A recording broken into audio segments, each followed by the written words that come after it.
Discussion on verses 1 to 54 of 54. The full meaning of the opening verse is unknown to people. Chapter 41 Fussilat, verse 1. Mim. Nonetheless, this suggests that the Holy Quran is composed of the specific Arabic letters and expressions familiar to the Arabs who were its first recipients. It becomes clear that they had no legitimate basis to question its divine source, as they fully comprehended its language and personally witnessed its unmatched eloquence. Despite being highly skilled authorities in Arabic and taking immense pride in their linguistic mastery, they were unable to produce even a single work equal to the Holy Quran in depth of meaning, clarity of expression, or perfection of guidance. Their failure to rival it, despite possessing every possible linguistic advantage, stands as a lasting and undeniable proof of its divine origin. Chapter 2 Al-Baqarah, verse 23. And if you are in some doubt concerning what we sent down upon our special devotee, then bring one chapter like it, and call upon all your helpers beside Allah if you are truthful. This may help explain why the Holy Quran is mentioned immediately in the next verses. Its deliberate placement emphasizes that the very scripture revealed to those individuals, constructed from the same familiar letters and language they themselves employed, serves as the clearest evidence of its divine origin and the strongest response to their ongoing doubts. Chapter 41 Fussilat, verses 2 to 3.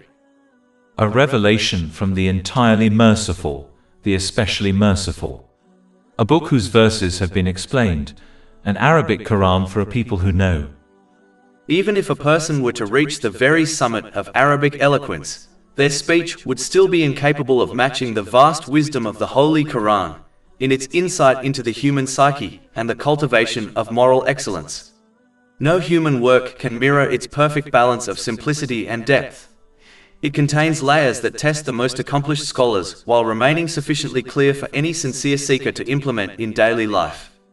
The Holy Quran is unique in its capacity to convey profound and abstract realities in a form that is both practical and universally applicable. It reaches into the depths of human nature, presenting a timeless system that remains relevant to every individual, society, and age.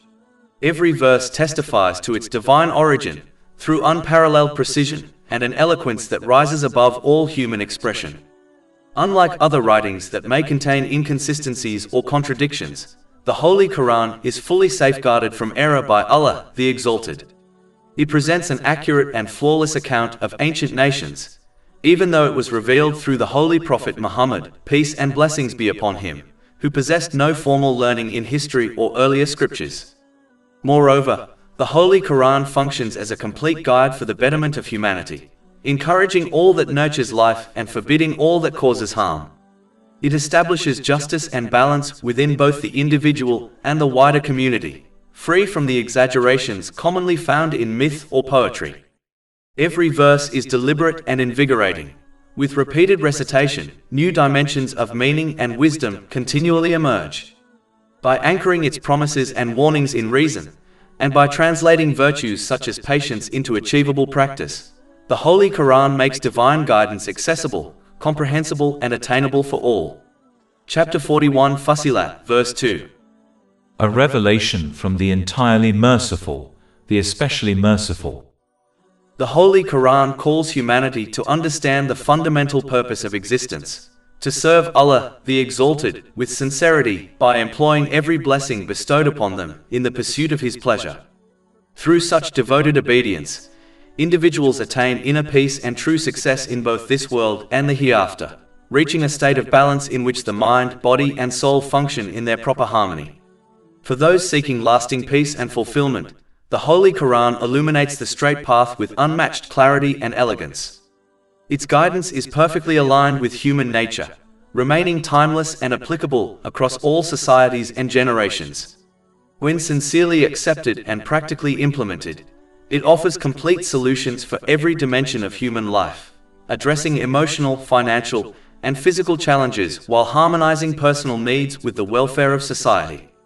History itself bears witness to the profound transformative power of these teachings, as communities that sincerely upheld its message rose to remarkable levels of justice, wisdom, and collective tranquility. Most striking of all is the divine preservation of the text.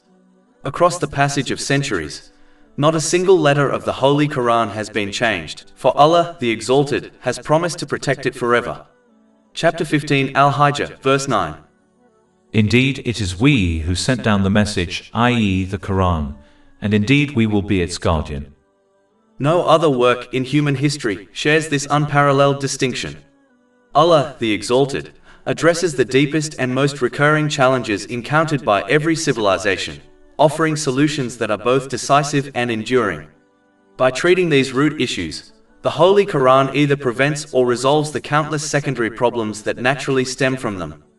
This clearly reflects the perfection and totality of its guidance, as it contains every foundational principle required for the well-being, stability, and moral growth of both the individual and society at large. Through sincere adherence to its teachings, humanity attains true success in this world and secures everlasting salvation in the hereafter. Chapter 16 An-Nahl, verse 89. And we have sent down to you the book as clarification for all things.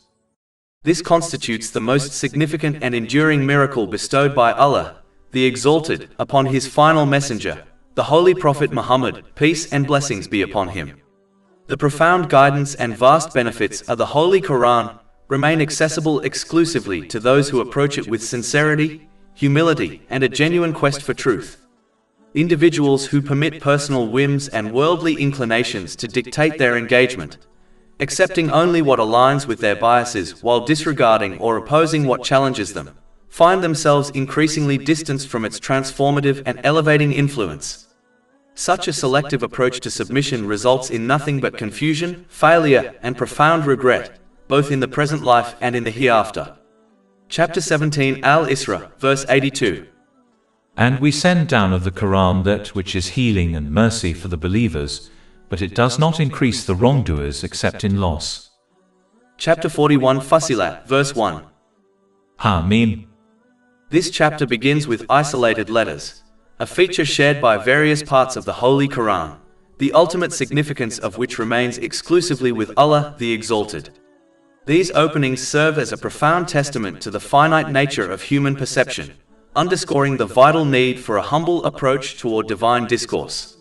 By presenting these mysterious letters, the text confirms that the Holy Quran is a direct manifestation of divine revelation rather than a product of human effort, existing far beyond the total reach of mortal cognition. A heart becomes truly capable of absorbing the scripture's profound insights only when the individual acknowledges the boundaries of personal intellect. In contrast, those who approach the Holy Quran with a sense of intellectual superiority, relying solely on personal logic and dismissing what they cannot immediately grasp, frequently fall into a cycle of skepticism and uncertainty. When such individuals face concepts that transcend human rationalization, they often resort to outright rejection, convoluted reinterpretations, or the warping of meanings. Such reactions are not indicative of any flaw within the Holy Quran, but rather reflect a spiritual blindness born of ego, which prevents the heart from witnessing the truth. The interaction between a human being and the Holy Quran is much like the bond between a dedicated pupil and an enlightened instructor. A modest learner gains value even from complex or obscure lessons, maintaining faith that persistence will eventually bring clarity. Conversely, a prideful student filters knowledge through existing biases, effectively severing their connection to authentic enlightenment. True mastery of the Holy Quran is reserved for those who offer it their reverence and an open spirit. This state of humility fosters internal serenity and synchronizes the mind and body with the wisdom of Allah, the Exalted. It allows people to understand the proper role of every life element within the divine order. Ultimately, submission before the Holy Quran is a necessary journey towards spiritual equilibrium, lasting peace, and triumph in both the current life and the afterlife. Chapter 41 Fussilat, verse 1. Hamim. Because letters constitute the fundamental building blocks of human discourse and the sharing of information, the commencement of this chapter may be interpreted as an emphasis on the vital role of knowledge in the human experience. It functions as a reminder that a sound intellect is indispensable for both fulfilling earthly responsibilities and grasping spiritual realities. Every individual is tasked with the pursuit and implementation of beneficial knowledge, a duty explicitly highlighted in the teachings of the Holy Prophet Muhammad, peace and blessings be upon him, regarding personal obligations. Ignorance serves as a direct path to deviation and mistake, as those deprived of understanding cannot differentiate between reality and deception, nor can they protect themselves from ethical decline. However, the mere accumulation of facts is insufficient. Knowledge only reaches its true potential when it is manifested through action. Information that remains unpracticed is like a map that is never consulted. While it identifies the way to success, it cannot transport anyone to their goal unless the journey is actually undertaken. Just as a traveler must traverse the terrain outlined on a map, a person must integrate what has been learned into their life to achieve authentic guidance and spiritual growth. Consequently, beneficial knowledge must be both gathered and embodied. It is meant to polish an individual's character, cleanse their motives, and govern their conduct. When insight is transformed into deed, it evolves into a guiding light that benefits both the individual and the surrounding society. Through the dedicated search for and the living application of such wisdom, a person secures true prosperity in this life and eternal peace in the hereafter, by the will of Allah the Exalted. Chapter 62 Al-Jumu'ah, verse 5. And then did not take it on, did not act upon knowledge, is like that of a donkey who carries volumes of books.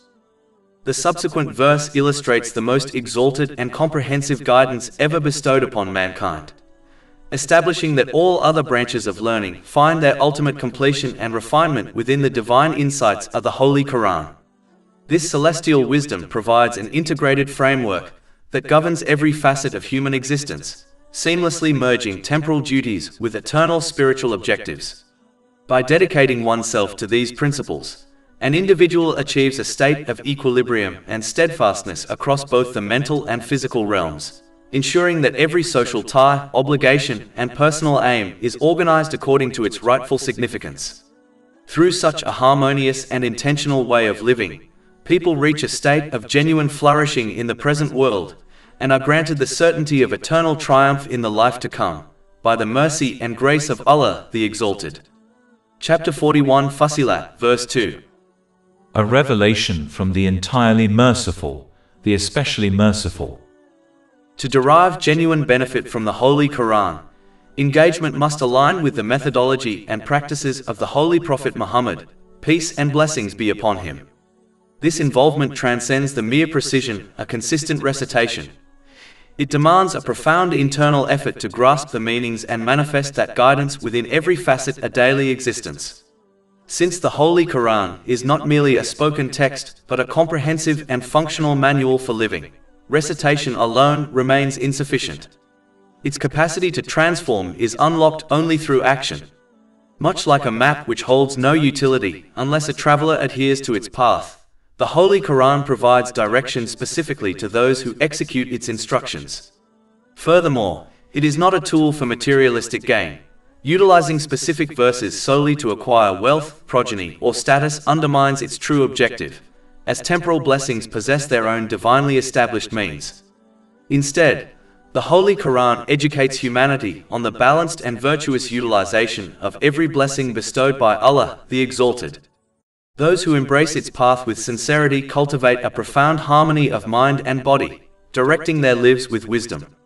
Such individuals effectively prepare for their accountability on the Day of Judgment, securing tranquility and equilibrium in both this world and the hereafter. Thus, the Holy Quran stands as the zenith of knowledge and the definitive guide to righteous living, reshaping hearts and societies through active devotion. Regardless of the sophistication a civilization achieves, or the depth of its expertise in psychology, biology, and sociology, the creation of a code of conduct that perfectly mirrors human nature and addresses every possible circumstance remains an impossible human feat. Humanity continues to uncover fundamental aspects of its own biology, such as the specific functions of the brain, and therefore lacks the total insight necessary to construct a flawless moral framework capable of guaranteeing universal justice and inner peace. This limitation is an inherent trait of the human condition, as human knowledge is inevitably fragmented, evolving, and constrained by narrow perspectives. Only Allah, the Exalted, possesses the absolute and infinite knowledge required to institute a code of conduct that is perfectly synchronized with human nature and universally applicable across all eras and environments.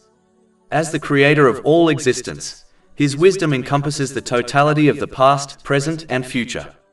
Consequently, He alone is qualified to provide the standard that definitively separates the beneficial from the harmful and distinguishes the path of peace from the road to ruin and disorder. Chapter 41 Fussilat, verse 2. A revelation from the entirely merciful, the especially merciful. History itself stands as a clear witness to this truth. Whenever the divine way of life was sincerely implemented within individuals and their communities, it consistently produced societies marked by calm, justice, and strong social harmony. This demonstrates that divine guidance is not merely a theoretical ideal or abstract philosophy.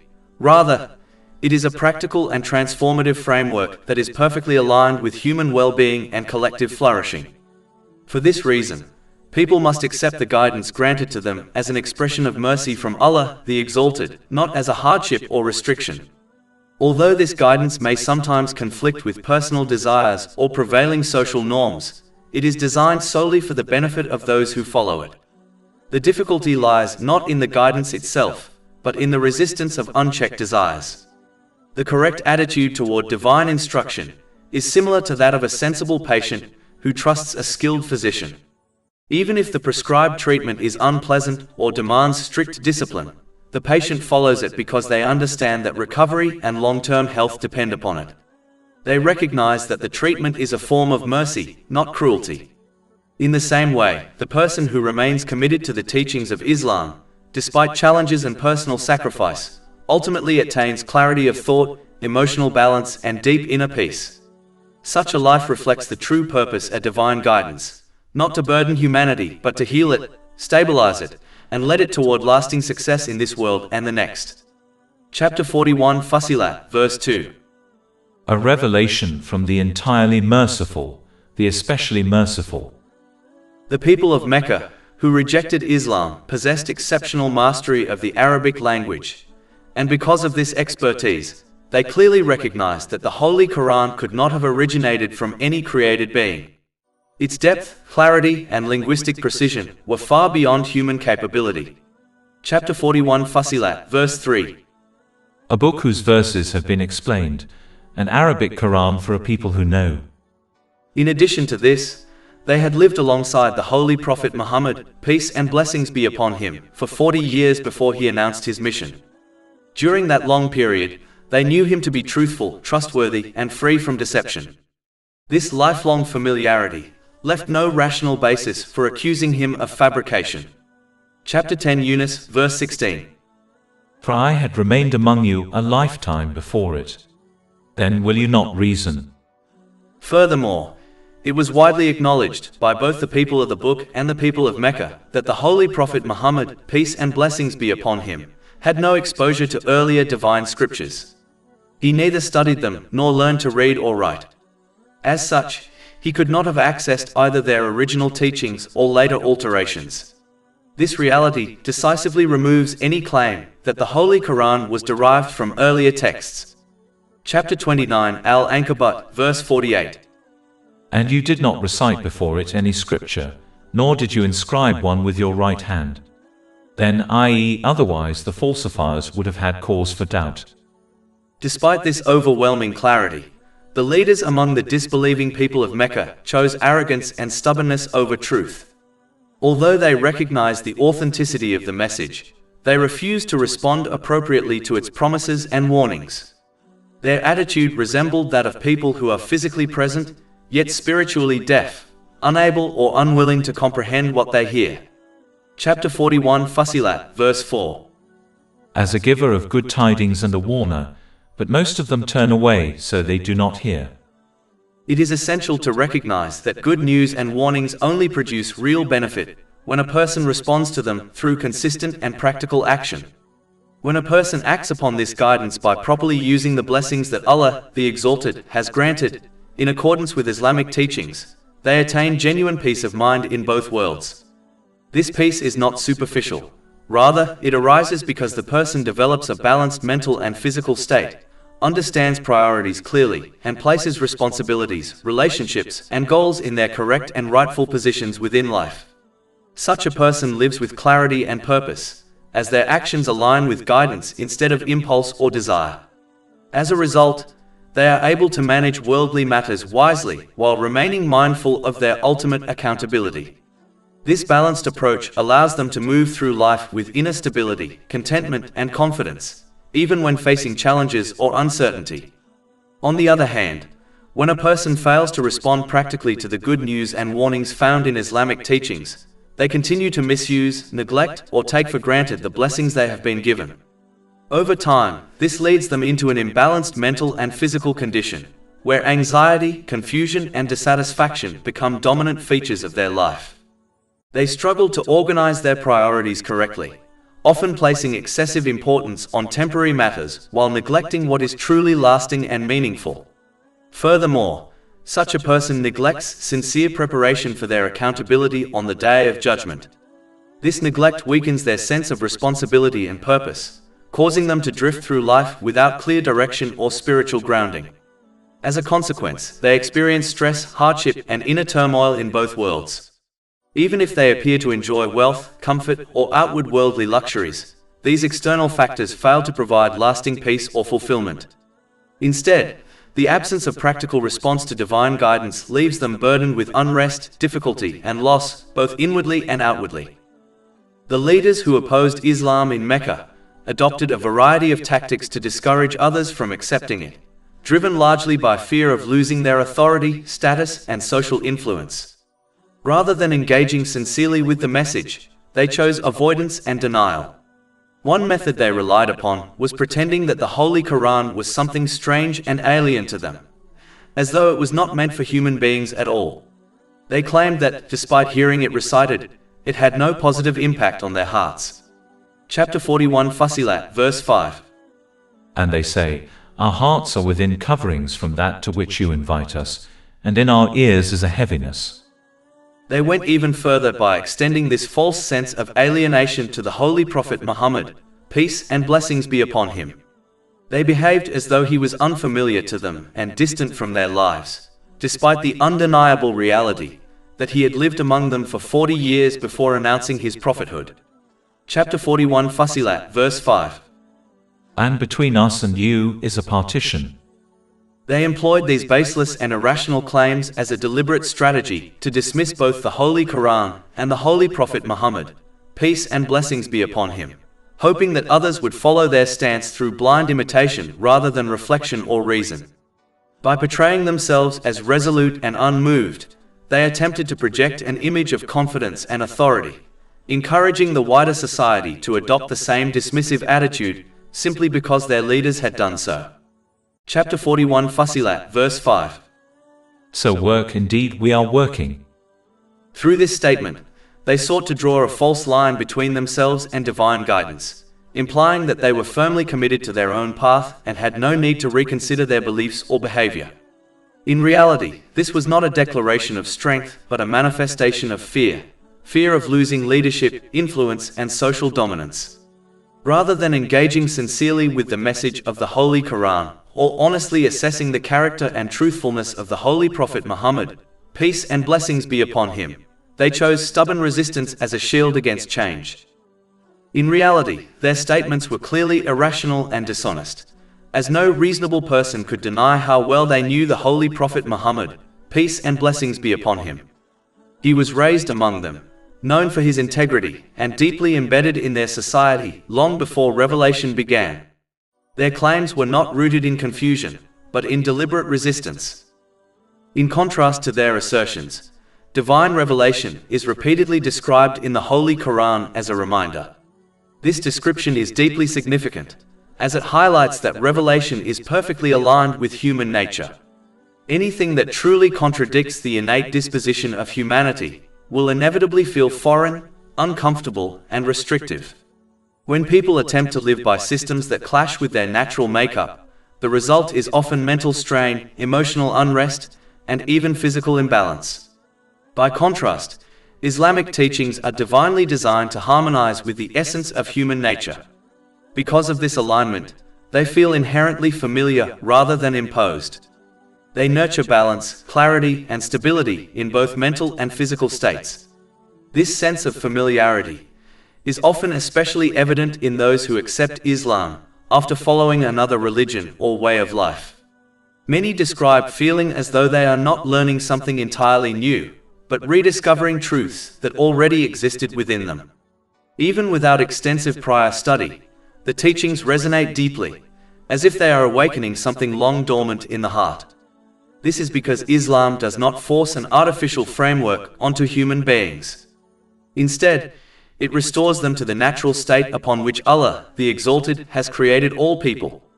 Other belief systems or ideologies frequently impose codes of conduct that conflict with human nature, leading to inner tension, imbalance, and dissatisfaction.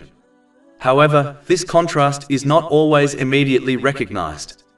When a person approaches Islamic teachings with prejudice, arrogance, or blind attachment to inherited traditions, their heart can become veiled from perceiving the harmony between revelation and human nature.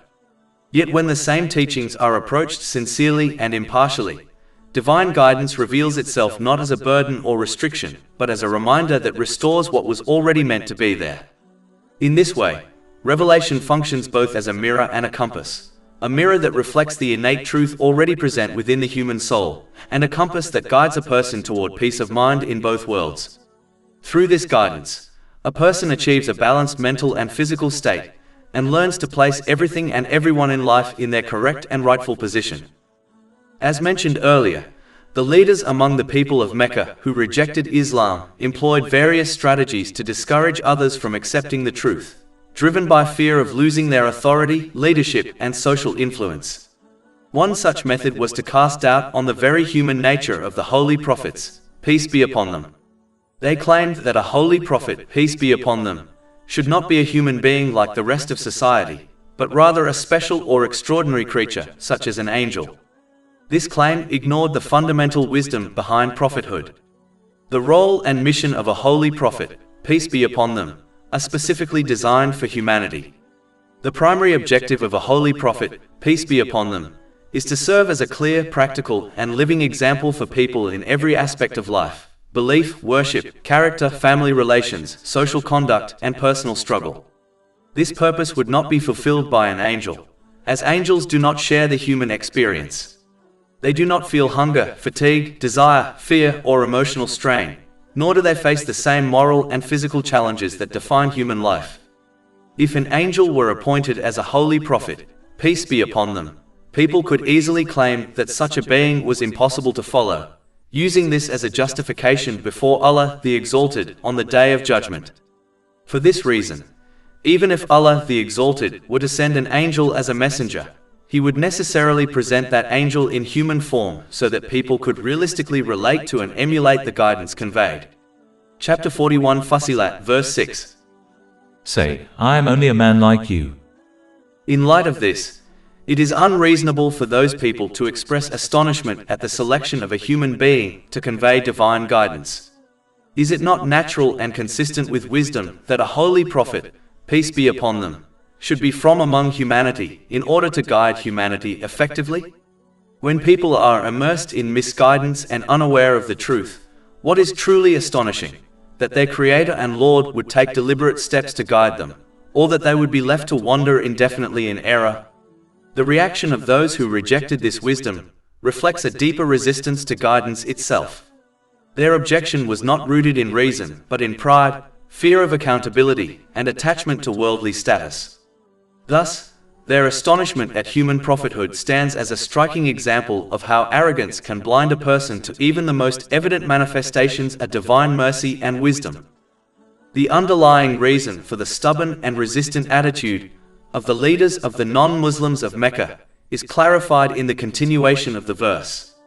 Chapter 41 Fussilat, verse 6. Say, I am only a man like you to whom it has been revealed that your God is but one God. Although the concept of the oneness of Allah, the Exalted, appears simple on the surface, it is extremely difficult to uphold for a person who is deeply attached to worldly desires and ambitions. This is because accepting the oneness of Allah, the Exalted, requires complete submission to Him in every situation of life, whether related to worldly affairs or spiritual obligations. It demands that a person consistently obeys divine commands and uses every blessing they have been granted in the manner outlined by divine guidance. Chapter 41 Fussilat, verse 6. That your God is but one God, so take a straight course to Him. Furthermore, Islam calls a person toward humility, self-accountability, and sincere repentance. It requires a person to acknowledge their mistakes, seek forgiveness, and make a firm effort to abandon persistent sin. This demand often clashes with the ego, pride, and unchecked desires that dominate worldly life. Chapter 41 Fussilat, verse 6. So take a straight course to Him and seek His forgiveness. Because this way of living conflicts with the pursuit of personal desires, status, and unrestricted freedom, many people choose to imitate the leaders of the non-Muslims of Mecca. Some openly reject Islamic teachings, while others outwardly claim belief, yet inwardly ignore its guidance in practice. As a result, such a person continues to misuse the blessings that Allah, the Exalted, has granted them. In this world, this attitude prevents a person from attaining a balanced mental and physical state. They fail to place priorities correctly and misjudge the true value of people and things within their life. Consequently, aspects of life that are meant to be sources of comfort and support, such as family, friends, career, and wealth, become sources of constant stress, anxiety, and dissatisfaction. When hardship arises due to their own disobedience, such a person often blames the wrong causes, directing frustration toward innocent people, such as a spouse or close family members. When these supportive relationships are damaged or severed, the person's condition only worsens. Over time, this imbalance can deepen into mental disorders, emotional instability, substance abuse, and even suicidal tendencies. This reality is clearly observable among those who persist in misusing their blessings, including individuals who possess fame, wealth, and outward luxury, yet remain inwardly restless and unfulfilled. Moreover, because this attitude prevents proper preparation for accountability on Judgment Day, the consequences in the hereafter will be far more severe. While worldly comfort may temporarily mask inner turmoil, it cannot shield a person from the outcome of ignoring divine guidance. Chapter 41 Fussilat, verse 6. And destruction for those who associate others with Allah. It is essential to recognize that false deities are not limited to physical idols or statues alone. In reality, anything that a person chooses to obey in opposition to Allah, the Exalted, effectively becomes an object of worship for them. This includes influences such as social media trends, fashion, cultural norms, public opinion, authority figures, and even personal desires. Whenever obedience is given to something in a manner that contradicts the commands of Allah, the Exalted, that obedience reflects where true servitude lies. Chapter 9 at Tawbah, verse 31. They have taken their scholars and monks as lords besides Allah. The scholars and monks among the people of the book were not worshipped through prostration or ritual acts. Rather, they were obeyed when they permitted what Allah, the Exalted, had forbidden and forbade what He had permitted. This misplaced obedience was judged as a form of worship. In the same way, the Holy Quran refers to the worship of the devil. Chapter 36 Yasin, verse 60. Did I not enjoin upon you, O children of Adam, that you not worship Satan, for indeed he is to you a clear enemy? The vast majority of people have never directly worshipped the devil through rituals or supplication. Yet they are described as worshipping him, because they obey his whispers and follow his path in defiance of Allah, the Exalted. This demonstrates a fundamental principle. Obedience itself is a defining characteristic of worship. Whoever a person chooses to obey against the will of Allah, the Exalted, becomes their master, whether they realize it or not. If a person persists in disobeying Allah, the Exalted, they will inevitably fall into servitude to multiple worldly influences. They may become enslaved to people, public opinion, employers, societal expectations, trends, wealth, or personal desires. Attempting to satisfy numerous unjust and ever-changing masters places a heavy burden upon the soul. Just as an employee with many supervisors struggles to meet conflicting demands, a person who turns away from servitude to Allah, the Exalted, finds themselves overwhelmed, anxious, and mentally exhausted. These worldly masters are unpredictable and never fully satisfied, no matter how much effort is exerted. Over time, this imbalance erodes peace of mind. Such a person may experience chronic stress, sadness, isolation, and emotional emptiness. In severe cases, this path can lead to depression, substance abuse, and even suicidal thoughts. This reality becomes evident when observing individuals who appear successful outwardly, such as celebrities, yet remain deeply unsettled inwardly, despite possessing wealth, fame, and luxury. Moreover, yielding to these false masters offers no benefit in the hereafter. Those entities that were obeyed in opposition to Allah, the Exalted, will abandon the person entirely when accountability arrives on the Day of Judgment. They will neither defend nor assist them, leaving them to face the consequences alone. Chapter 41 Fussilat, verse 6. And destruction for those who associate others with Allah. In order to avoid this outcome, a person must abandon all forms of obedience that lead to disobedience of Allah, the Exalted. True freedom and peace are found only in sincere servitude to Him alone. When a person obeys Allah, the Exalted, and correctly uses the blessings they have been granted in accordance with Islamic teachings, they achieve peace of mind in both worlds. This occurs through attaining a balanced mental and physical state, and by correctly placing everything and everyone in its rightful position within life. Through this singular and just servitude, a person is liberated from the burden of countless masters and guided toward tranquility, purpose, and lasting fulfillment. Allah, the Exalted, cautions that individuals who persist in rejecting or neglecting divine guidance risk far-reaching consequences. Such individuals not only destabilize their own mental and physical well-being, but they also distort the proper place of people, resources, and responsibilities in their lives. In failing to recognize their duties toward others, they may commit injustices, inadvertently or deliberately, thereby contributing to the spread of corruption and disorder in society. Chapter 41 Fussilat, verse 7. Those who do not give the obligatory charity. This imbalance is not limited to material or social dimensions. It extends to the spiritual and ethical spheres. Inner peace and societal justice are inseparably connected to the belief in accountability on Judgment Day. Without the recognition that every action will be measured, individuals may convince themselves that they are free from responsibility. This mindset encourages wrongdoing, particularly when worldly authority is absent or perceived as ineffective. In such circumstances, blessings intended for good are often misappropriated, turning wealth into a source of greed, authority into a means of exploitation, and relationships into instruments of selfish gain. The consequence is dual, individual turmoil and societal corruption. Chapter 41 Fussilat, verse 7. And in the hereafter they are disbelievers. The destructive potential of neglecting accountability is further emphasized in Chapter 29, Al-Ankabut, verse 36. And expect the last day, and do not commit abuse on the earth, spreading corruption. Belief in Judgment Day, therefore, serves as a crucial safeguard. It disciplines desires, governs behavior, and ensures that blessings are utilized according to their divine purpose. Every action is acknowledged, every right is respected, and every injustice is ultimately revealed. This awareness cultivates humility, sincerity, and responsibility, enabling individuals to achieve personal equilibrium and contributing to justice within society. Historical experience and daily observation corroborate this principle. Societies that abandon accountability, whether divine or moral, inevitably spiral into corruption. Laws are manipulated, rights are ignored, and oppression becomes pervasive.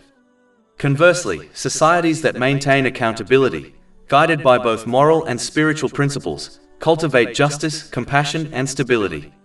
On an individual level, the awareness of accountability ensures that blessings, wealth, authority, and relationships are directed appropriately.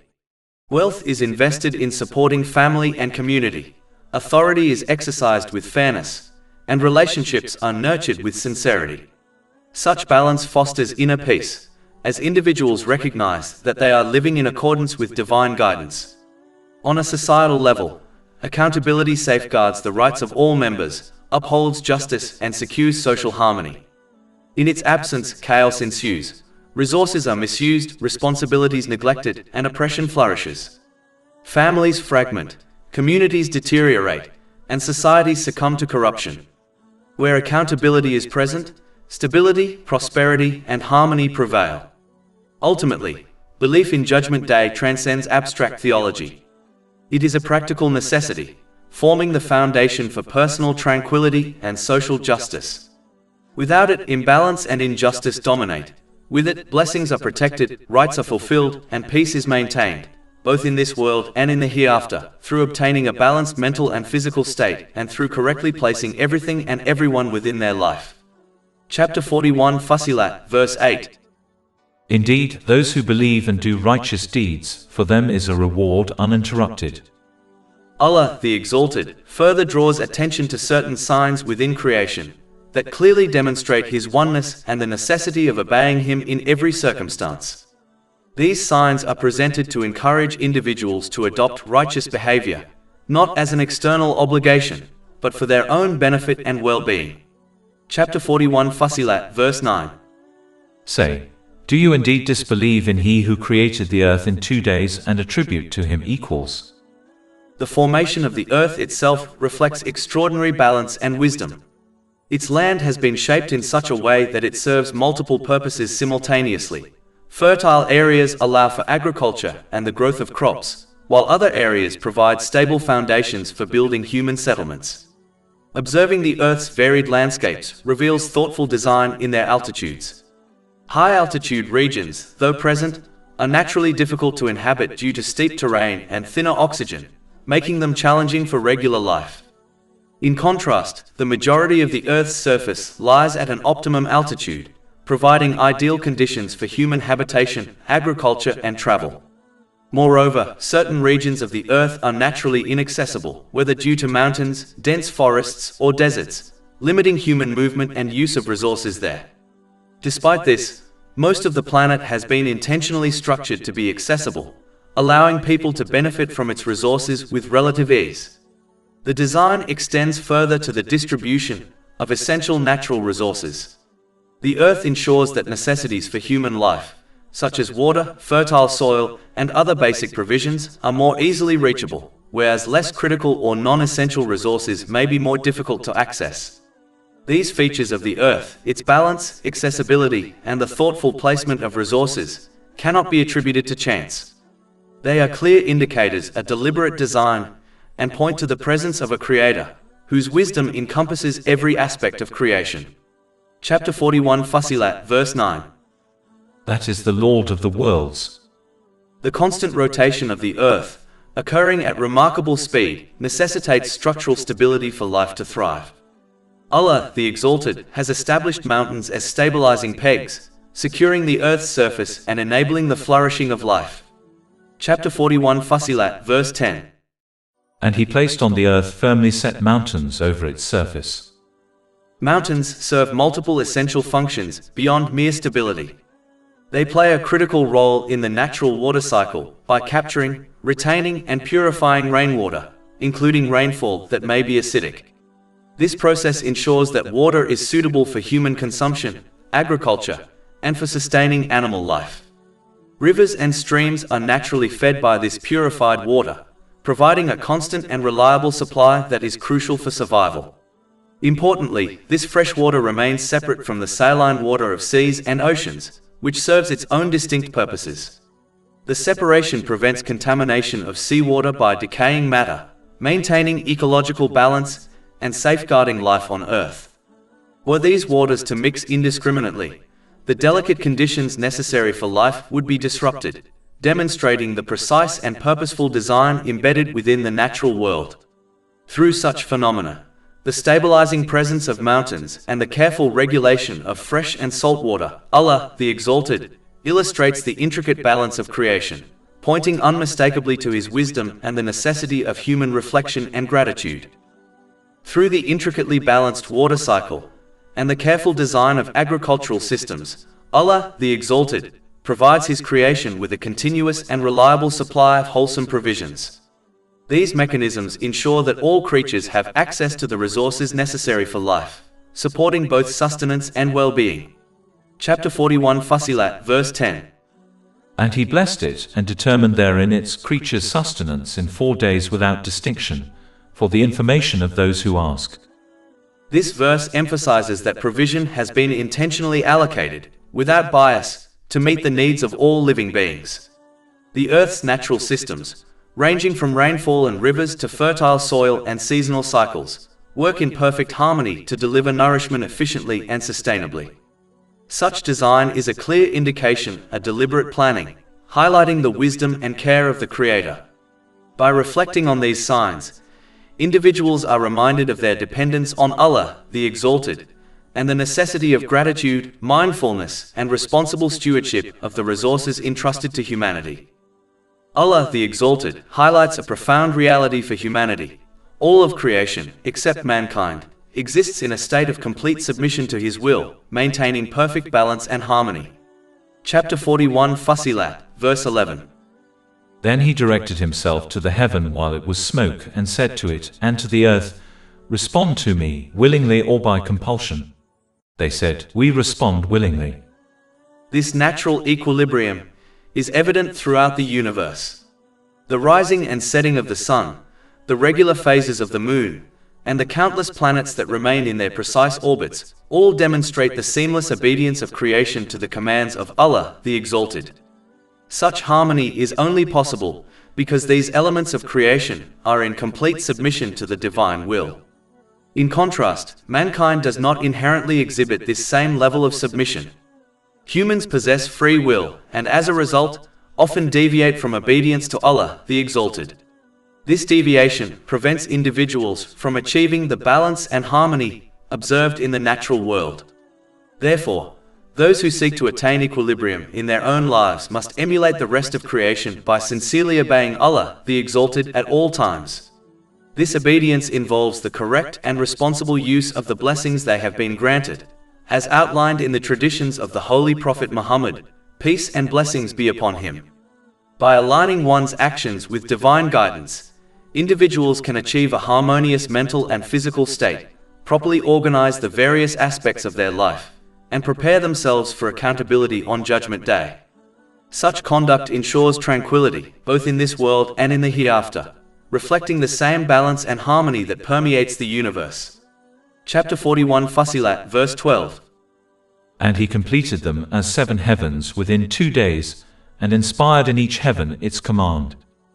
The absolute authority of Allah, the Exalted, over all creation, whether in the heavens or on earth, makes it clear that true peace of mind in both this world and the hereafter cannot be achieved through disobedience to Him. The Holy Prophet Muhammad, peace and blessings be upon him, emphasized the boundless and supreme authority of Allah, the Exalted, in a hadith documented in Jami at Tirmidhi, number 2516. This hadith illustrates that no part of creation can benefit an individual unless it occurs by the will of Allah, the Exalted, and likewise, nothing can cause harm unless permitted by Him. In essence, everything that unfolds in the universe takes place according to His divine decree. It is important to note that this understanding does not discourage the use of means, such as medicine, labor, or effort. Rather, it underscores that all means function according to the will of Allah, the Exalted. For example, some patients recover after taking medicine, while others do not, even under identical conditions. This difference highlights that ultimate outcomes are determined by the will of Allah, the Exalted. Chapter 9 at Tawbah, verse 51. Say, never will we be struck except by what Allah has decreed for us. A person who truly grasps this reality recognizes that all occurrences affecting them, which are not directly connected to their actions, are unavoidable. Similarly, opportunities that are missed were not meant to be seized. This awareness encourages patience and trust in Allah, the Exalted, even when events contradict personal desires. Chapter 2 Al-Baqarah, verse 216. But perhaps you hate a thing and it is good for you, and perhaps you love a thing and it is bad for you. And Allah knows while you know not. Such understanding transforms the way individuals relate to the world. They cease relying solely on creation, acknowledging that no one and nothing can inherently benefit or harm them without the will of Allah, the Exalted. Instead, they turn to Allah alone for assistance and protection, demonstrating sincere obedience by fulfilling His commands, avoiding His prohibitions, and confronting life's challenges with patience, as guided by the traditions of the Holy Prophet Muhammad, peace and blessings be upon him. This awareness cultivates both trust and reverence. Individuals learn to fear only Allah, the Exalted, understanding that creation itself cannot cause harm without His permission. Recognizing that all events in life and the universe originate from Allah, the Exalted, reflects a profound comprehension of His oneness. This understanding goes far beyond merely professing that none is worthy of worship except Allah, the Exalted. It involves complete reliance on Him in every aspect of life. In reality, obedience is sought because one desires protection from harm or hopes to gain benefit. Since only Allah, the Exalted, can provide true protection or advantage, He alone is deserving of obedience and worship. To obey anyone else over Allah indicates a deficiency in one's faith, as it implies belief that another entity can confer real benefit or protection. By acknowledging that the origin of all events is Allah, the Exalted, individuals are guided to direct their obedience exclusively toward Him, ensuring that their reliance, worship, and trust are properly aligned with the ultimate source of all power and provision. Chapter 10 Yunus, verse 107. And if Allah should touch you with adversity, there is no remover of it except Him, and if He intends for you good, then there is no repeller of His bounty. The celestial bodies offer a profound sign of the oneness and perfect governance of Allah, the Exalted. Chapter 41 Fussilat, verse 12. And we adorned the nearest heaven with lamps. The stars, scattered across the night sky, are not randomly placed or without purpose. Each one occupies a precise position that contributes to the harmony and order of the heavens. For countless generations, long before the development of compasses, maps, or modern technology, humans relied on the stars as dependable guides. Travelers crossing deserts, sailors navigating oceans, and explorers venturing into unfamiliar lands used the positions of stars to determine direction, seasons, and time. Even today, despite the availability of advanced navigation systems, celestial navigation remains a trusted method, taught to sailors and pilots as a backup when instruments fail. The stars follow consistent patterns throughout the year. Constellations rise and set at specific times and in predictable sequences, marking the progression of seasons. Historically, calendars were constructed around these celestial movements, and farmers relied on particular constellations to know the optimal times for planting and harvesting crops. Entire communities structured their lives around these patterns, demonstrating that such order is not random. Astronomers continue to observe that stars operate under precise laws. Their orbits, gravitational interactions, and distances are so exact that even minor deviations could result in collisions or cosmic chaos.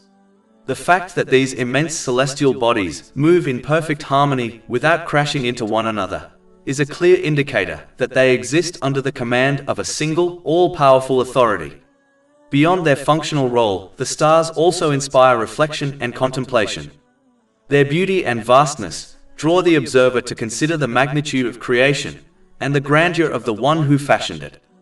The formation of constellations, recognized across cultures and centuries, points to a deliberate and purposeful arrangement, inviting humans to ponder the wisdom, power, and meticulous design of Allah, the Exalted. In every aspect, the celestial bodies testify to the precision, order, and sovereign control of the Creator, offering both guidance and a source of awe for those who reflect upon them. In addition, stars, planets, and other celestial bodies play a vital role in stabilizing the solar system through their gravitational forces. Chapter 41 Fussilat, verse 12. We adorned the nearest heaven with lamps and as protection. Large objects, such as planets and moons, can deflect or attract comets and asteroids that might otherwise collide with Earth. For instance, Jupiter, with its immense gravity, acts as a cosmic shield, drawing in or redirecting objects that could pose a catastrophic threat to the planet. In this way, the carefully arranged celestial bodies serve as a form of protection for life on Earth, maintaining the stability of the environment essential for survival. Chapter 41 Fussilat, verse 12. We adorned the nearest heaven with lamps and as protection. In addition, since the Holy Quran was revealed from the heavens, Allah, the Exalted, in honor of its greatness, prevented the jinn from accessing the celestial realms. Chapter 72 Al-Jinn, verses 8 to 9. And we have sought to reach the heaven, but found it filled with powerful guards and burning flames. And we used to sit therein in positions for hearing, but whoever listens now will find a burning flame lying in wait for him. And chapter 37 As-Safat, verses 7 to 10. And as protection against every rebellious devil. So they may not listen to the exalted assembly of angels, and are pelted from every side. Repelled, and for them is a constant punishment. Except one who snatches some words by theft, but they are pursued by a burning flame piercing. These verses not only highlight the protective measures surrounding divine revelation, but also condemn attempts to falsely attribute the Holy Quran to the jinn. The leaders of the non-Muslims in Mecca, like those who opposed truth before them, resorted to various desperate strategies to prevent others from accepting the message of the Holy Prophet Muhammad, peace and blessings be upon him, fearing that their own authority, status, and social influence would diminish. One of their unfounded claims was that the Holy Quran was delivered by the jinn. Such assertions are irrational and baseless. When a person studies the Holy Quran with an open heart and an unbiased mind, its profound, precise, and comprehensive guidance becomes immediately evident, addressing the human soul with clarity, balance, and depth that no created being, human or jinn, could ever achieve. As previously discussed, the jinn were divinely barred from ascending to the heavens and cut off from the source of revelation. They were prevented from reaching the place from which the Holy Quran was sent down, making it impossible for them to influence or alter even a single word of it. This divine barrier demonstrates that claims of jinn authorship collapse under genuine reflection. The Holy Quran's perfect harmony, unmatched eloquence, timeless wisdom, and profound insights into human nature all testify unmistakably to its divine origin. The leaders of disbelief advanced such accusations not out of evidence or reason, but from fear and desperation, as they could not oppose the truth of revelation with knowledge or honesty. Their false claims were the product of anxiety over the loss of worldly influence, not the result of any authentic challenge to the divine message. Anyone who sincerely reflects upon the countless finely tuned systems within the universe, each operating with precision, harmony, and purposeful design, cannot reasonably deny the existence of a single creator who possesses absolute power and authority over all things. The intricate balance observed in every aspect of creation, from the smallest detail to the most magnificent structures, leaves no room for the notion that such perfection arose by chance. Every element, every pattern, and every law governing the cosmos points unmistakably to one all-wise, all-knowing being, who sustains and regulates all of creation with flawless control. Only a deliberate and powerful creator could maintain such a masterpiece with uninterrupted order and precision. Chapter 41 Fussilat, verse 12. That is the determination of the exalted in might, the knowing. After highlighting various signs within the universe that point to His oneness, Allah, the Exalted, invites people to reflect on the fate of past nations who persisted in disobedience. Despite their immense power, wealth, and influence, these nations left behind nothing but scattered remnants, serving as a stark reminder of the consequences of defying divine guidance. Chapter 41 Fussilat, verse 13. But if they turn away, then say, I have warned you of a thunderbolt like the thunderbolt that struck Ad and Thamud. This verse underscores the danger of living a self-absorbed life, where attention is confined solely to personal circumstances, ignoring the broader realities and lessons embedded in history and the experiences of others. Such a narrow perspective blinds the heart, preventing it from recognizing the wisdom that can be drawn from past events, personal trials, and the lives of those around us. Reflecting upon these lessons is one of the most effective ways to refine character, avoid repeated mistakes, and attain lasting inner peace by maintaining a balanced mental and physical state and correctly placing everything and everyone within one's life.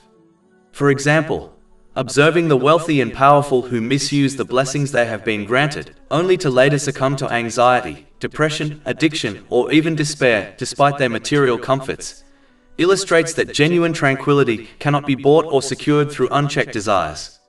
Similarly, witnessing someone's struggle with illness can inspire gratitude for one's own health and encourage its responsible care before it is lost.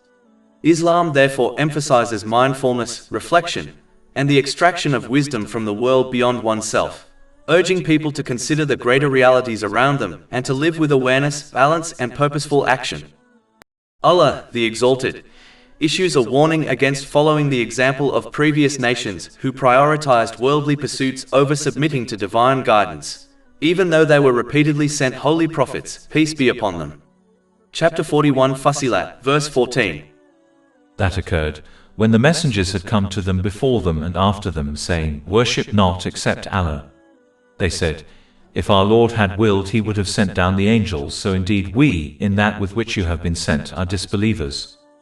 This objection reflects a fundamental misunderstanding of the purpose of a holy prophet, peace be upon them.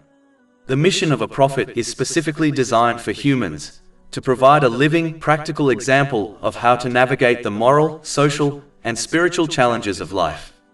Angels, by their very nature, do not face human trials such as fatigue, hunger, or emotional struggles, and therefore could not serve as relatable models for human behavior.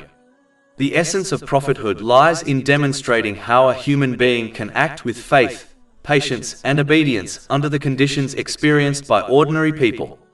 Even if Allah, the Exalted, were to appoint an angel as a prophet, peace be upon them, that angel would need to take human form in order to be a practical guide for mankind. Only in a human form can the prophet's actions, decisions, and responses serve as a tangible standard for human emulation, offering a model that individuals can realistically understand, internalize, and apply in their own lives. This illustrates the wisdom behind sending holy prophets, peace be upon them, to humanity rather than relying on celestial beings, and underscores the necessity of sincere reflection and obedience to their guidance. Allah, the Exalted, cautions people against allowing worldly resources, such as wealth, power, or authority, to create a false sense of invincibility. Human strength and influence are limited and entirely dependent upon His will, for no one can overpower the might of Allah, the Exalted, the one who grants and withdraws power at His discretion. Chapter 41 Fussilat, verse 15. As for Ad, they were arrogant upon the earth without right and said, "Who is greater than us in strength?" Did they not consider that Allah who created them was greater than them in strength? This verse stands as a powerful warning that arrogance, rooted in worldly strength, inevitably leads to error and destruction. The people of Ad, despite their exceptional physical power and societal dominance, failed to acknowledge that all strength originates from Allah, the Exalted. They mistakenly assumed that their advantages were permanent and independent, overlooking the reality that every form of power is temporary and entirely subject to His supreme authority. This delusion led them to misuse the power entrusted to them, resulting in the spread of corruption, oppression, and injustice throughout their society. Any nation that adopts such behavior, abusing authority while disregarding divine guidance, sets itself on a path toward ruin. Chapter 41 Fussilat, verse 16. So we sent upon them a screaming wind during days of misfortune, to make them taste the punishment of disgrace in the worldly life. The humiliation and destruction experienced by tyrannical societies in this world, however severe, represent only a small portion of what awaits them in the hereafter. Worldly punishment serves as a warning and a sign, but it does not compare to the greater disgrace that follows persistent arrogance and rebellion against Allah, the Exalted. Chapter 41 Fussilat, verse 16. But the punishment of the hereafter is more disgracing. At that time the power, wealth, and influence they once relied upon will be utterly useless. None of the resources they accumulated, nor the status they once boasted of, will offer them protection or relief. All false supports will collapse, leaving them exposed to the consequences of their actions. Chapter 41 Fussilat, verse 16. And they will not be helped. This serves as a timeless reminder that strength without humility, authority without accountability, and power without obedience to Allah, the Exalted, led only to loss in both this world and the hereafter. However, Because obedience to Allah, the Exalted, often conflicts with worldly desires and ambitions, many individuals persist in disobedience. They continue to misuse the blessings granted to them, even after receiving clear guidance that warned them against such behavior. Despite being shown the path of truth, they deliberately turn away from it. Chapter 41 Fussilat, verse 17. And as for Thamud, we guided them, but they loved blindness over guidance. This preference for blindness did not arise from ignorance, but from attachment to worldly desires and aspirations. When a person becomes deeply consumed by such desires, they gradually lose control over their actions. Instead of acting with reason and moral awareness, they become driven solely by the urge to satisfy their cravings, disregarding the harmful consequences that follow.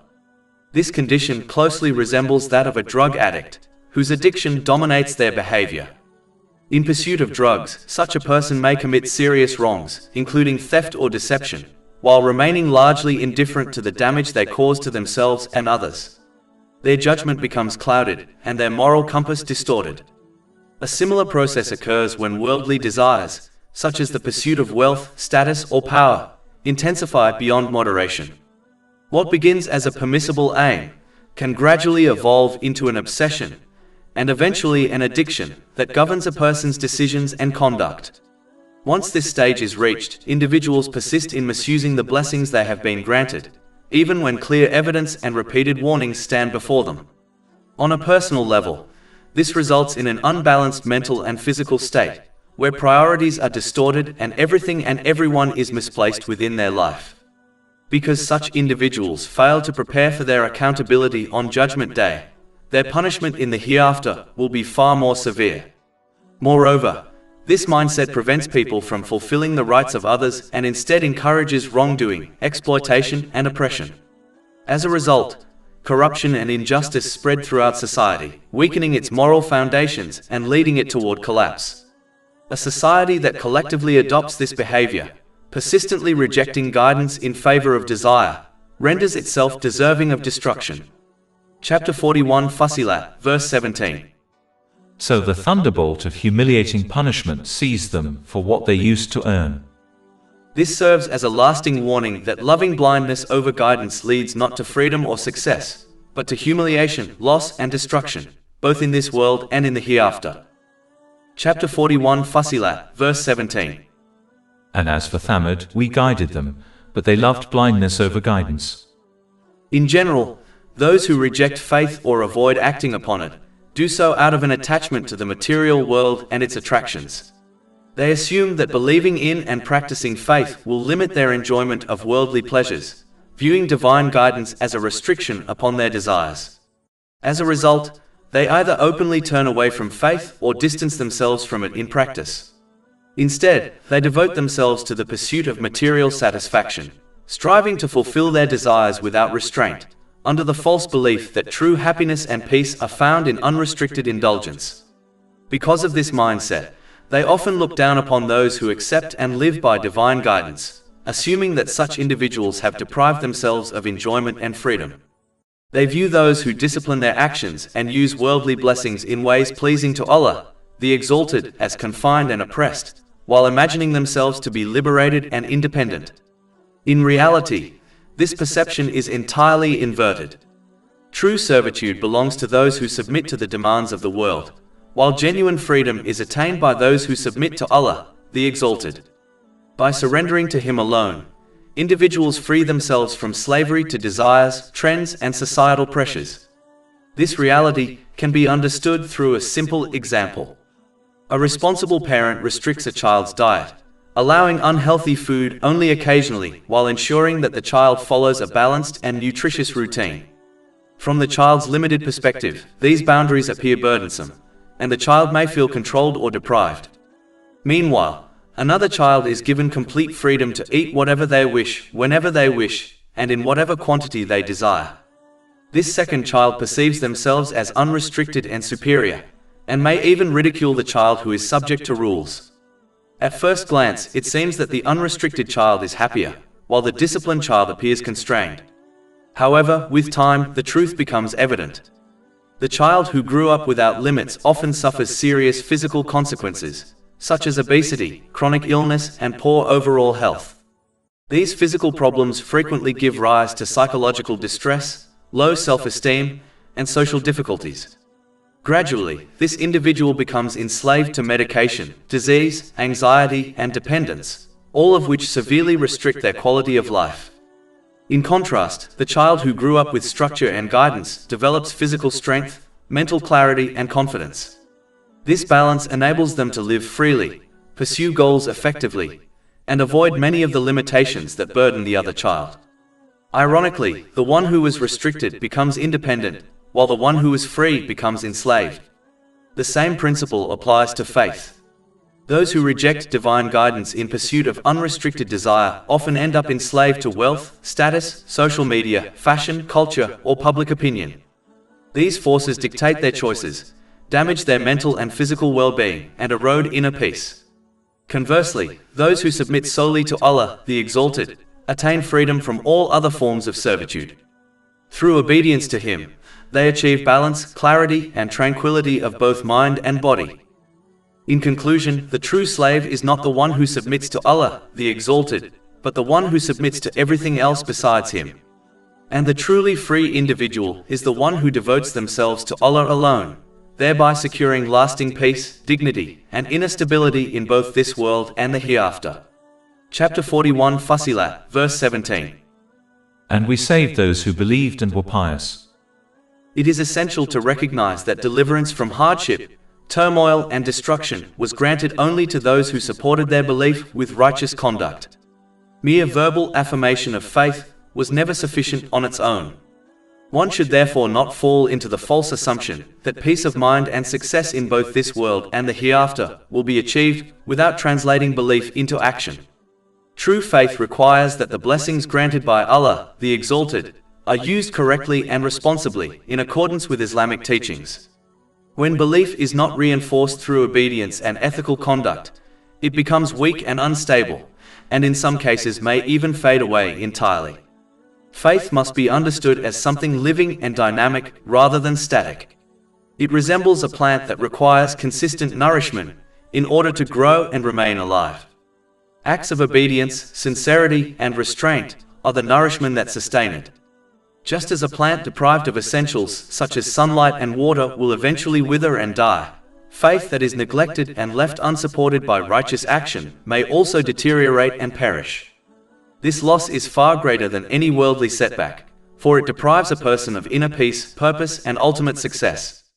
Preserving and strengthening faith through action is therefore not optional, but a necessity for anyone seeking true stability and salvation.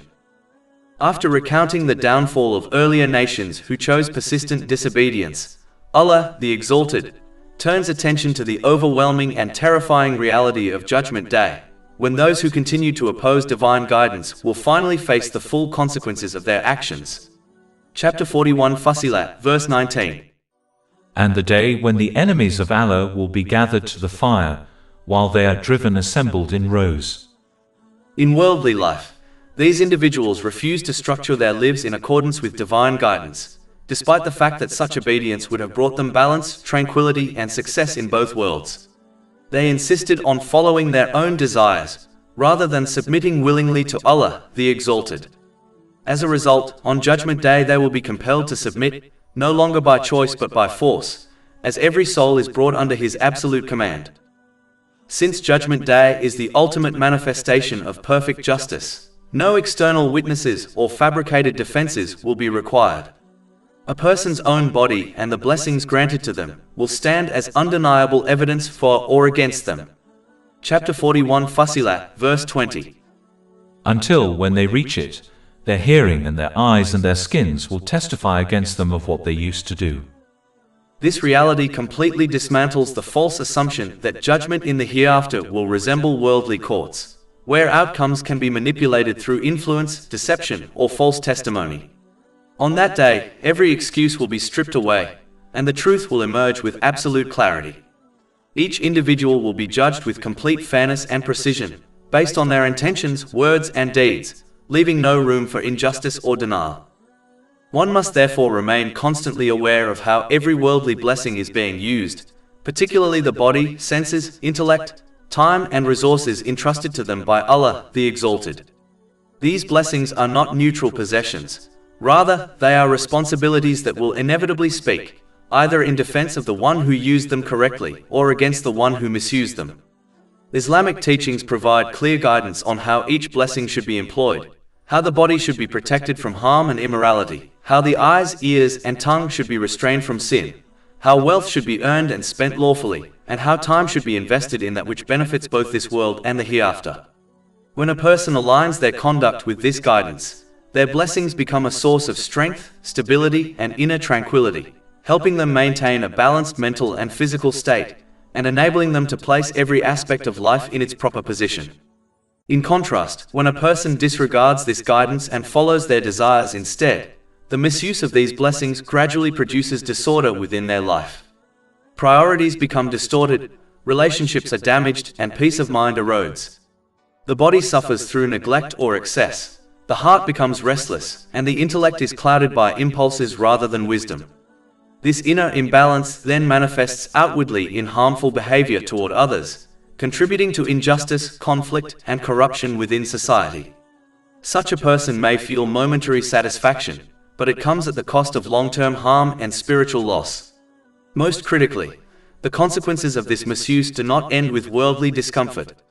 On the day of judgment, when absolute justice prevails, the very blessings that were abused will testify with complete accuracy. The body will bear witness to what it was used for, the senses will recount what they pursued, and every opportunity will speak of whether it was honored or wasted. At that moment, excuses will be meaningless, and denial will be impossible. Those who failed to prepare by using their blessings correctly will find themselves exposed and helpless, facing the outcome of their own choices.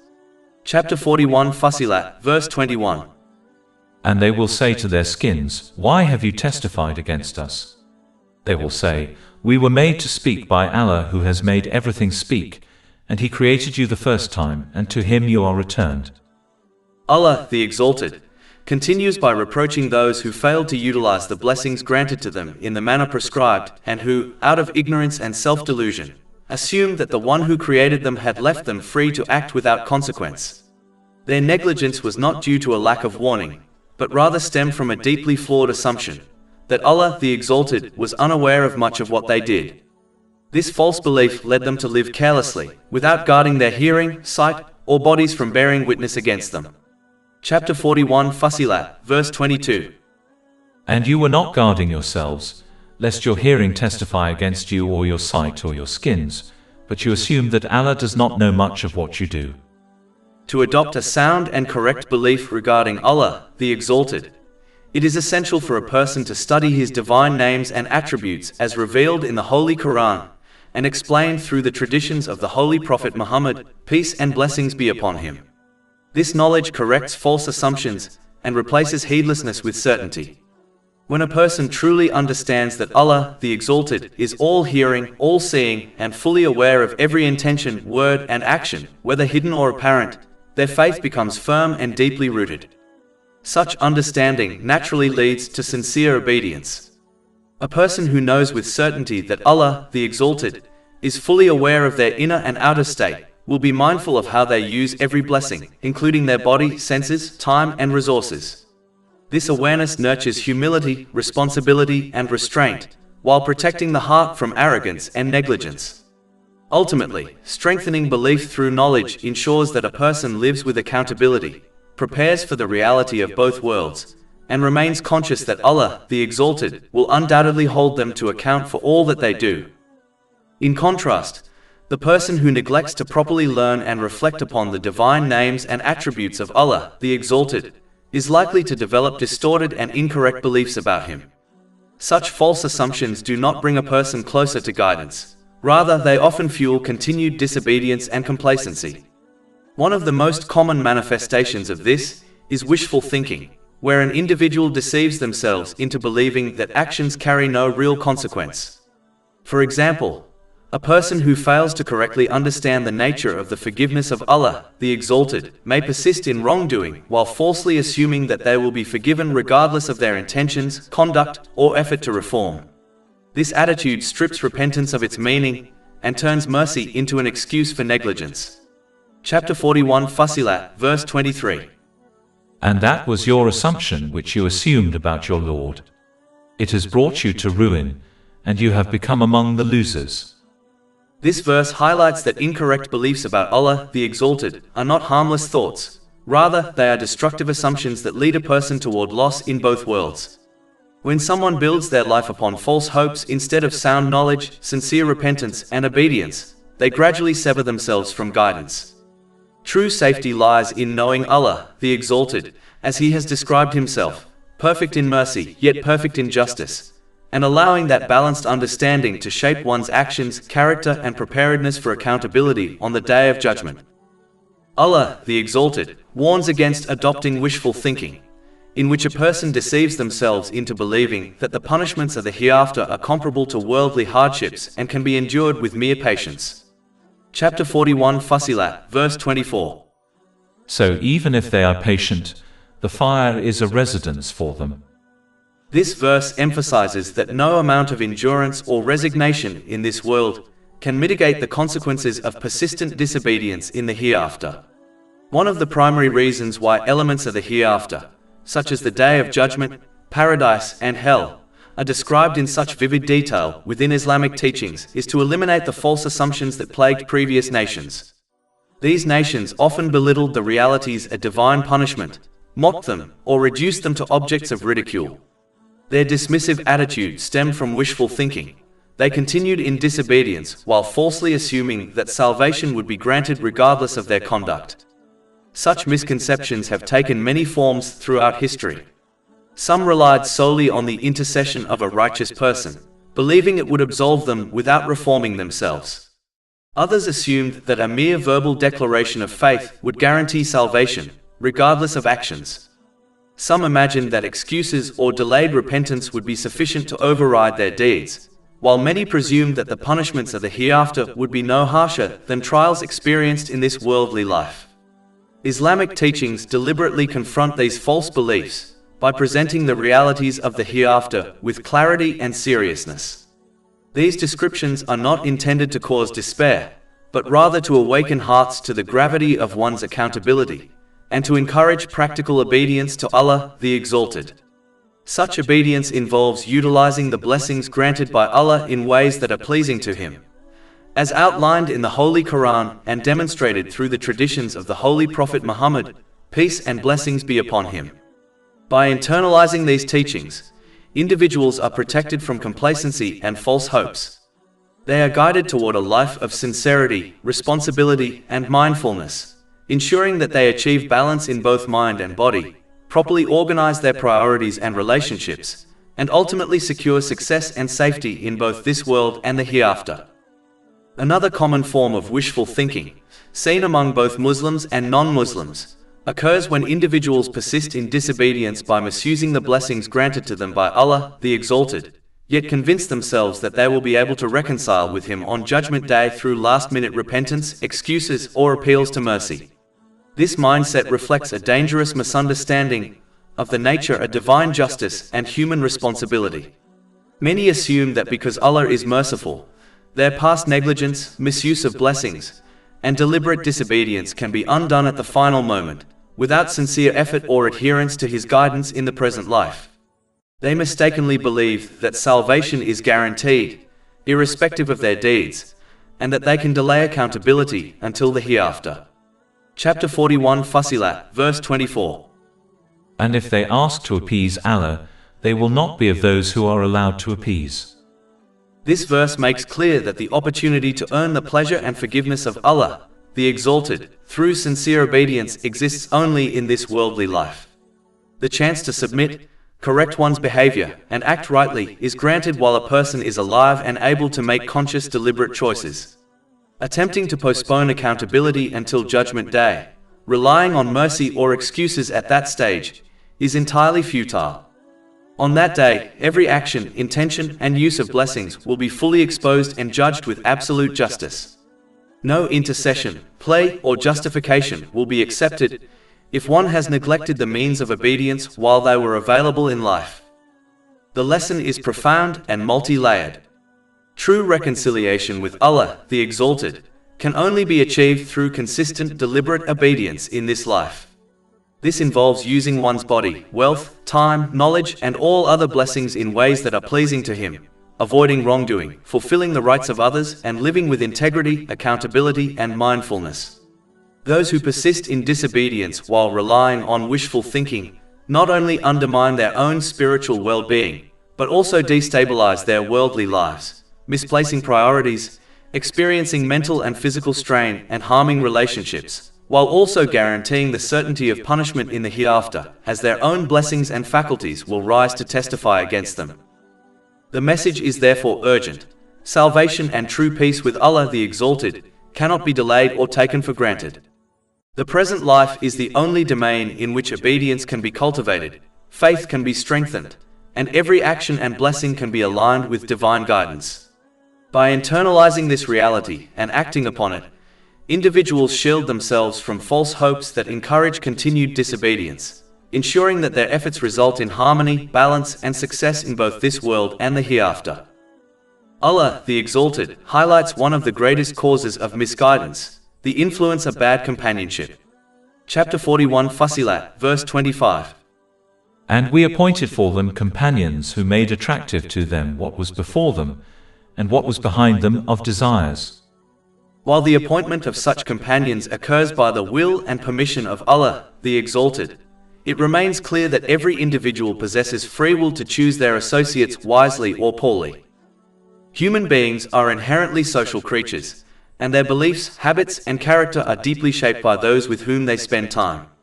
This influence may manifest immediately or gradually over time, but it is always transformative and far-reaching.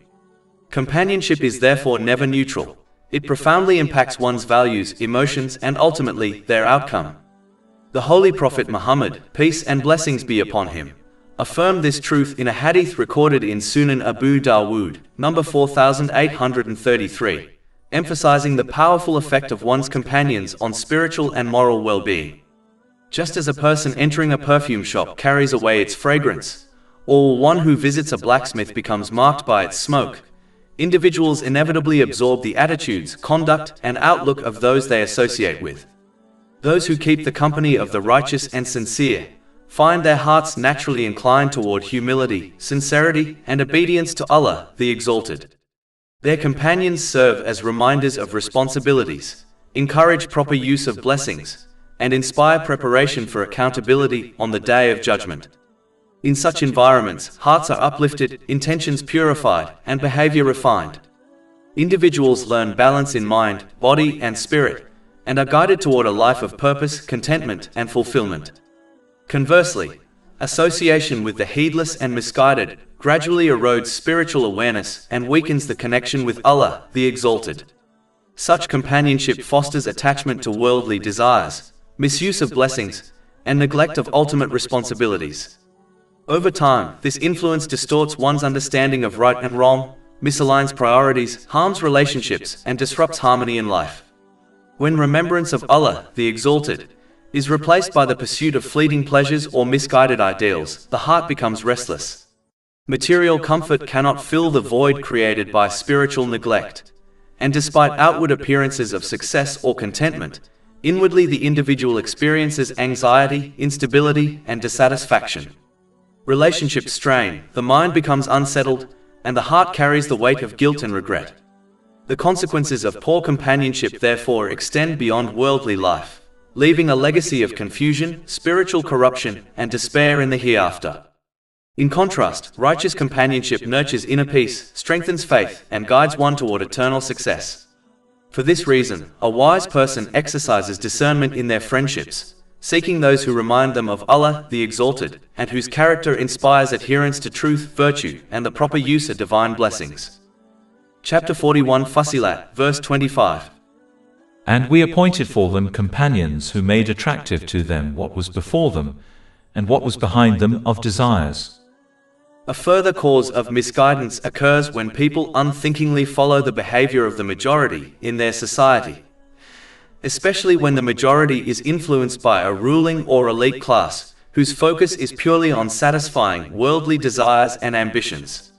Such blind conformity can be extremely dangerous, as it encourages individuals to adopt the wrong path, simply because it appears socially acceptable or widespread. Observing that most people around them disregard divine guidance, many assume that these behaviors must be correct, adopting them without reflection, analysis, or consideration of moral consequences. History demonstrates the fallibility of relying solely on majority opinion. Societies have often been misled by widely held but erroneous beliefs, such as the misconception that the earth was flat. The majority is not a reliable measure of truth, especially in matters of faith, ethics, and moral responsibility. Acting in accordance with popular trends or opinions without critical thought often leads to error and spiritual misalignment. Chapter 6 Al-An'am, verse 116. And if you obey most of those upon the earth, they will mislead you from the way of Allah. They follow not except assumption, and they are not but guessing. Instead of surrendering to social pressure or the whims of the majority, individuals are expected to employ the reasoning and intellect granted to them by Allah, the Exalted. Each situation should be assessed based on evidence, reflection, and sound understanding, enabling people to make informed decisions even if those choices contradict prevailing societal norms. Islam strongly discourages unthinking imitation, particularly in religious matters, emphasizing that true guidance comes from knowledge and conscious adherence to divine instruction. By carefully studying and acting upon Islamic teachings with understanding, individuals protect themselves from misguidance, strengthen their faith, and align their actions with the principles of truth and accountability, rather than the fluctuating opinions of society. Chapter 12 Yusuf, verse 108. Say, this is my way, I invite to Allah with insight, I and those who follow me. If a person fails to seek righteous companionship, and does not guard against blindly following the behavior of the majority in their society, they are likely to continue misusing the blessings granted to them by Allah, the Exalted. This disregard for guidance and lack of discernment disrupts balance in both mental and physical well-being, leading to mismanagement of relationships, priorities, and personal responsibilities. The consequences are not limited to this worldly life. Neglecting to prepare for accountability on the Day of Judgment compounds the severity of their fate in the hereafter. Chapter 41 Fussilat, verse 25. And the word has come into effect upon them, among nations which had passed on before them of jinn and men. Indeed they all were losers. As previously mentioned, the leaders of the non-Muslims of Mecca employed various strategies to prevent people from accepting Islam, motivated by fear that the spread of divine guidance would diminish their authority, leadership, and social influence. One of the most subtle yet effective methods was to distract individuals from listening to, reflecting upon, and studying Islamic teachings. Chapter 41 Fussilat, verse 26. And those who disbelieve say, do not listen to this Quran and drown the hearing of it, perhaps you will overcome. Throughout history, individuals and societies have faced deliberate attempts to divert attention away from truth, reflection, and spiritual growth. In the modern era, this distraction has become especially pervasive through the entertainment industry, which thrives on capturing human attention and shaping desires, emotions, and behaviors.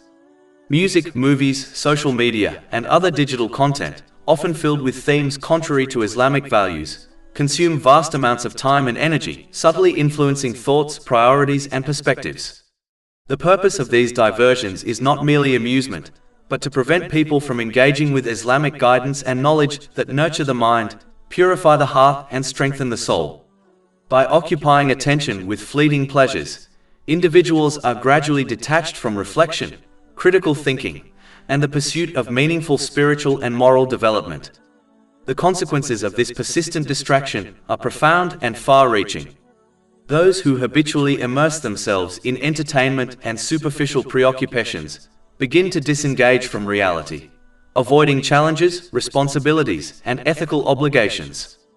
Over time, this habitual avoidance weakens mental resilience, reduces patience, and diminishes the ability to cope even with minor difficulties.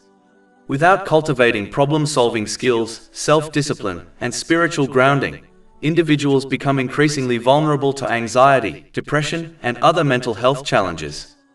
In extreme cases, chronic escapism can contribute to suicidal tendencies, as the mind becomes ill-equipped to manage the pressures of real life. Modern research consistently demonstrates a strong correlation between excessive engagement with entertainment-focused media, such as social media platforms, streaming services, and online games, and the rise of attention deficits, emotional instability, and impaired critical thinking. Beyond psychological harm, such preoccupation also undermines spiritual development. Neglecting the study and reflection of Islamic teachings results in the misuse of blessings, failure to prepare for accountability on the Day of Judgment, and the loss of peace of mind in both this world and the hereafter. The remedy, however, is both clear and transformative: conscious prioritization of time, attention, and intention. People must recognize that endless distraction cannot provide true fulfillment or stability, and that genuine peace and contentment are achieved through purposeful reflection, learning, and action. By engaging with the Holy Quran, the traditions of the Holy Prophet Muhammad, peace and blessings be upon him, and other sources of beneficial knowledge, individuals strengthen their minds, purify their hearts, and develop clarity, patience, and resilience. This deliberate practice fosters mental toughness, spiritual awareness, and the ability to navigate worldly responsibilities effectively, while maintaining balance and integrity in all areas of life.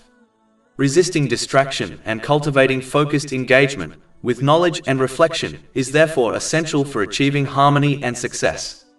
Those who master their attention and pursue sincere spiritual and moral growth are protected from the insidious effects of mental and spiritual weakness.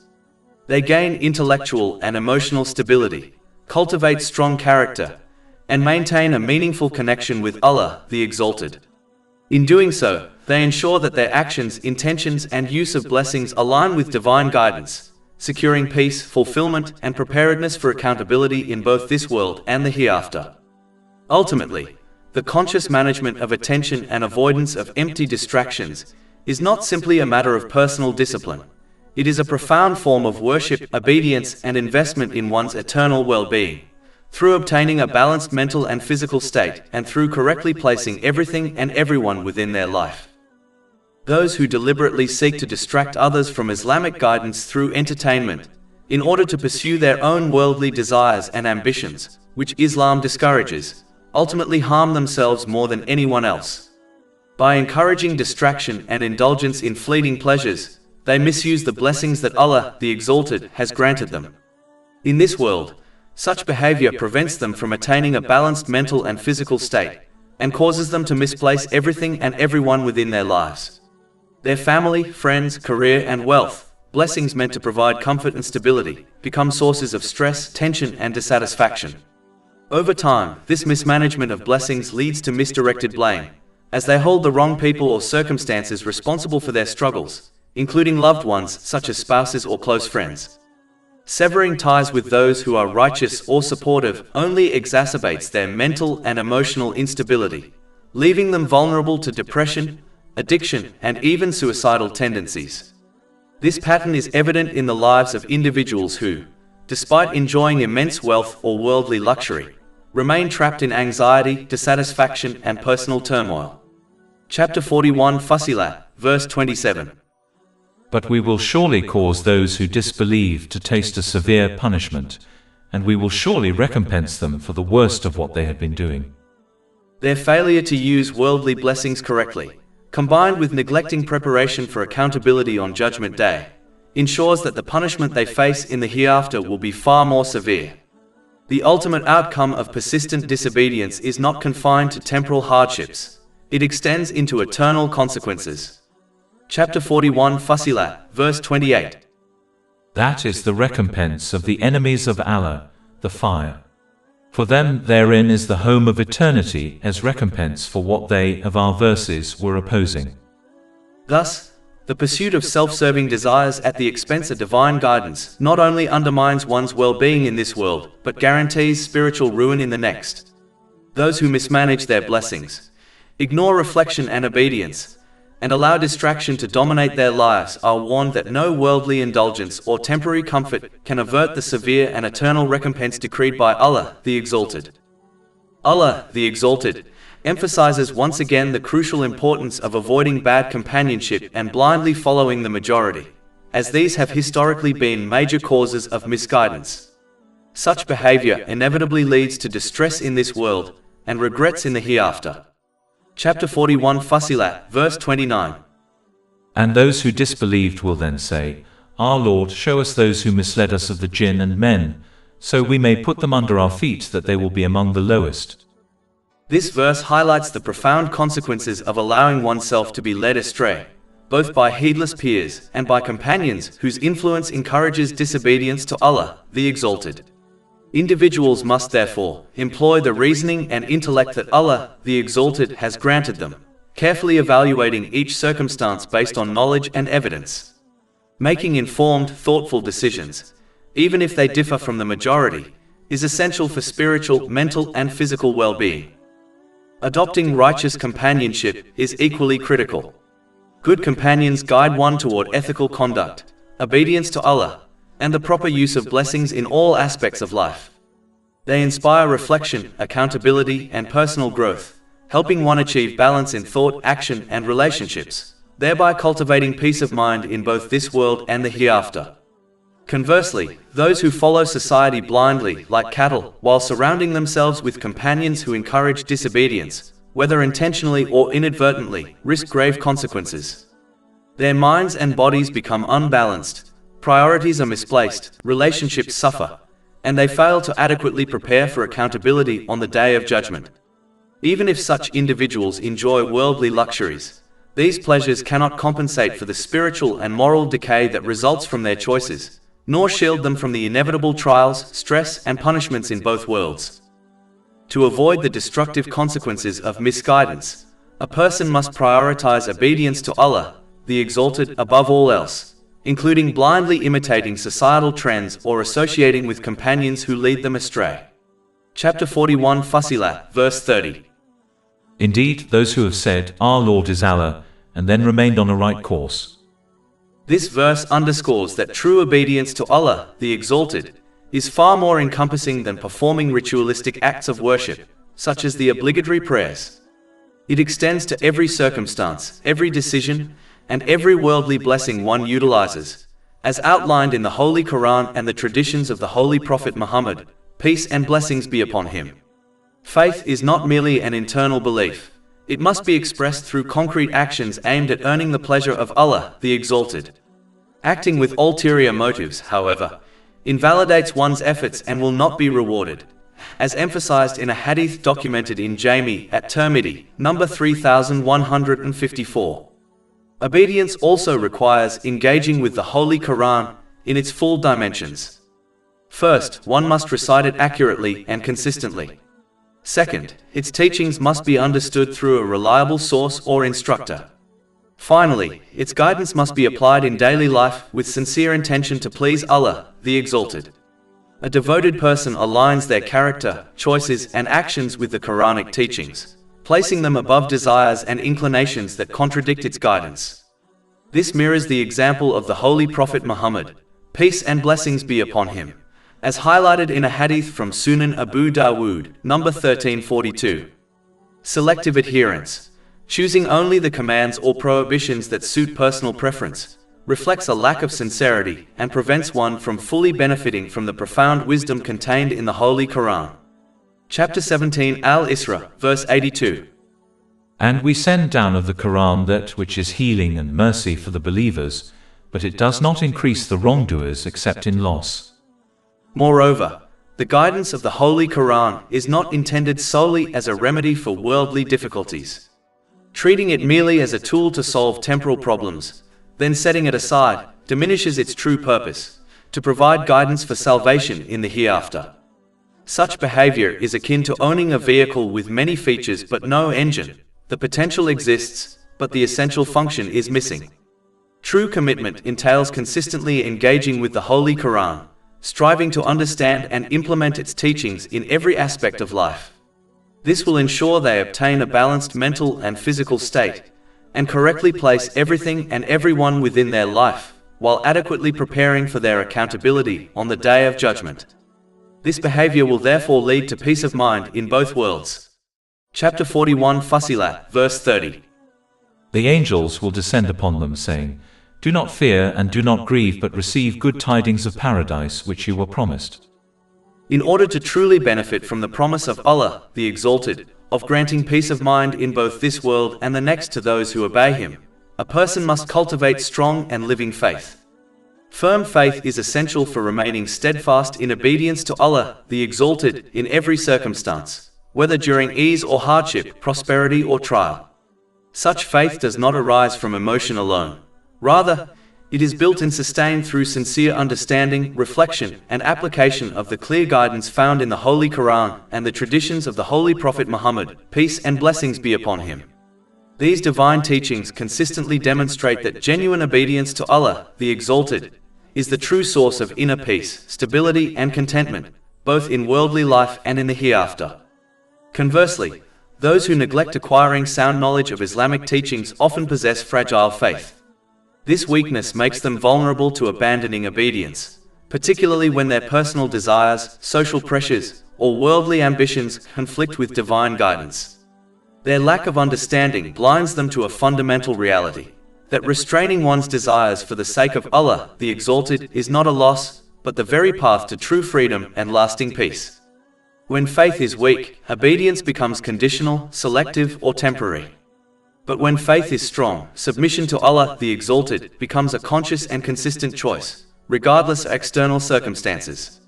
For this reason, it is essential for individuals to actively strengthen their faith through seeking beneficial knowledge and translating that knowledge into action. This practical commitment includes using every blessing, such as time, health, wealth, and influence, in the manner prescribed by Islamic teachings. By doing so, a person develops balance in both mental and physical well-being, gains clarity in prioritizing relationships and responsibilities, and places every aspect of life in its proper position. Ultimately, strong faith anchored in knowledge and action safeguards a person from confusion, inner turmoil, and misguidance, while leading them toward obedience, peace of mind, and success in both worlds, through obtaining a balanced mental and physical state, and through correctly placing everything and everyone within their life. Chapter 41, Fussilat, verses 30 to 32. Indeed, those who have said, "Our Lord is Allah," and then remained on a right course, the angels will descend upon them, saying, "Do not fear and do not grieve, but receive good tidings of paradise which you were promised. We were your allies in the worldly life and in the hereafter. And you will have therein whatever your souls desire, and you will have therein whatever you request, as accommodation from a Lord who is forgiving and merciful." In order to attain this objective, a person must submit to Allah, the Exalted, in a practical and tangible manner by correctly using every blessing they have been granted, in accordance with Islamic teachings. True submission is not confined to belief alone. It is manifested through actions, choices, and conduct in daily life. When a person lives in this way, they are granted peace of mind in both this world and the next, as they achieve a balanced mental and physical state, and learn to place everything and everyone in their proper position within their life. Nothing is overvalued or neglected, and priorities are aligned with divine guidance. Alongside this personal benefit, practical obedience fulfills another critical responsibility, representing Islam accurately to others. Chapter 41, Fussilat, verse 33. And who is better in speech than one who invites to Allah and does righteousness? This verse makes clear that calling others toward Allah, the Exalted, is inseparable from righteous action. An invitation to Islam is not conveyed through words alone, but through the lived example of one's character and behavior. This responsibility can only be fulfilled when a person actively seeks knowledge of Islamic teachings and strives to implement them consistently, allowing those teachings to shape their morals, interactions, and lifestyle.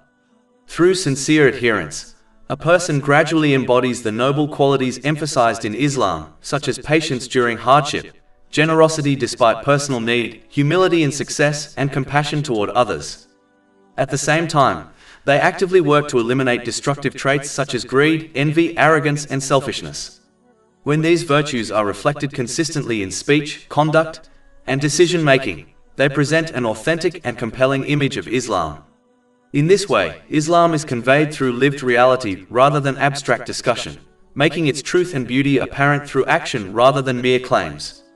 Conversely, Neglecting this responsibility leads to a serious misrepresentation of Islam. When a person claims affiliation with Islamic teachings but behaves unjustly, harshly, or irresponsibly, their conduct may repel others from guidance. This harm is profound, as it may discourage people from accepting or practicing obedience to Allah, the Exalted. Whether this misguidance occurs intentionally or through negligence, it carries grave consequences.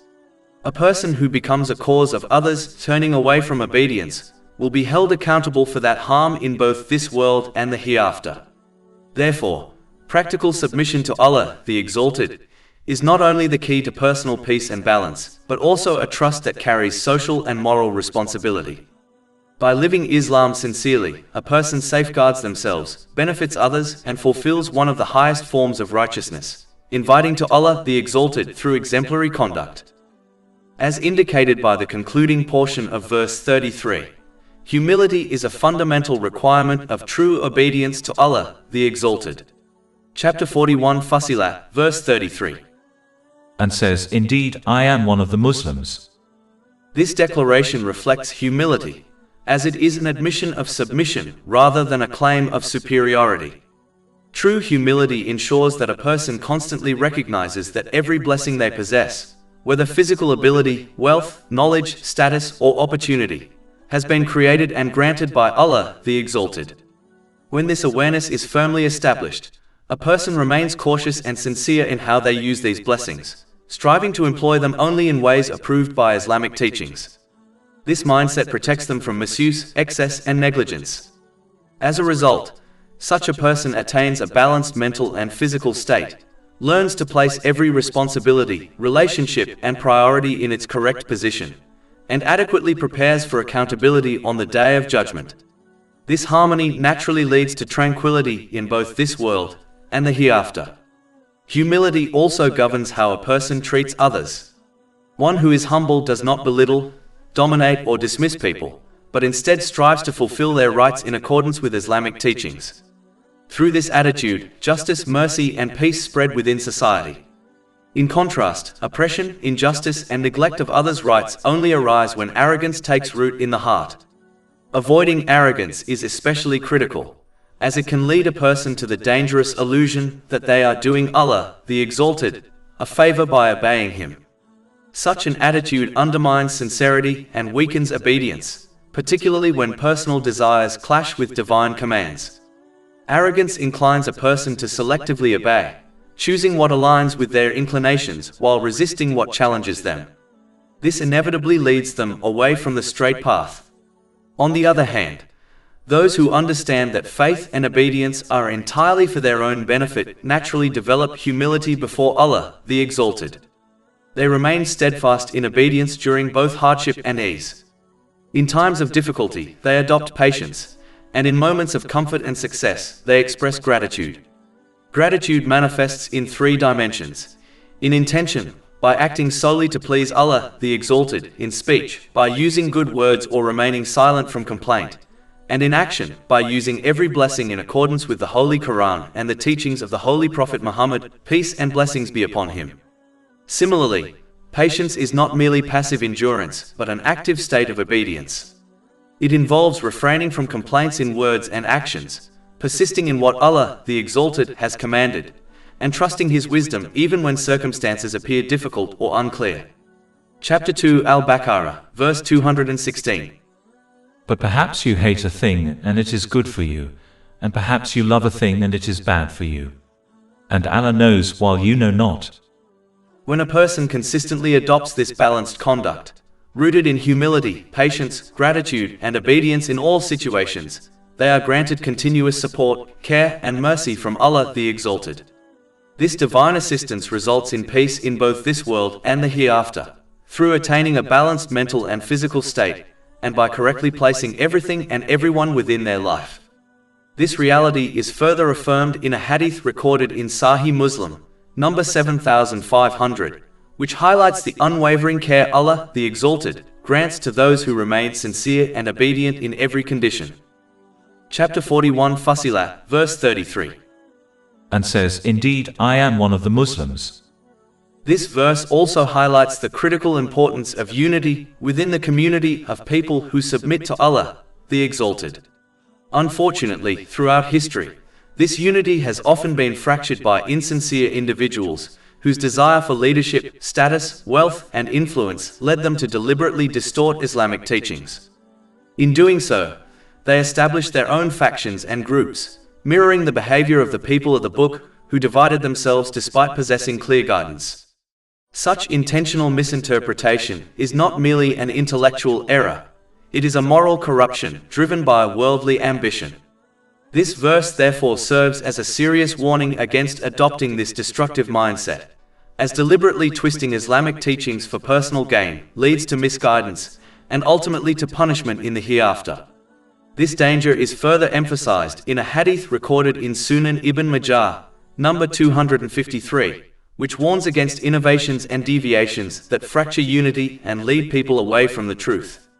Creating or promoting factions by manipulating religious teachings for authority or recognition is a path that ends in loss, regardless of how convincing or widespread it may appear.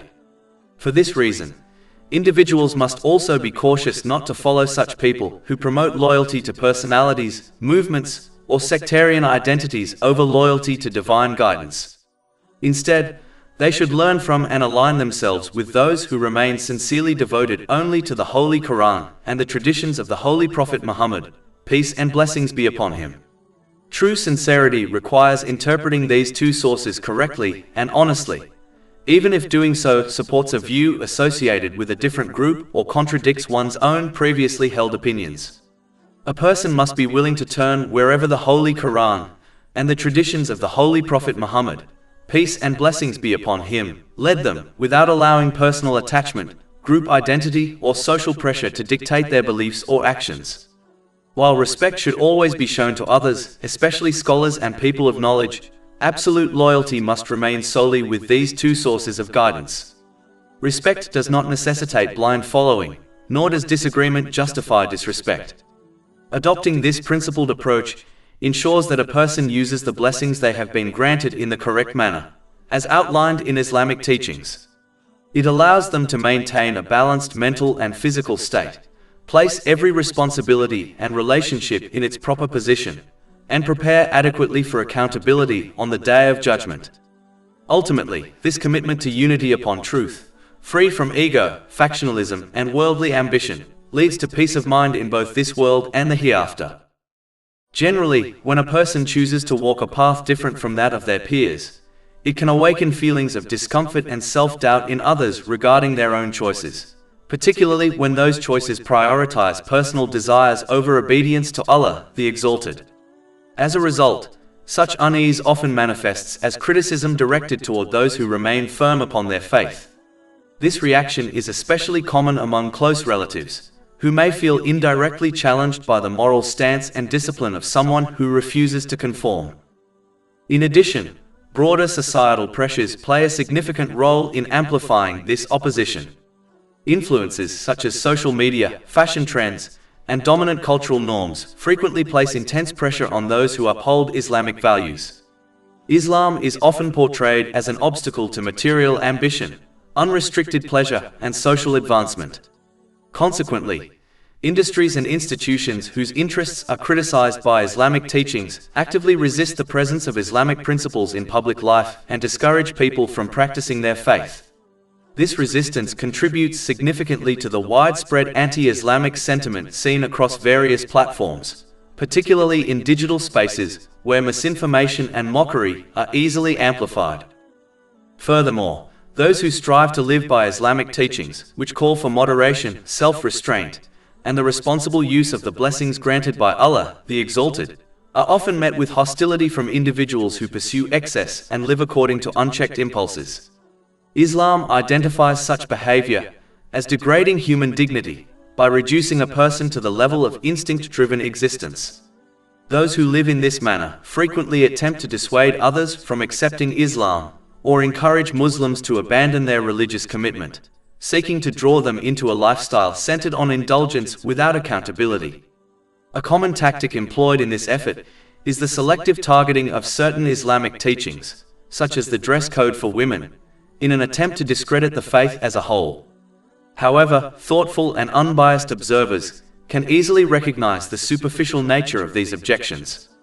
The same critics who attack Islamic modesty requirements often raise no objection to uniform standards in professions such as law enforcement, the military, healthcare, education, or corporate environments. This selective outrage reveals the weakness and inconsistency of their arguments, demonstrating that the true discomfort lies not with clothing itself, but with Islam's emphasis on discipline, accountability, and moral restraint. In reality, it is precisely the core principles of Islam and the upright conduct of those who practice it sincerely that provoke such opposition. The clarity of moral boundaries and the call to self-discipline unsettle those who wish to live without restraint, leading them to criticize Islam in any way they can. In all circumstances, therefore, an individual must remain steadfast in sincere obedience to Allah the Exalted by maintaining excellent character and conduct, especially when faced with criticism, hostility, or misunderstanding. Islam does not call for retaliation through bitterness or arrogance, but rather for responding with dignity and moral excellence. Chapter 41 Fussilat, verse 34. And not equal are the good deed and the bad. Repel evil by that deed which is better. There must always be a clear and unmistakable distinction between a Muslim and the conduct of others. Their character should stand out through consistent excellence in every circumstance, whether in worldly dealings or religious matters, whether during times of ease or moments of hostility and provocation. An impartial observer should be able to recognize their superior manners through qualities such as patience, restraint, honesty, and compassion, even when such behavior is difficult to maintain. When negativity is met with patience, wrongdoing with forgiveness, and hostility with dignity, a person not only safeguards their own spiritual well-being, but also becomes a living representation of the true message of Islam. Such conduct has the power to soften hearts, dissolve resentment, and transform misunderstanding into reflection. What begins as opposition can, through sustained good character, turn into respect and even sincere friendship. Chapter 41 Fussilat, verse 34. Repel evil by that deed which is better, and thereupon the one whom between you and him is enmity will become as though he was a devoted friend. This verse highlights that moral excellence is not a sign of weakness, but a powerful means of change. By consistently choosing what is better, despite provocation or injustice, a person aligns themselves with divine guidance, elevates their own character, and fulfills a vital role in conveying the beauty and wisdom of Islam through action rather than words alone. Chapter 41 Fussilat, verse 35. But none is granted it except those who are patient, and none is granted it except one having a great portion of good. However, it is essential to clarify that responding with good character does not mean abandoning one's right to self-defense or tolerating oppression. Islam does not call for passivity in the face of harm. Rather, it teaches that a person should protect themselves through lawful, reasonable, and practical means, while still upholding dignity, restraint, and good manners in speech and conduct. Defending oneself includes taking proactive steps to prevent further harm and to secure safety.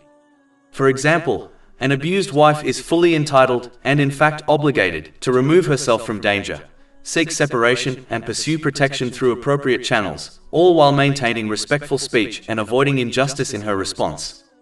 Remaining silent or enduring abuse under the false banner of patience is not a virtue in Islam. It is a misunderstanding of patience altogether. True patience does not mean enabling wrongdoing or allowing oppression to continue unchecked. Instead, it means responding to hardship in a manner that is principled, balanced, and aligned with justice.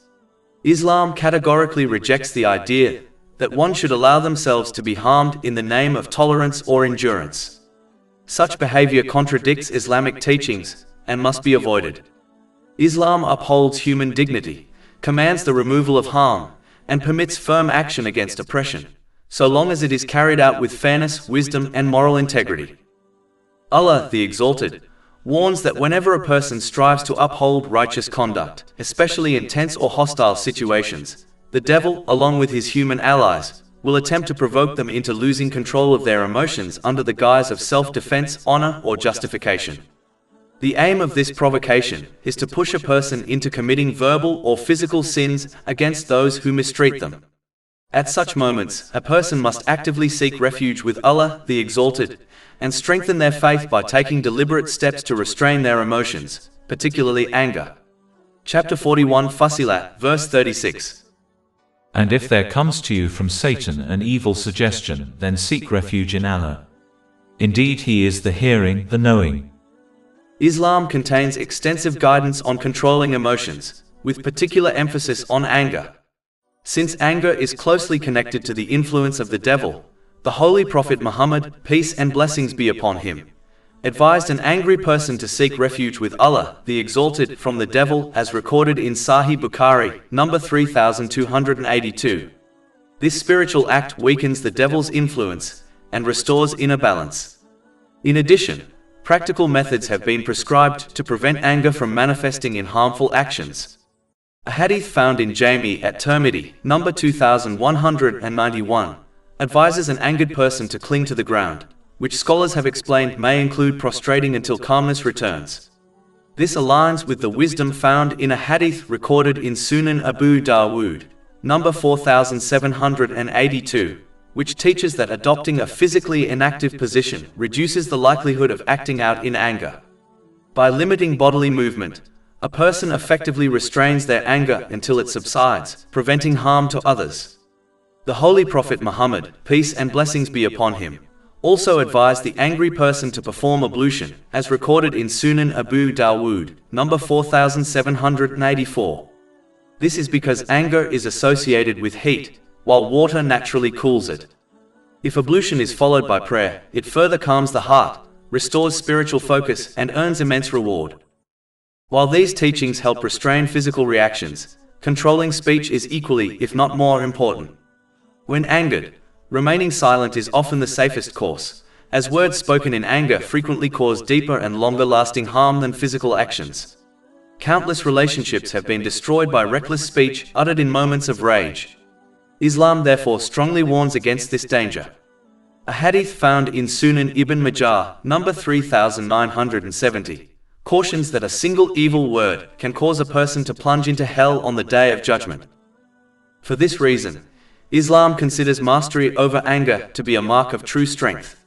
The Holy Prophet Muhammad, peace and blessings be upon him, described the truly strong person as one who controls themselves when angry, as recorded in Sahih Bukhari, number 6114.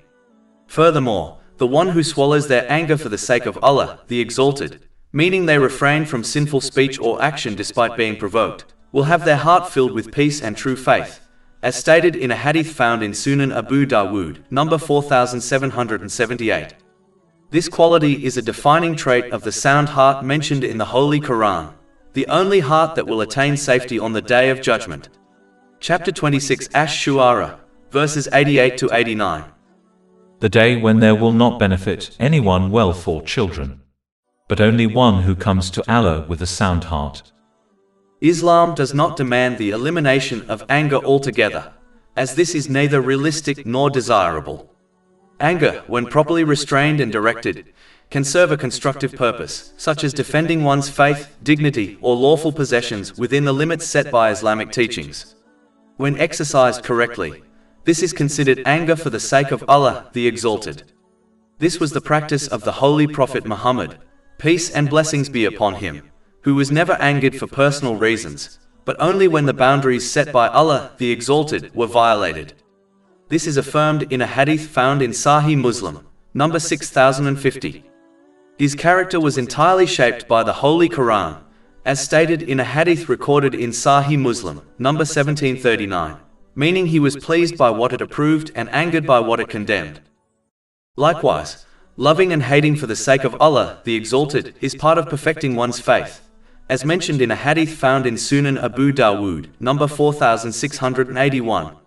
Since the root of hatred is anger, this further clarifies that Islam does not abolish anger but rather disciplines it, confining it within ethical and spiritual limits.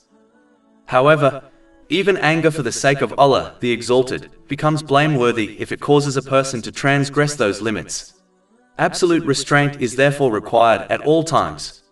A hadith found in Sunan Abu Dawood, number 4901, warns of a worshipper who angrily claimed that Allah the Exalted would never forgive a particular sinner. Because of this arrogant assumption, Allah the Exalted decreed that the worshipper would be punished while the sinner would be forgiven on the Day of Judgment. This hadith powerfully illustrates the danger of uncontrolled anger, even when cloaked in religious zeal. The roots of evil have been summarized as four: uncontrolled desire, fear, base appetites, and anger. Whoever learns to restrain anger according to Islamic guidance removes a quarter of evil from their character and their life. In conclusion, it is essential for persons to control their anger so that it does not lead them to speak or act in ways that result in regret in this world and severe consequences in the hereafter. Mastery over anger safeguards faith, preserves relationships, protects dignity, and is a defining quality of those who seek the pleasure of Allah the Exalted. After calling people to seek refuge with Him so that they may consistently adopt correct conduct in every circumstance, Allah the Exalted once again directs attention to clear signs within the universe that demonstrate why refuge must be sought through sincere obedience to Him alone. These signs are not abstract ideas, rather they are evident realities that surround people at all times. Chapter 41 Fussilat, verse 37. And of His signs are the night and day and the sun and moon. The movement and positioning of the sun ensure that the earth receives a precise and harmonious balance of light and darkness. The alternation of day and night, along with their gradual changes in length throughout the year, allows life to function in the most beneficial and sustainable way. The sun provides warmth essential for survival, enabling plant growth through photosynthesis, which forms the foundation of the food chain. Without this carefully measured solar energy, life on Earth would not be possible, as even a slight increase or decrease in the sun's intensity could render the planet uninhabitable. The sun also plays a central role in regulating Earth's climate. Seasonal changes, weather patterns, and temperature stability are all dependent on its fixed orbit and distance from the Earth. These factors allow water cycles to function properly, producing rainfall that sustains crops, animals, and human life. Any disruption in this balance would lead to extreme climates, widespread famine, and environmental collapse. This stability highlights a deliberate system designed to preserve life, not one formed through randomness.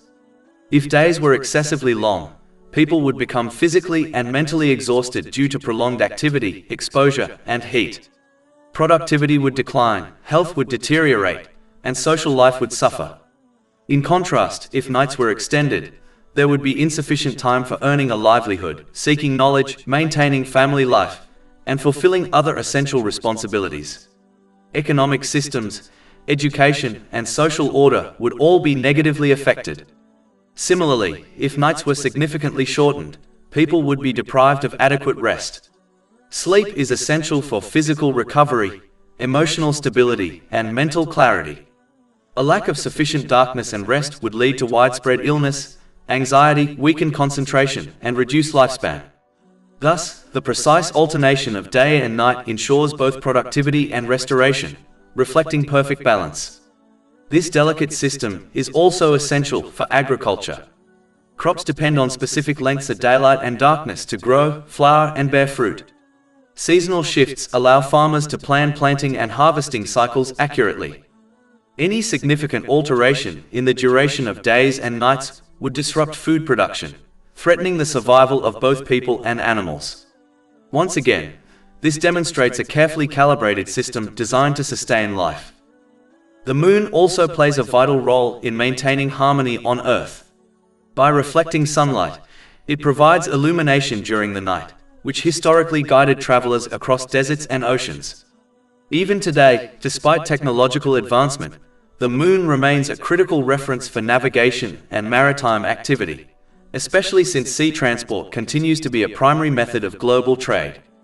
Beyond illumination, the moon's gravitational pull governs the tides of the oceans and seas. These tides are essential for regulating marine ecosystems, distributing nutrients, preventing stagnation of waters, and supporting countless forms of life. Tides also influence weather patterns and help stabilize Earth's rotation. Any disruption in this finely tuned system would result in severe ecological damage, coastal destruction, and climatic instability. Furthermore, The sun and moon allow people to measure time with remarkable accuracy. Days, months, seasons, and years are all calculated through their movements. This precise measurement of time is essential for organizing life, worship, work, agriculture, travel, and social systems. Human civilization itself depends on this predictability and order. Another profound lesson within these signs is submission. The sun and moon never deviate from their appointed paths. They do not hasten, delay, or rebel against the command of Allah the Exalted. Their constant obedience reflects a universal order that all creation follows. This serves as a powerful reminder that true harmony, both within the universe and within human life, can only be achieved through submission to the will of Allah the Exalted. Chapter 41 Fussilat, verse 37. Do not prostrate to the sun or to the moon, but prostrate to Allah who created them, if it should be Him that you worship. In general, many people who believed in Allah the Exalted nevertheless attributed human limitations to Him, such as fatigue or the need for assistance. As a result, they imagined Allah the Exalted in a manner similar to a worldly ruler. A worldly ruler cannot manage an entire kingdom alone, and therefore appoints deputies, ministers, or governors to oversee different affairs. Based on this flawed comparison, such people assumed that Allah the Exalted also required intermediaries to manage creation. This led them to worship other beings, such as the sun, the moon, and the angels, in the hope of drawing closer to Allah the Exalted or earning His pleasure through them. Allah the Exalted refutes and dismantles this false belief by repeatedly reminding people that He alone is the creator, sustainer, and controller of all things. Since every aspect of existence is under His direct authority and knowledge, He has no need for assistance, delegation, or intermediaries. Therefore, obedience, worship, reliance, and hope must be directed to Him alone in every situation. Sadly, traces of this misunderstanding have also appeared among some people who identify with Islam. Such individuals invest excessive time, energy, and resources in attaching themselves to certain spiritual figures whom they believe possess a special or exclusive connection to Allah the Exalted, much like a governor who enjoys privileged access to a king. Their aim is to please these figures, in the hope that they will intercede on their behalf with Allah the Exalted. This mindset often mirrors worldly practices, where gifts, exaggerated reverence, and unusual displays of devotion are used to gain favor and influence. In this distorted framework, these spiritual figures are treated as gatekeepers between people and Allah the Exalted. This concept fundamentally contradicts Islamic teachings. The holy prophets, peace be upon them, were never intermediaries who controlled access to Allah the Exalted. Rather, they clarified the path that leads to His pleasure and explained how to obey Him directly. They never demanded gifts, wealth, or special treatment in return for guidance. Their role was to convey the message clearly and sincerely, not to position themselves as objects of devotion. Therefore, a person should seek Islamic knowledge from qualified and trustworthy teachers and show them appropriate respect. However, they must not believe that closeness to Allah the Exalted depends on attaching themselves to individuals or seeking their favor. Allah the Exalted alone possesses absolute authority over the universe, and He is fully aware of every intention, word, and action. He does not require intermediaries between Himself and His servants. For example, chapter 2 Al-Baqarah, verse 186. And when my servants ask you concerning me, indeed I am near. I respond to the invocation of the supplicant when he calls upon me. And chapter 40 Ghafir, verse 60. And your Lord says, call upon me, I will respond to you.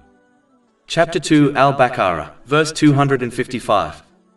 Who is it that can intercede with Him except by His permission? These verses make it clear that direct supplication to Allah the Exalted is not only permitted but encouraged, and that no intercession can occur unless He allows it. Although intercession will indeed take place on the Day of Judgment by the permission of Allah the Exalted, this concept must never be treated mockingly.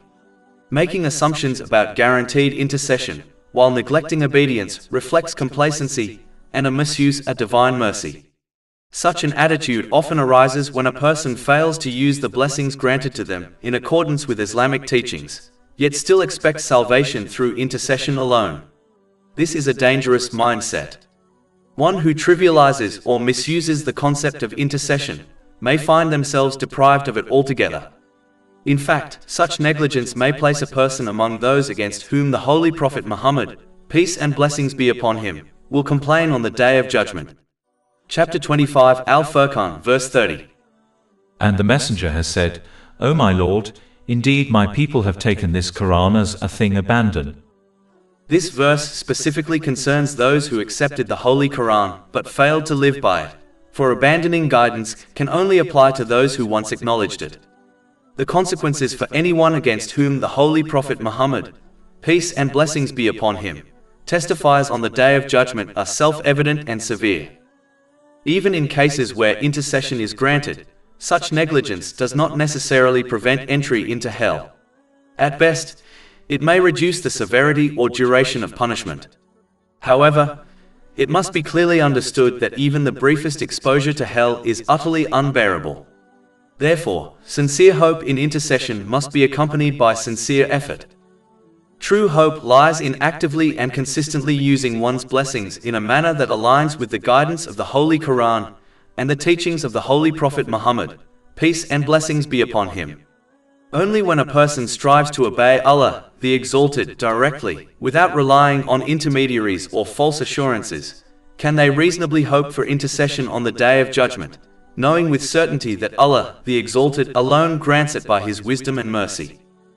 However, because obedience to Allah, the Exalted, often runs contrary to people's worldly desires and impulses, many persist in disobedience by misusing the blessings they have been granted. Instead of submitting to divine guidance, they allow their passions, ambitions, and egos to dictate how they live. The inevitable consequence of this is an unbalanced mental and physical state. Such individuals lose the ability to place matters in their proper order, misjudging priorities and misplacing both people and responsibilities within their lives. As a result, they fail to prepare adequately for their accountability on the Day of Judgment. This internal disorder manifests outwardly as stress, anxiety, and continuous difficulties in both personal and social life. Even when such people possess wealth, status, or worldly comforts, these luxuries do not bring them true peace. Instead, they often become an added source of pressure and dissatisfaction. Chapter 41 Fussilat, verse 38. But if they are arrogant, then those who are near your Lord exalt him by night and by day, and they do not become weary. Those who grasp this truth understand that unchecked desires are not a path to freedom or happiness. Therefore, they consciously regulate their ambitions and worldly goals according to Islamic teachings. By doing so, they ensure that every blessing they possess, whether wealth, health, relationships, or time, is used in a manner pleasing to Allah, the Exalted. This disciplined approach allows them to achieve a balanced mental and physical state, where priorities are clear and everything and everyone is placed in their rightful position within life. Such individuals remain mindful of their ultimate accountability on the Day of Judgment, and this awareness shapes their choices and behavior. As a result, they are granted tranquility and stability, not only in this world but also in the hereafter. In this way, sincere obedience to Allah, the Exalted, becomes the means through which lasting peace of mind is attained in both worlds. Allah, the Exalted, then points to yet another unmistakable sign of His absolute authority and mercy, one that directly relates to the provision and survival of all living beings on earth. This sign is repeatedly witnessed by humanity, yet its deeper meaning is often neglected. Chapter 41 Fussilat, verse 39. And of his signs is that you see the earth stilled, but when we send down upon it rain it quivers and grows. At one moment, the land appears lifeless, dry, and motionless, incapable of producing any benefit. Then, by the command of Allah, the Exalted, rain descends, and the same earth suddenly stirs, swells, and gives rise to vegetation, crops, and sustenance. This dramatic transformation illustrates that life, growth, and provision are not inherent to the earth itself, but are entirely dependent on the will, power, and wisdom of Allah, the Exalted. When one reflects upon the water cycle, its extraordinary precision becomes clear. Water evaporates from oceans and seas, ascends into the atmosphere, and condenses into clouds. The rain that forms is naturally acidic and descends primarily upon mountainous regions. These mountains serve as a natural filter, neutralizing the acidity of the rain through their mineral composition, making the water suitable for consumption by people, animals, and plants. From there, the water flows through rivers, lakes, and underground reservoirs, sustaining life across the planet.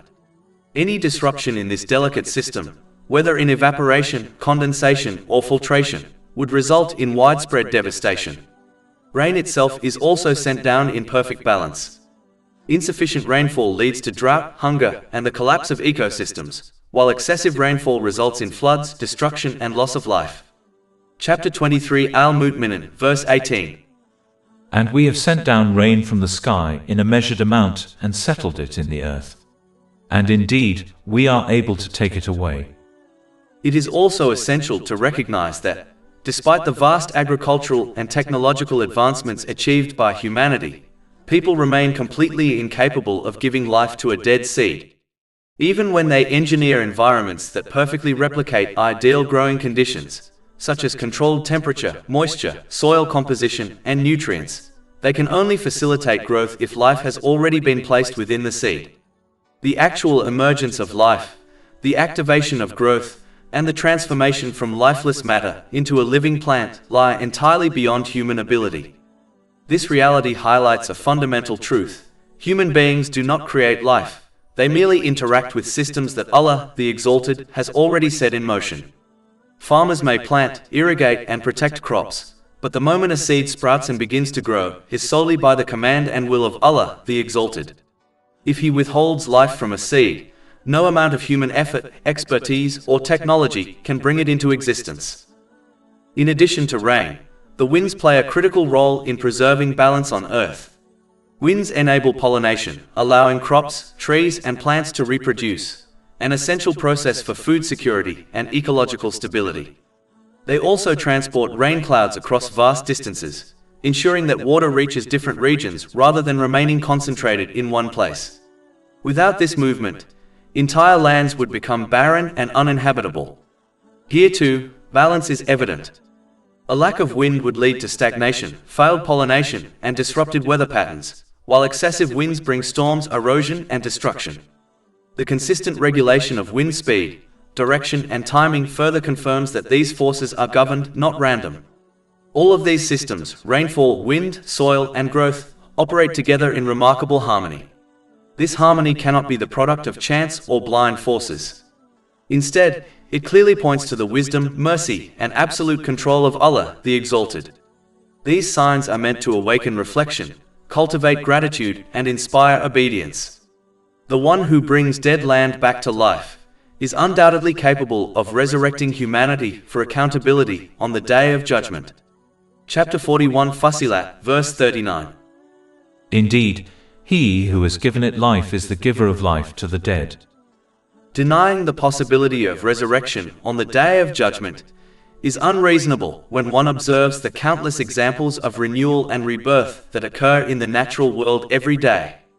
The changing seasons, for instance, provide a clear illustration. In winter, trees lose their leaves and appear lifeless, yet in spring and summer, new leaves emerge and the same trees flourish once again. Similarly, resurrection is a continuous process within the human body, where cells die and are replaced by new ones, such as in the skin and internal organs. The daily cycle of sleep and wakefulness also exemplifies this phenomenon. During sleep, the sister of death, the senses are inactive, yet upon waking, the soul is returned, bringing life once more. Chapter 39 Az-Zumar, verse 42. Allah takes the souls at the time of their death, and those that do not die He takes during their sleep. Then He keeps those for which He has decreed death, and releases the others for a specified term. Indeed, in that are signs for a people who give thought. The certainty of the Day of Judgment becomes even clearer when one considers the balance and precision present throughout the universe. The Earth maintains a perfect distance from the Sun, ensuring the right temperature for life.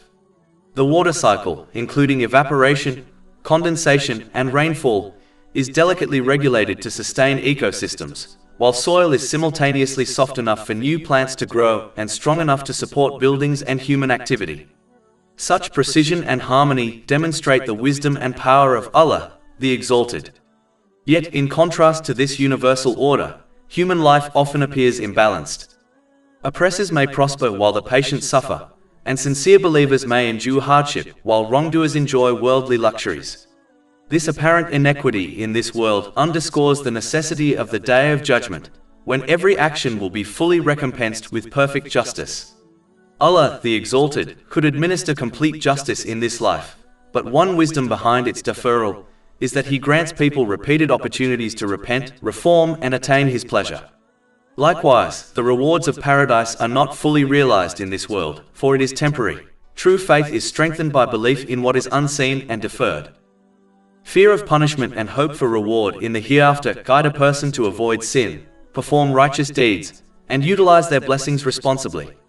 They serve as a reminder that obedience to Allah, the Exalted, is not optional, and that every action has consequences, both seen and unseen. The Day of Judgment, moreover, can only occur once the material world ends, because all human deeds must be concluded before recompense can be fairly applied.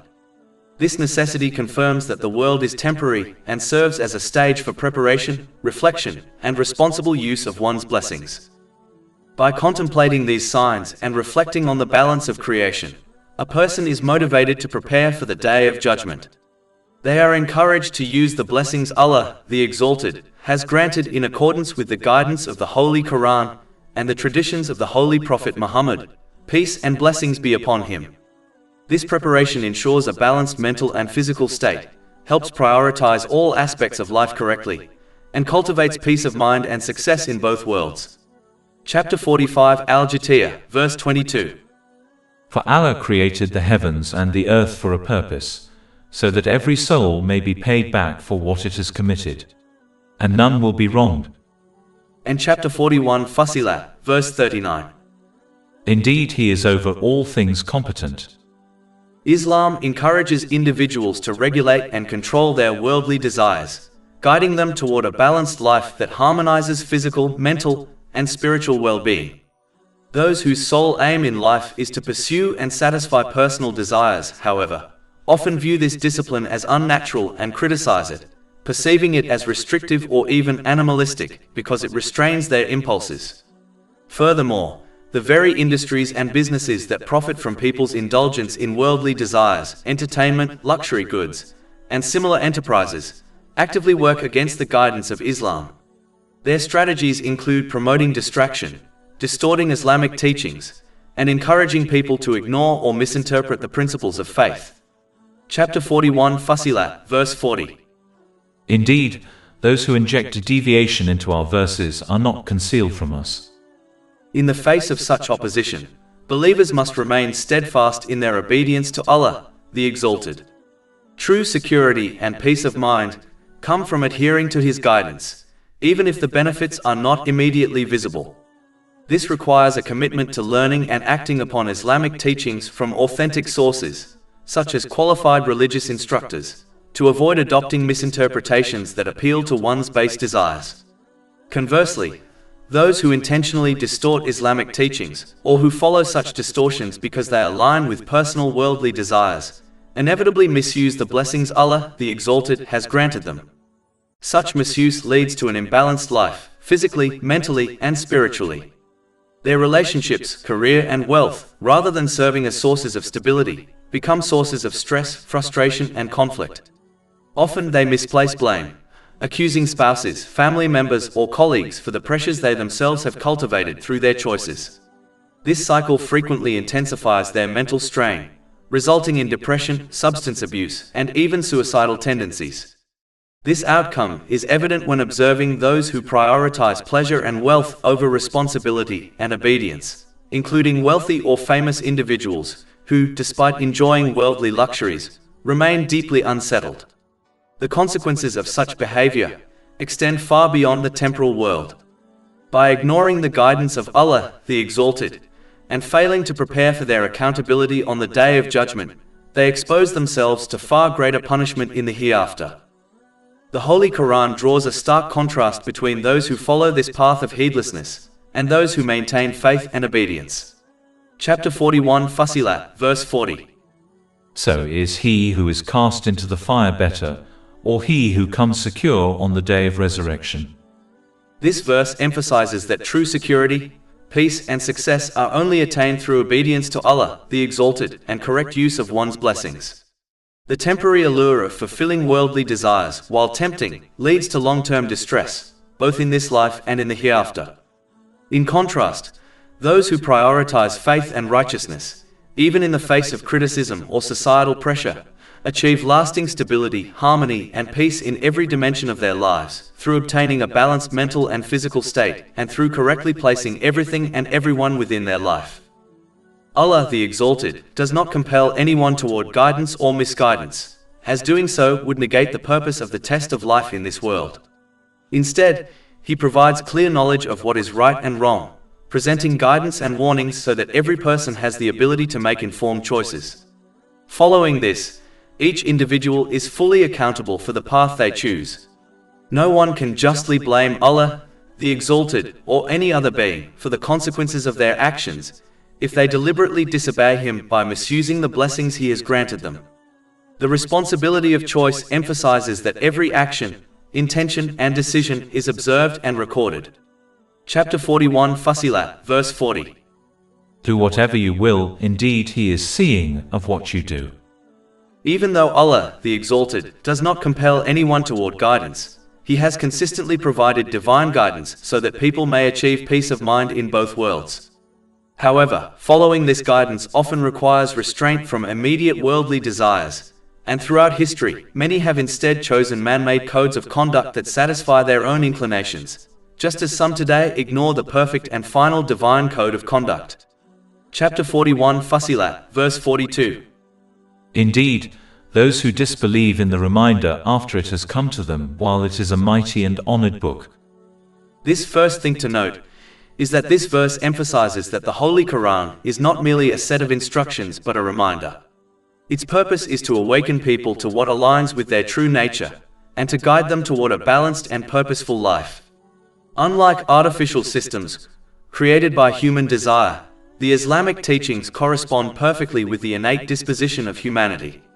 Any framework that contradicts this natural disposition feels foreign, often causing mental stress, emotional unrest, and physical imbalance when followed. In contrast, the principles of Islam resonate naturally with the human heart. Many individuals who embrace Islam after following other religions or lifestyles describe a profound sense of familiarity, as if rediscovering truths already embedded within them. This is because Islam restores people to their natural state, the one upon which Allah, the Exalted, created all of humanity. It does not impose external rules for the sake of authority or control. Rather, it harmonizes with the human soul, cultivating equilibrium in thought, behavior, and life priorities. Those who reject divine guidance, on the other hand, often do so out of attachment to inherited customs, pride, or prejudice. Such resistance prevents them from perceiving the inherent wisdom and alignment of revelation with human nature. When approached with sincerity and humility, however, the Holy Quran demonstrates that divine guidance is not a constraint, but a source of liberation. It restores inner peace, strengthens the mind and body, and directs people toward fulfilling their ultimate purpose. In this way, the Holy Quran functions simultaneously as a mirror and a compass, a mirror that reflects the innate truth within every human being, and a compass that directs them toward tranquility, balance, and rightful action in both worlds. By following its guidance, a person can attain harmony in their mental and physical state, correctly prioritize all aspects of life, and prepare themselves adequately for accountability on the Day of Judgment. The reminder, therefore, is both practical and profound, addressing the immediate needs of this life while securing eternal well-being. Chapter 41, Fussilat, verse 42. Indeed, those who disbelieve in the reminder after it has come to them, while it is a mighty and honored book. In addition, the Holy Quran encompasses both law and wisdom. The law serves as the divinely ordained code of conduct that governs how people should use the blessings they have been granted. By adhering to this law, individuals fulfill their duties toward Allah, the Exalted, and toward others, ensuring that their actions are just, responsible, and beneficial. Observing this law brings inner peace and fosters a society grounded in justice, balance, and harmony, where the rights of all people are respected and fulfilled. However, law alone is not sufficient. Wisdom complements the law by teaching individuals how to apply its principles correctly and effectively, ensuring that the knowledge gained translates into tangible benefits in both this world and the hereafter. Without wisdom, the law may be misinterpreted or exploited, as people could seek loopholes to justify wrongful behavior or avoid fulfilling obligations. On the other hand, wisdom without the law can lead individuals to create arbitrary rules based on personal judgment, desires, or biases.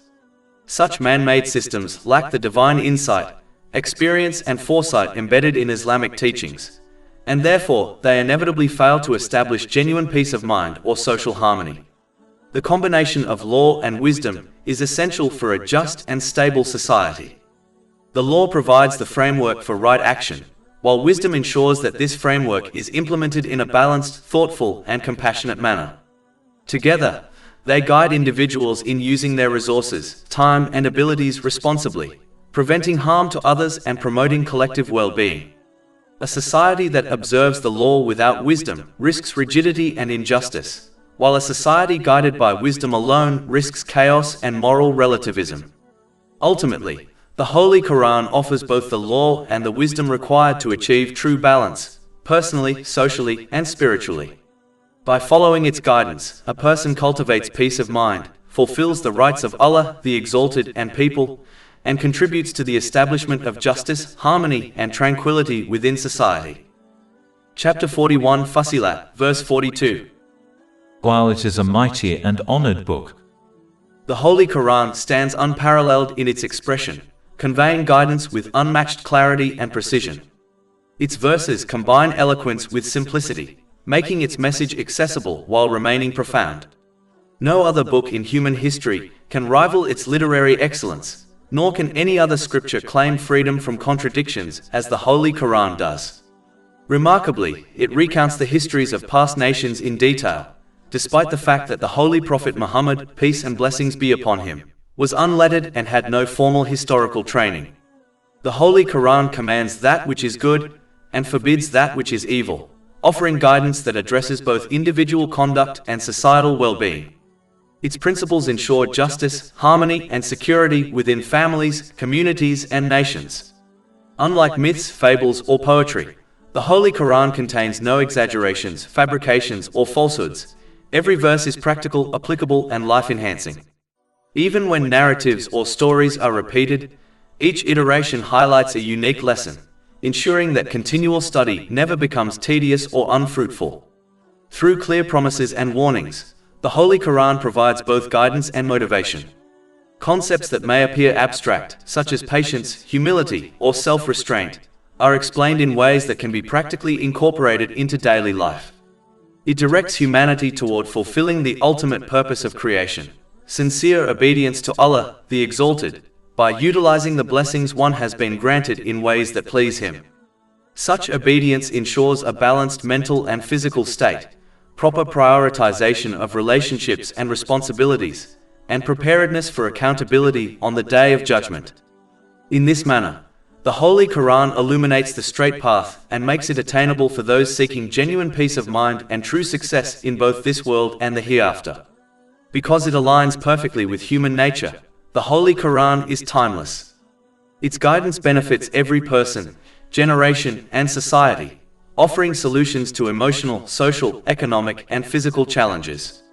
Societies that adhere to its comprehensive teachings experience stability, justice, and prosperity, while neglect or selective adherence often leads to disorder and regret. The preservation of the Holy Quran further testifies to its divine origin. Not a single letter has been altered since its revelation, as Allah, the Exalted, promised. Chapter 15, Al-Hijr, verse 9. Indeed, it is we who sent down the message, i.e. the Quran, and indeed we will be its guardian. And chapter 41, Fussilat, verse 42. Falsehood cannot approach it from before it or from behind it. The Holy Quran identifies the fundamental issues within individuals and societies, and provides remedies that address the root causes. By correcting these core problems, the numerous secondary problems that arise from them are automatically resolved. This holistic approach equips people to achieve success, peace, and balance in this world, while preparing them for accountability in the hereafter. Chapter 16 An-Nahl, verse 89. And we have sent down to you the book as clarification for all things. And chapter 41 Fussilat, verse 42. A revelation from the wise and praiseworthy. This eternal guidance is the greatest miracle Allah, the Exalted, bestowed upon His final holy Prophet Muhammad, peace and blessings be upon him.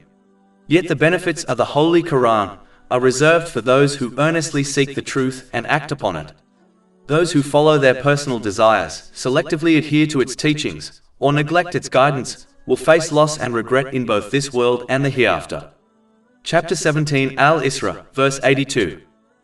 And we send down of the Quran that which is healing and mercy for the believers, but it does not increase the wrongdoers except in loss.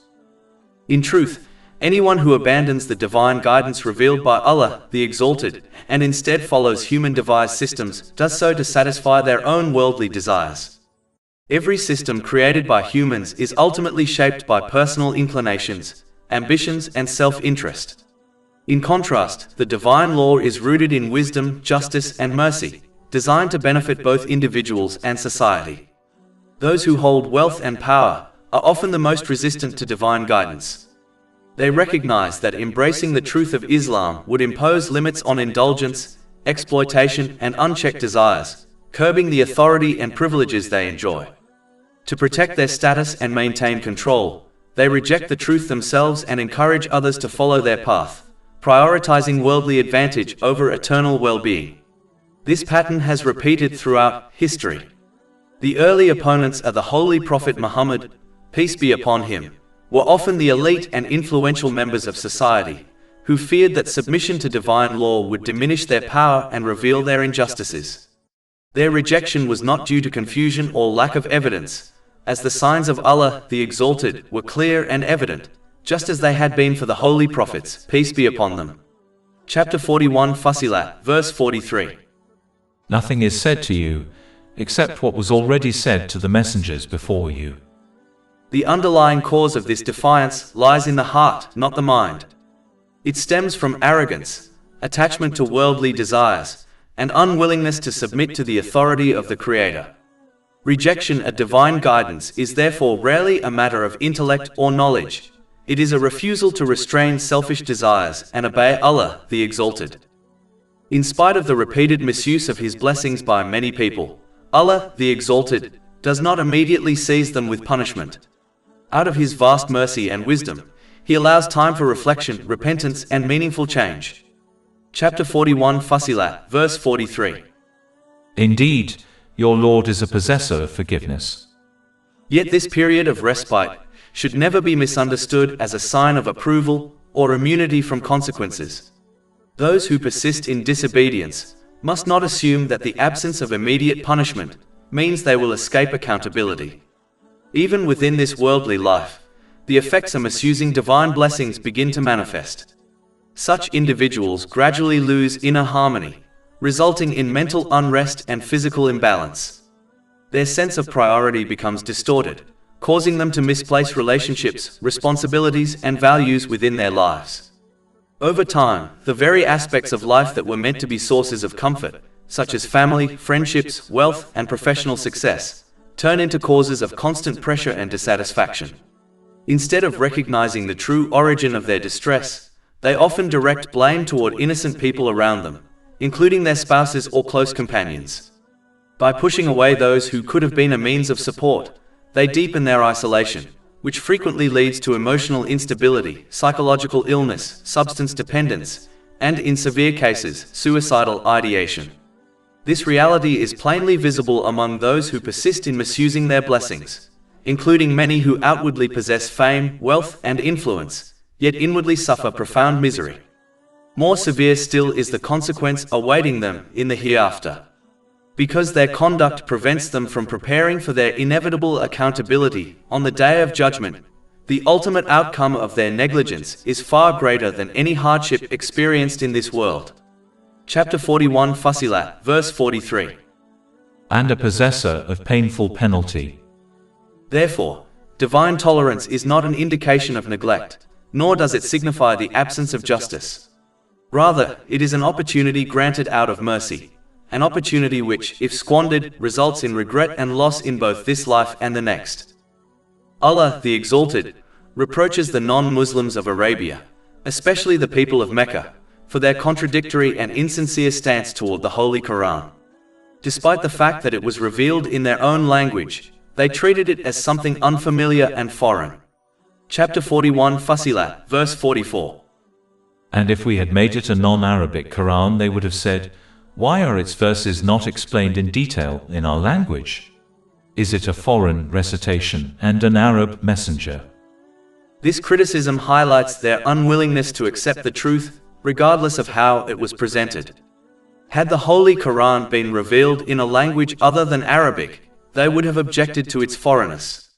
Yet when it was revealed in the most eloquent Arabic, they still rejected it, demonstrating that their opposition was rooted not in language or clarity, but in arrogance and stubborn denial. In reality, the non-Muslims of Mecca were renowned for their mastery of the Arabic language. Because of this expertise, they fully recognized that the style, depth, and eloquence of the Holy Quran were beyond human capability. They knew it could not be the speech of any created being. Furthermore, they had lived alongside the Holy Prophet Muhammad, peace and blessings be upon him, for 40 years before his declaration of prophethood. During that time, he was universally known for his honesty and integrity, never once accused of fabrication or deceit. Chapter 10 Yunus, verse 16. For I had remained among you a lifetime before it. Then will you not reason? This long-standing familiarity left no room for genuine doubt regarding his truthfulness. Moreover, it was well known, by both the people of the book and the non-Muslims of Mecca, that the Holy Prophet Muhammad, peace and blessings be upon him, had no exposure to previous divine scriptures. He neither studied nor learned from earlier religious texts, whether in their original form or altered versions. Had he done so, this would have been used immediately as evidence against him. Chapter 29 Al-Ankabut, verse 48. And you did not recite before it any scripture, nor did you inscribe one with your right hand. Then, i.e., otherwise the falsifiers would have had cause for doubt. Taken together, these realities leave no credible explanation for the Holy Quran, other than that it is a divine revelation from Allah, the Exalted. The rejection of the non-Muslims of Mecca, therefore, was not due to a lack of evidence, clarity, or authenticity, but rather a deliberate refusal to submit to the truth despite recognizing it. Allah, the Exalted, clarifies that the truth of the Holy Quran is not diminished by the arrogance of those who turn away from it. Even if some deliberately reject it, there will always remain people who recognize its value, embrace it sincerely, and allow it to guide their lives. Chapter 41 Fussilat, verse 44. Say, it is for those who believe, a guidance and cure. This verse makes clear that the Holy Quran is not merely a book of information, it is a source of direction and healing. It cures inner confusion, emotional unrest, moral instability, and societal disorder. No matter how advanced humanity becomes, or how much knowledge it accumulates in fields such as psychology, neuroscience, medicine, or social sciences, people will never be able to formulate a complete and flawless system of conduct. Human understanding is always incomplete, constantly changing, and influenced by personal biases, limited experience, and short-term perspectives. Even today, people are still uncovering fundamental truths about human behavior and biology. If humanity has not yet fully understood itself, it cannot possibly design a code of life that accommodates every individual, situation, and era with perfect justice and balance. Only Allah, the Exalted, possesses absolute knowledge. As the creator of all things, his awareness encompasses every aspect of existence, seen and unseen, past and future. For this reason alone, he is uniquely qualified to define what is truly beneficial and harmful, just and unjust. The guidance he revealed provides a clear standard by which people can distinguish right from wrong, and live in a way that leads to inner peace rather than constant turmoil. History repeatedly demonstrates that whenever divine guidance was sincerely applied, both at the individual level and within society, it resulted in stability, justice, and harmony. In contrast, societies that abandoned revelation in favor of human-devised systems inevitably suffered from moral decay, injustice, and psychological unrest. Therefore, people must submit to the divine code of conduct with wisdom and trust, even when it challenges personal desires or demands self-restraint. This submission is similar to the behavior of a wise patient who follows the advice of a qualified doctor. Although the treatment may involve discipline, sacrifice, or discomfort, the patient understands that true healing lies in compliance, not indulgence. Likewise, lasting peace of mind and genuine success, both in this world and the hereafter, are only achieved by adhering sincerely to the guidance of the Holy Quran. Since obedience to Allah, the Exalted, often restrains selfish ambitions and limits unrestrained pleasure, many people choose a path that aligns instead with their personal desires. In doing so, they resemble an unwise patient who refuses medical advice simply because it conflicts with what they enjoy. Just as such a patient brings harm upon their own body and mind, the one who disobeys Allah, the Exalted, by misusing the blessings placed in their care brings harm upon themselves. Their inner equilibrium is disturbed, their judgment becomes flawed, and they lose the ability to prioritize relationships, responsibilities, and goals correctly. At the same time, they neglect to prepare for their accountability on the day of judgment. The result is a life burdened by stress, confusion, and hardship in both this world and the next, even if outward success or luxury appears to surround them. The foundation of this problem is attachment, indeed addiction, to worldly desires. When desires are allowed to dominate, a person gradually loses control over their conduct. Their actions are no longer guided by wisdom or conscience, but are driven by the urgent need to satisfy cravings, regardless of the consequences. Chapter 41, Fussilat, verse 44. And those who do not believe, in their ears is deafness, and it is upon them blindness. This blindness and deafness are not physical defects. Rather, they represent a spiritual numbness caused by obsession with desires. Such individuals are no longer responsive to guidance, even when it is clearly presented to them. This state is comparable to that of a drug addict. An addict becomes enslaved to their addiction and loses the ability to govern their own behavior. In pursuit of their craving, they may commit serious wrongs, such as lying or stealing, while remaining largely unaware of the devastation they cause. Their perception becomes distorted, and rational thought is overridden by impulse. In the same way, excessive attachment to worldly pursuits, whether wealth, status, or pleasure, can turn a desire into a controlling force that dictates a person's choices and distances them from guidance. Chapter 41, Fussilat, verse 44. Those are being called from a distant place. This distance is spiritual rather than physical. Guidance reaches them, yet it feels remote and ineffective because their hearts are overwhelmed by desire. For this reason, learning to restrain and regulate desires is essential. Islam does not call for the suppression of lawful enjoyment. Instead, it teaches moderation and balance. When desires are pursued within the boundaries set by Allah, the Exalted, they contribute to stability and well-being. But when they are left unchecked, they lead inevitably to immoral behavior, psychological distress, and physical harm. Mastery over one's desires is therefore a necessary step toward clarity of mind, moral strength, and lasting peace of mind in both worlds. Another recurring cause of misguidance throughout history has been the deliberate corruption of divine teachings by religious scholars who sought worldly authority and material gain. By altering, reinterpreting, or selectively editing the scriptures entrusted to them, such as the Torah, they aim to establish exclusive factions that would secure leadership, influence, and wealth. Chapter 41, Fussilat, verse 45. And we had already given Moses the scripture, the Torah, but it came under disagreement. And if not for a word that proceeded from your Lord, it would have been concluded between them. When divine guidance was manipulated in this manner, it fractured communities and ignited internal conflict. As divisions multiplied, the wider public began to associate religion itself with discord and harm. Observing the corruption and rivalry of their scholars, many people were deceived into believing that these figures genuinely represented divine teachings. This confusion led to doubt and uncertainty about religion as a whole. Chapter 41, Fussilat, verse 45. And indeed they are, concerning it, in disquieting doubt.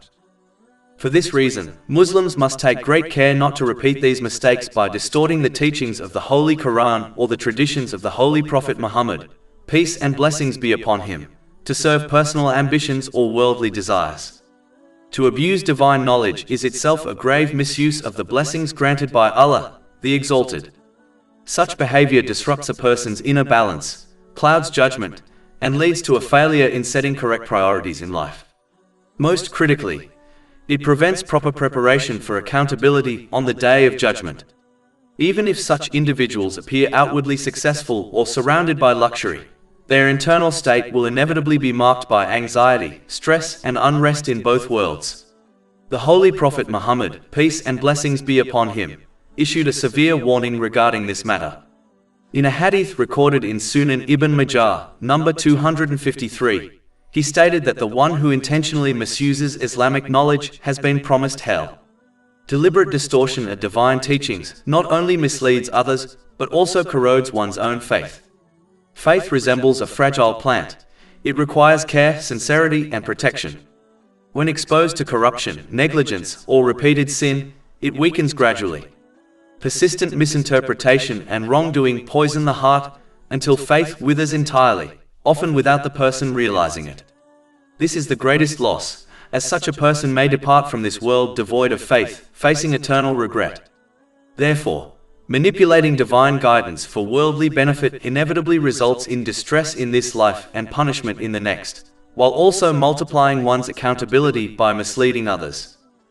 Equally important is avoiding blind allegiance to any individual scholar, teacher, or sect. Divine guidance should be learned from qualified scholars, yet loyalty must always remain with Allah, the Exalted, alone, even if this requires disagreement with a teacher or group. Loyalty to people or factions often leads to the distortion of divine teachings in order to defend reputations or ideologies.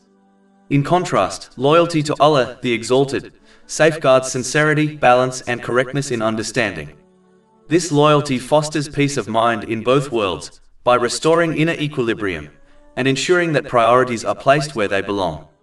This principle does not call for abandoning scholars or dismissing learning. Rather, it acknowledges that scholars are human and therefore fallible. When faith becomes tied to a group or personality, divine teachings are often reshaped to preserve that allegiance.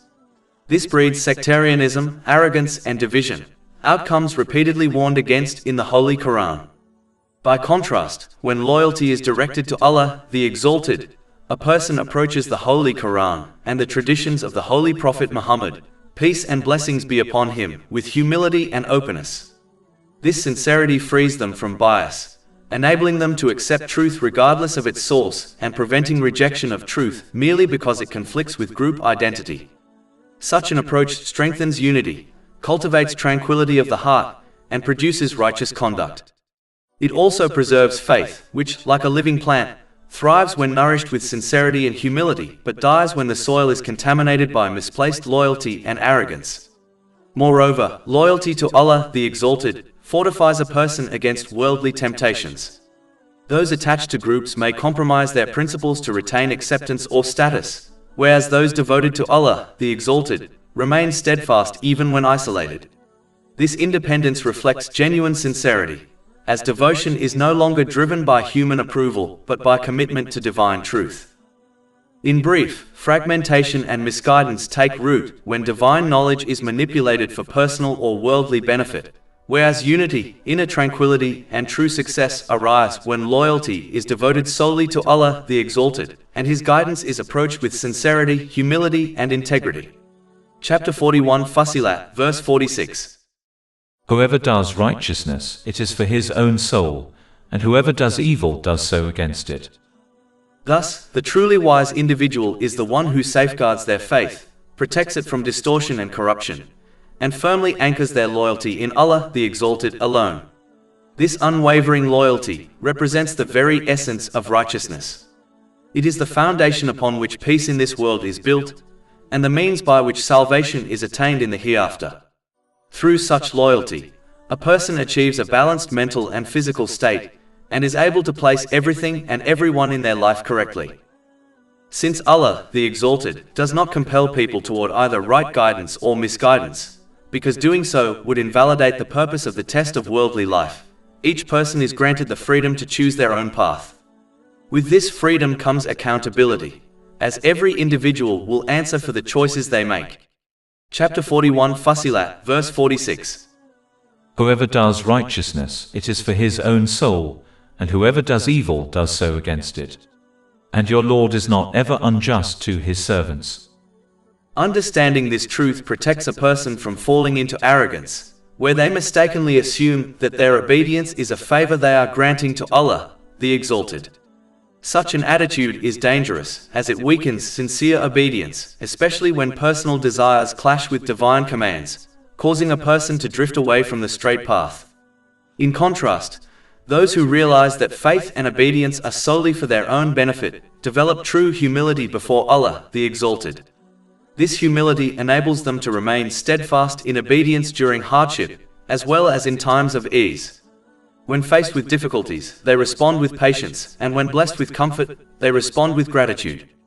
Gratitude of the heart is shown by intending every action purely for the pleasure of Allah, the Exalted. Gratitude in speech is expressed through kind words or dignified silence, while gratitude in action is demonstrated by using one's blessings in a manner that aligns with the Holy Quran and the teachings of the Holy Prophet Muhammad, peace and blessings be upon him. Patience, on the other hand, is manifested by refraining from complaint, both verbally and through behavior, while continuing to obey Allah, the Exalted, with full trust that His choices are always in one's best interest, even when their wisdom is not immediately apparent. Chapter 2 Al-Baqarah, verse 216. But perhaps you hate a thing and it is good for you, and perhaps you love a thing and it is bad for you. And Allah knows while you know not. Therefore, the person who consistently adopts this balanced and correct conduct in every situation earns the constant care, assistance and mercy of Allah, the Exalted. This divine support leads to tranquility and success in both this world and the hereafter, by granting a balanced mental and physical state, and enabling the individual to place everything and everyone in their proper position within life. This reality is affirmed in a hadith found in Sahih Muslim, number 7500. As previously noted, the leaders of the non-Muslims in Mecca used various tactics to discourage others from accepting Islam, primarily out of fear of losing their leadership and social influence. One such tactic was demanding to be informed of the exact timing of the Day of Judgment.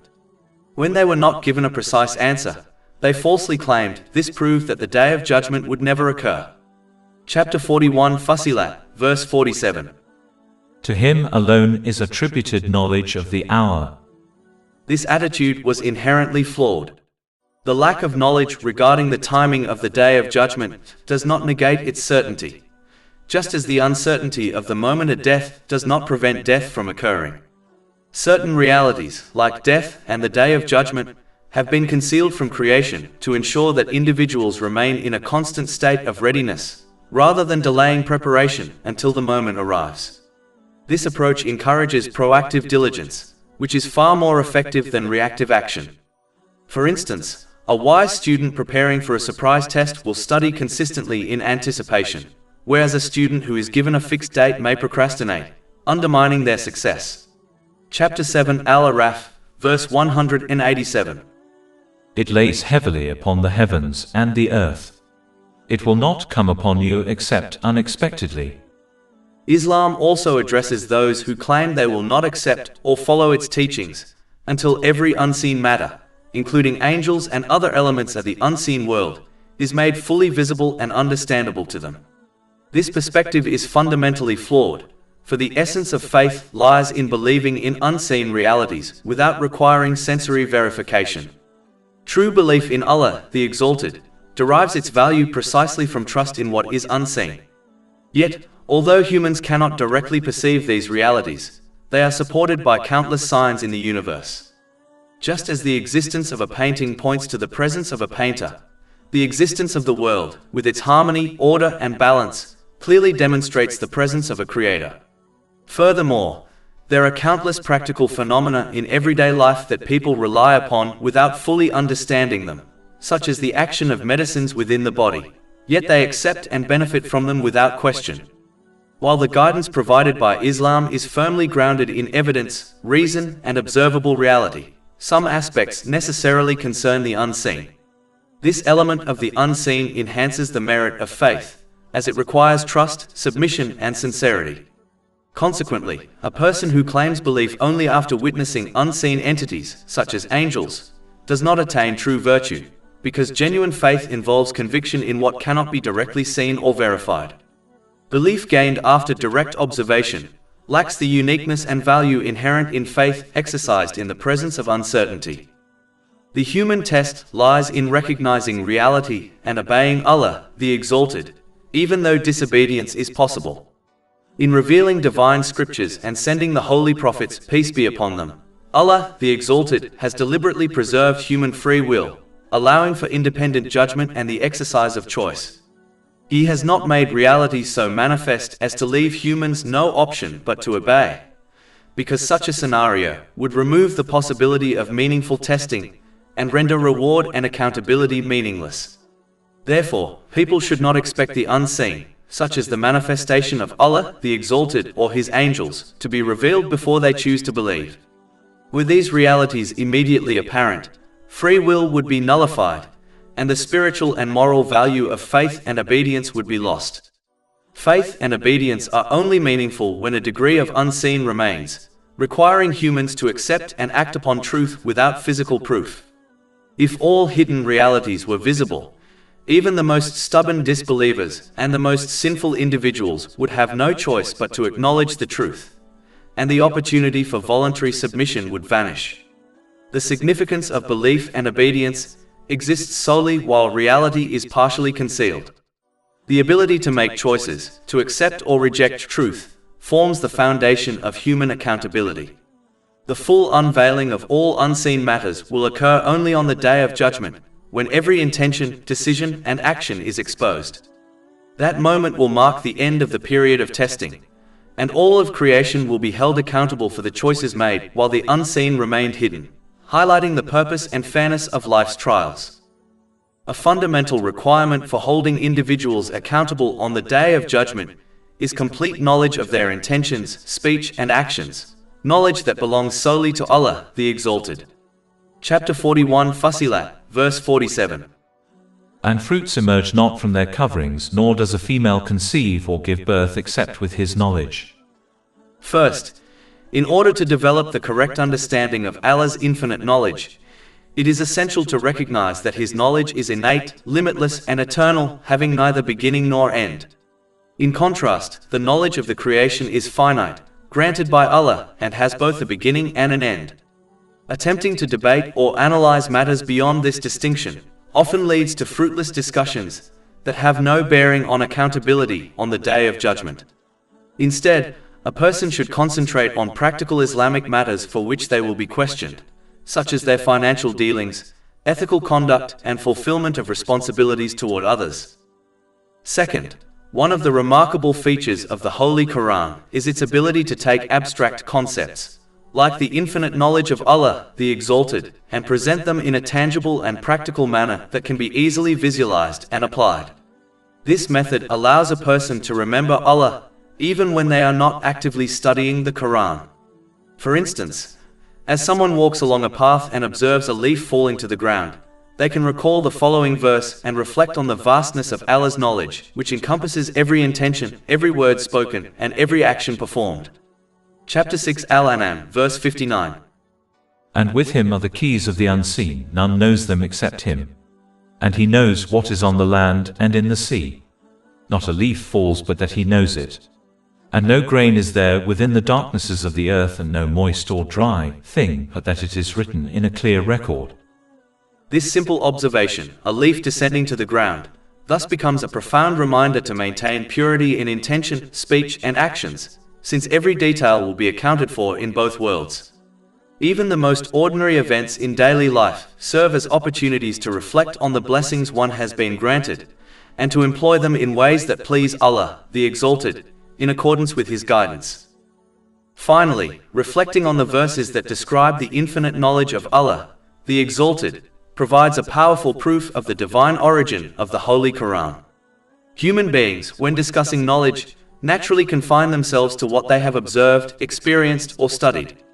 They speak in terms of mathematics, commerce, science, history, or other practical matters familiar to them.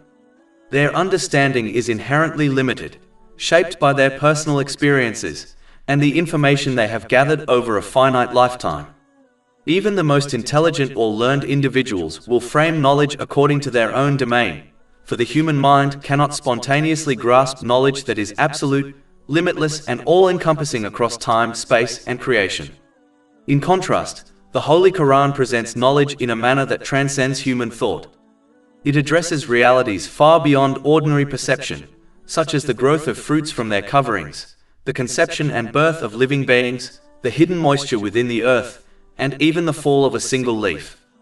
These are not random examples. They are precise illustrations of the meticulous and all-encompassing knowledge of Allah the Exalted. No human being, in describing the limits of their own knowledge, would ever naturally focus on such phenomena, as they may appear trivial or go unnoticed in daily life. Yet the Holy Quran connects these seemingly small occurrences to the infinite wisdom of Allah, the Exalted, demonstrating that nothing in creation is outside His awareness. These examples serve a dual purpose. They act as practical, observable signs that anyone can witness, linking abstract concepts, like the magnitude of divine knowledge, to tangible realities in the world. At the same time, they reveal the vast scope of knowledge of Allah, the Exalted, which encompasses all things, the smallest particle to the largest system, the seen and the unseen, the past, present, and future. This combination of clarity, universality, and precision is unlike any human discourse. While humans often describe knowledge in terms of what benefits themselves or their societies, the Holy Quran addresses all creation simultaneously, presenting it in a manner that is coherent, flawless, and free from contradiction. The miraculous nature of this presentation becomes even more apparent when considering the context of its revelation. The Holy Prophet Muhammad, peace and blessings be upon him, was unlettered and had no formal education in any field of knowledge that could account for such insight. Yet the Holy Quran accurately details the workings of the universe, the processes of life, and the unseen phenomena, using examples that illuminate profound truths in a way that is clear, relatable, and intellectually compelling. It encourages reflection on even the smallest and most common occurrences, showing that everything in existence falls under the infinite awareness of Allah, the Exalted. Ultimately, this demonstrates that the Holy Quran could not have originated from any human being. The precision, relevance, and depth of the knowledge it contains, combined with its applicability across all times and circumstances, unmistakably point to its divine source. It surpasses human limitations while simultaneously offering practical guidance for everyday life, linking the recognition of infinite knowledge of Allah, the Exalted, with personal accountability, moral responsibility, and the proper use of the blessings He has granted. In this way, the Holy Quran serves both as a source of spiritual reflection and as a practical guide for living in harmony with the wisdom of Allah, the Exalted. As Allah, the Exalted, possesses perfect and all-encompassing knowledge of everything, no one can escape the consequences of choosing to disobey Him. If a person turns away from Allah, the Exalted, and obeys anything else instead, they will ultimately face the results of that choice. Chapter 41, Fussilat, verse 47. And the day He will call to them, where are my partners? It is crucial to understand that partners, or other deities, are not limited to idols alone. In truth, anything or anyone that is obeyed in opposition to Allah, the Exalted, such as trends, social media, fashion, cultural expectations, or even influential people, becomes what a person truly serves. Chapter 9 at Tawbah, verse 31. They have taken their scholars and monks as lords besides Allah. This demonstrates that obedience in defiance of Allah, the Exalted, is treated as a form of worship, even if it is not directed at a literal deity. Similarly, the Holy Quran addresses the principle in relation to the devil. Chapter 36 Yasin, verse 60. Did I not enjoin upon you, O children of Adam, that you not worship Satan, for indeed he is to you a clear enemy? Most people do not literally worship the devil, yet their submission to anything contrary to Allah, the Exalted, aligns them with his path. This shows that disobedience, in whatever form, effectively places one under the authority of something other than Allah, the Exalted. Those who pursue such obedience inevitably become enslaved to multiple masters. Just as an employee struggling to meet the conflicting demands of several supervisors cannot satisfy them all, so too does a person who abandons servitude to Allah, the Exalted, become burdened and overwhelmed. This divided loyalty creates stress, unhappiness, and mental turmoil. Over time, it can manifest as isolation, anxiety, depression, and even destructive behaviors, as the efforts to please worldly influences fail to bring true fulfillment. The experiences of many celebrities and public figures exemplify this reality. Furthermore, worshipping or obeying these false masters offers no benefit in the hereafter. Those to whom a person submits in opposition to Allah, the Exalted, cannot intervene or assist during the time of accountability. Chapter 41 Fussilat, verses 47 to 48. They will say, "We announce to you that there is no longer among us any witness to that." And lost from them will be those they were invoking before, and they will be certain that they have no place of escape. To avoid such a fate, one must forsake the obedience of all entities that divert them from Allah, the Exalted, and instead devote themselves exclusively to Him. This entails using the blessings granted by Allah, the Exalted, in accordance with Islamic guidance so that one achieves proper balance, peace of mind, and the correct placement of people and priorities within their life. By committing to this path, a person attains tranquility in both worlds, maintains a stable mental and physical state, and prepares fully for accountability on the Day of Judgment. After encouraging people to obey Him, and to avoid submitting to anything that leads to disobedience, Allah, the Exalted, guides them toward adopting the proper conduct in their obedience. This correct conduct involves remaining patient during hardships and maintaining obedience in every circumstance, not merely during difficulties. Chapter 41 Fussilat, verse 49. Man is not weary of supplication for good things, but if evil touches him, he is hopeless and despairing. Patience in Islam means refraining from complaining in words or actions, while consistently maintaining sincere obedience to Allah, the Exalted, throughout trials.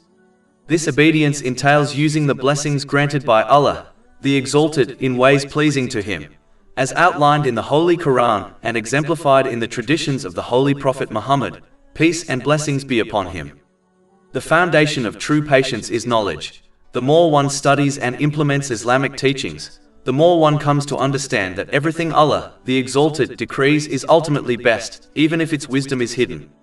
Difficulties are not meaningless. They carry lessons and benefits that may only be revealed over time or in the hereafter. For instance, the story of the Holy Prophet Yusuf, peace be upon him, exemplifies this principle. Separated from his parents at a young age, abandoned in a dark well by his brothers, sold into slavery, and later unjustly imprisoned, he endured extreme hardships. Yet, each trial equipped him with the experience, resilience, and insight necessary to save the people of Egypt from famine. If he had not endured these difficulties patiently, he would not have been positioned to benefit millions. Chapter 2 Al-Baqarah, verse 216. But perhaps you hate a thing and it is good for you, and perhaps you love a thing and it is bad for you. And Allah knows while you know not. Belief in the hidden wisdom behind trials and maintaining obedience despite hardships is a critical aspect of faith. It is easy to acknowledge Allah, the Exalted, and offer gratitude during times of ease, but the true measure of faith is demonstrated when a person continues to obey, trust, and praise Him in moments of trial. Studying Islamic teachings also helps a person gain perspective by comparing their own challenges to the greater difficulties endured by others, those more beloved to Allah, the Exalted, or even observing individuals within their own era facing greater trials. This perspective reduces the magnitude of one's own hardship and facilitates the cultivation of patience. Moreover, Islamic teachings reinforce the understanding of destiny. Every event in a person's life, whether of ease or difficulty, is inevitable. Complaining about what is predetermined does no good. Instead, patience transforms trials into sources of immense reward. Chapter 39 Az-Zumar, verse 10. The patient will be given their reward without account, i.e. limit. A person, therefore, faces a choice: confront inevitable trials with patience and earn limitless reward, or face them with impatience and forfeit the benefits that could have been gained. In either scenario, the event will occur. It is wisdom to maximize benefit by exercising patience. Chapter 57 Al-Hadid, verses 22 to 23. No disaster strikes upon the earth or among yourselves except that it is in a register before we bring it into being. Indeed that for Allah is easy. In order that you not despair over what has eluded you. Patience also teaches the recognition that what a person desires in this world may not truly be best for them. Chapter 2 Al-Baqarah, verse 216. But perhaps you hate a thing and it is good for you, and perhaps you love a thing and it is bad for you. And Allah knows while you know not. Daily life offers countless examples of this principle. Things we crave may later bring stress, while circumstances we resist may turn out to be beneficial. Understanding this truth tempers impatience when facing trials that conflict with personal desires, fostering acceptance and reliance upon Allah, the Exalted. Facing hardships also strengthens mental and emotional resilience, much like gold is purified in fire.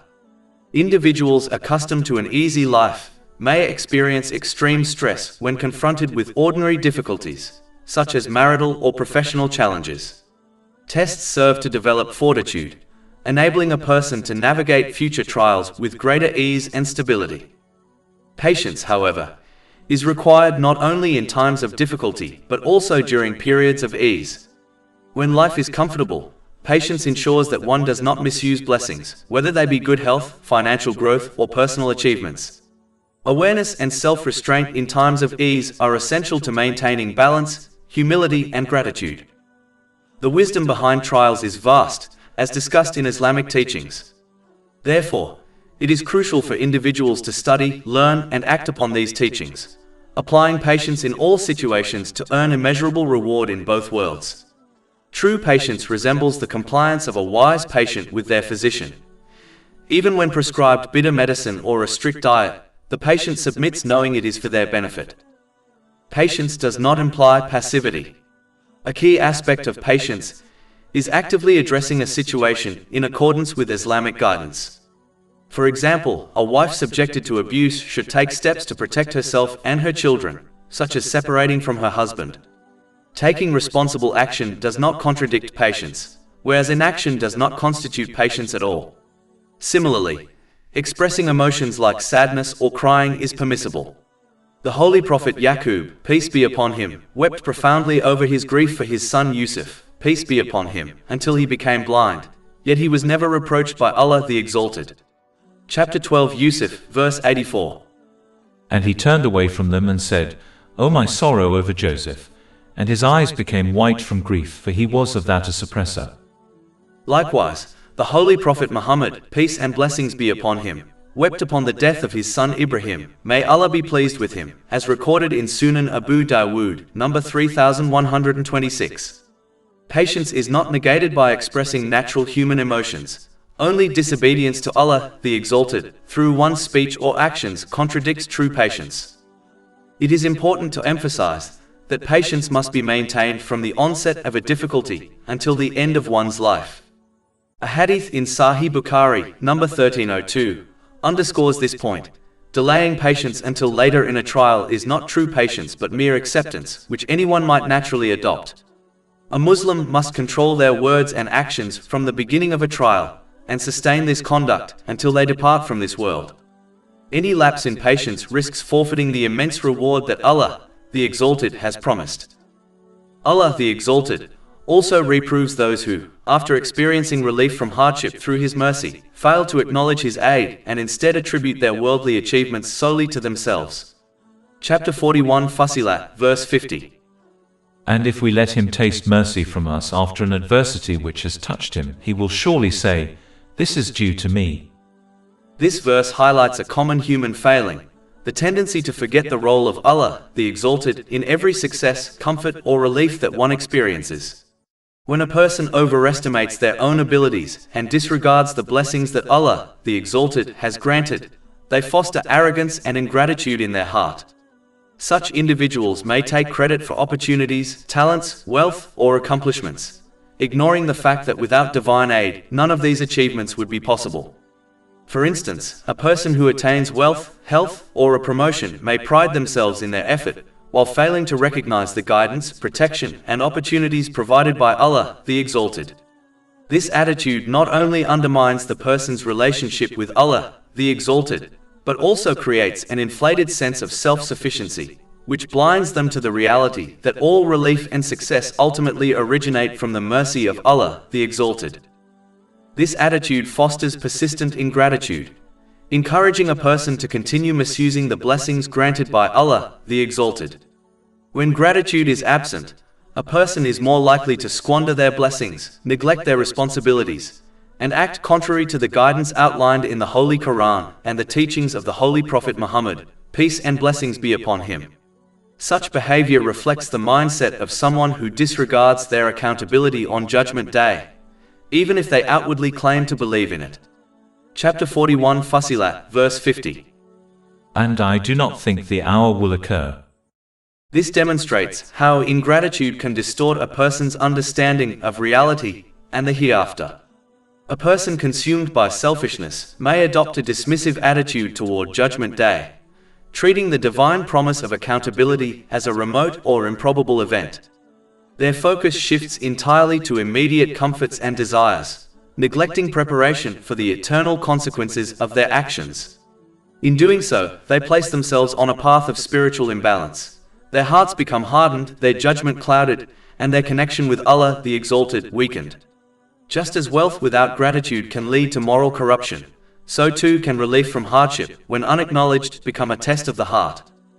Persistent ingratitude can also lead to wishful thinking, where a person falsely assumes that worldly success guarantees divine approval or success in the hereafter.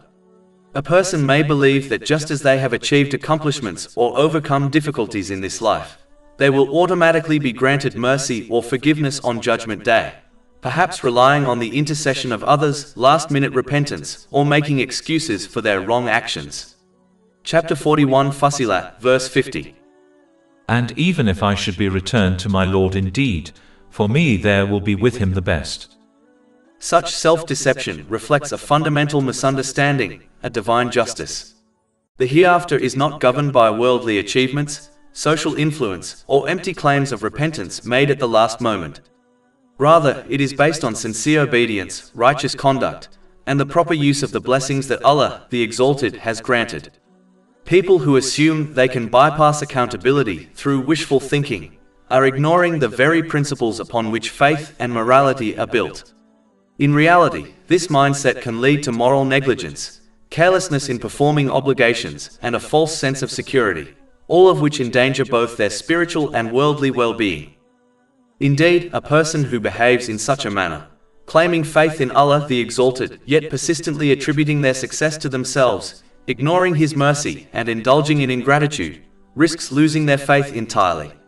Chapter 41 Fussilat, verse 50.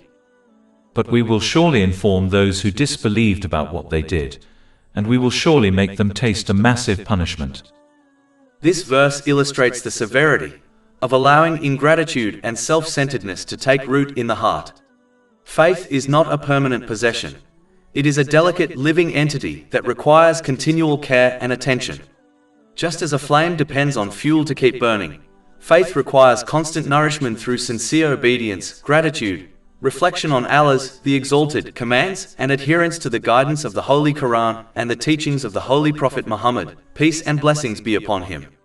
Neglecting this spiritual sustenance gradually diminishes the light of faith. A person may initially maintain outward expressions of belief while inwardly drifting away, allowing arrogance, self-reliance, or worldly attachment to replace reliance on Allah, the Exalted. Over time, the heart becomes hardened, moral sensitivity dulls, and the once vibrant flame of faith risks being extinguished. Just as a neglected fire can leave a home in darkness and vulnerability, a heart deprived of spiritual care is left exposed to misguidance, moral weakness, and ultimate loss in both this world and the hereafter. Furthermore, the loss of faith is not only a personal tragedy, but also has consequences for the individual's interactions and responsibilities in society. Without a firm grounding in sincere belief, a person may misuse the blessings of Allah, the Exalted, harm others, and disrupt the balance and peace that faith cultivates within oneself and within communities. The extinguishing of faith therefore represents the gravest loss, for it strips the individual of guidance, moral clarity, and the ultimate protection against error and wrongdoing. In essence, maintaining faith requires vigilance, constantly reflecting on the mercy and wisdom of Allah, the Exalted, acknowledging the source of all blessings, and nurturing obedience even during ease and hardship. Just as a gardener waters, protects, and tends to delicate plants to ensure their growth, a person must actively nurture their faith to preserve its light, its warmth, and its guiding power throughout life.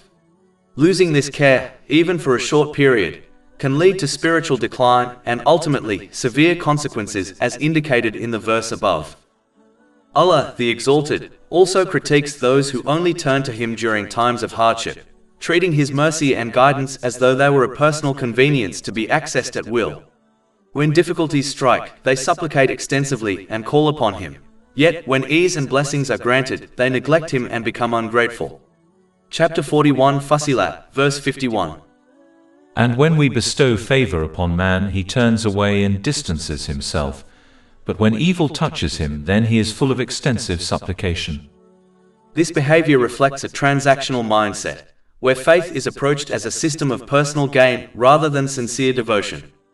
Islam, in contrast to many other systems of belief, is not a transactional path. True Islam invites people to recognize their position as the creation and servants of Allah, the Exalted, and to live in alignment with their divine purpose.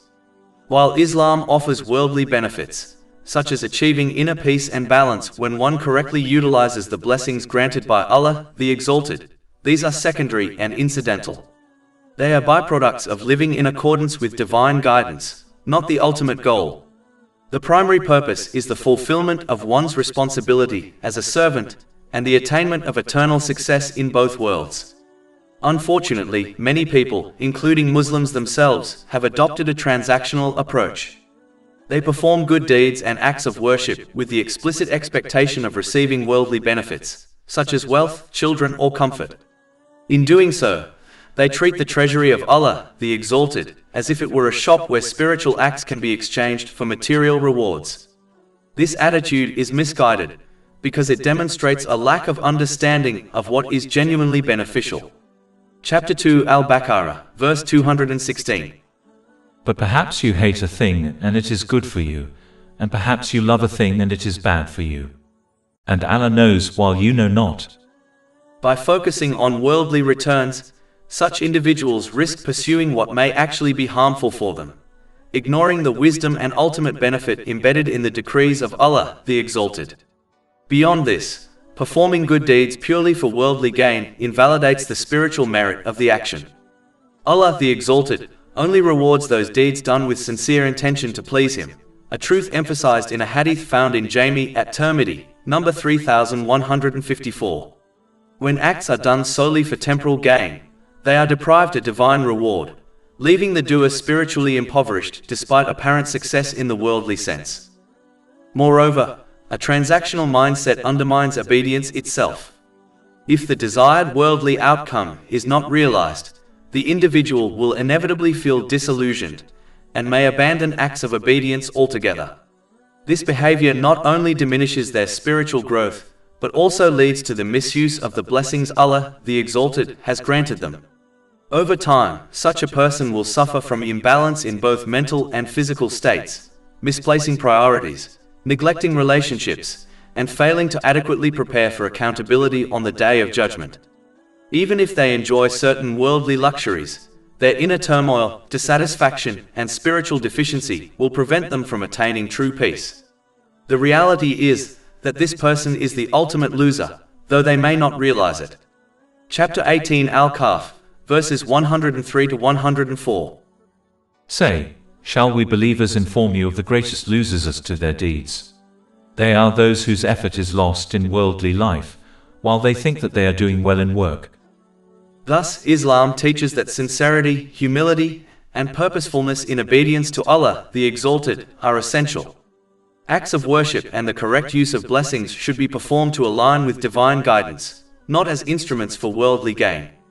Only then can one achieve true balance, mental and physical stability, proper placement of all matters in life, and ultimate peace in both this world and the hereafter.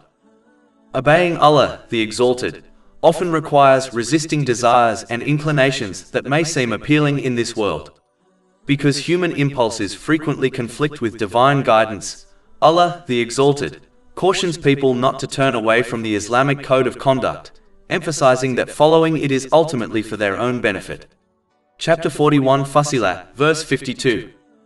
Say, have you considered, if the Quran is from Allah and you disbelieved in it? This verse reminds people that neglecting or rejecting the Holy Quran has serious consequences, affecting their mental, physical, and spiritual well-being. Unlike other systems of belief that demand blind obedience, Islam encourages individuals to examine, reflect upon, and understand its teachings. Allah, the Exalted, provides clear guidance, supported by logical proofs and practical examples, so that anyone who approaches the Holy Quran with sincerity and an open mind can recognize its truth. Chapter 12 Yusuf, verse 108. Say, this is my way, I invite to Allah with insight, I and those who follow me. When a person studies the teachings of Islam with honesty and reflection, they will perceive its wisdom and understand the benefits it brings, including balance in their mental and physical state, clarity of purpose, and harmony in their relationships and responsibilities. On the other hand, those who allow their worldly desires and ambitions to dominate their choices will reject or ignore this guidance. Their negligence encourages continued misuse of the blessings Allah, the Exalted, has granted them, causing disorder in their lives. Priorities become confused, relationships suffer, and their mental and physical health deteriorates. They also fail to prepare adequately for accountability on the Day of Judgment, facing difficulties in both this world and the hereafter, even if they enjoy material comforts. Chapter 41 Fussilat, verse 52. Who would be more astray than one who is in extreme dissension? This verse illustrates that rejecting divine guidance is not a minor misstep. It leads to complete disorientation, where one's mind, heart, and actions are misaligned with their true purpose. While worldly pleasures may temporarily distract them, these comforts cannot restore the inner balance, tranquility, or fulfillment that obedience to Allah, the Exalted, provides. To stray from the guidance of the Holy Quran is to wander without direction, leaving a person vulnerable to stress, conflict, and spiritual loss. Ultimately, the purpose of the Holy Quran is to guide humanity toward well-being in both worlds.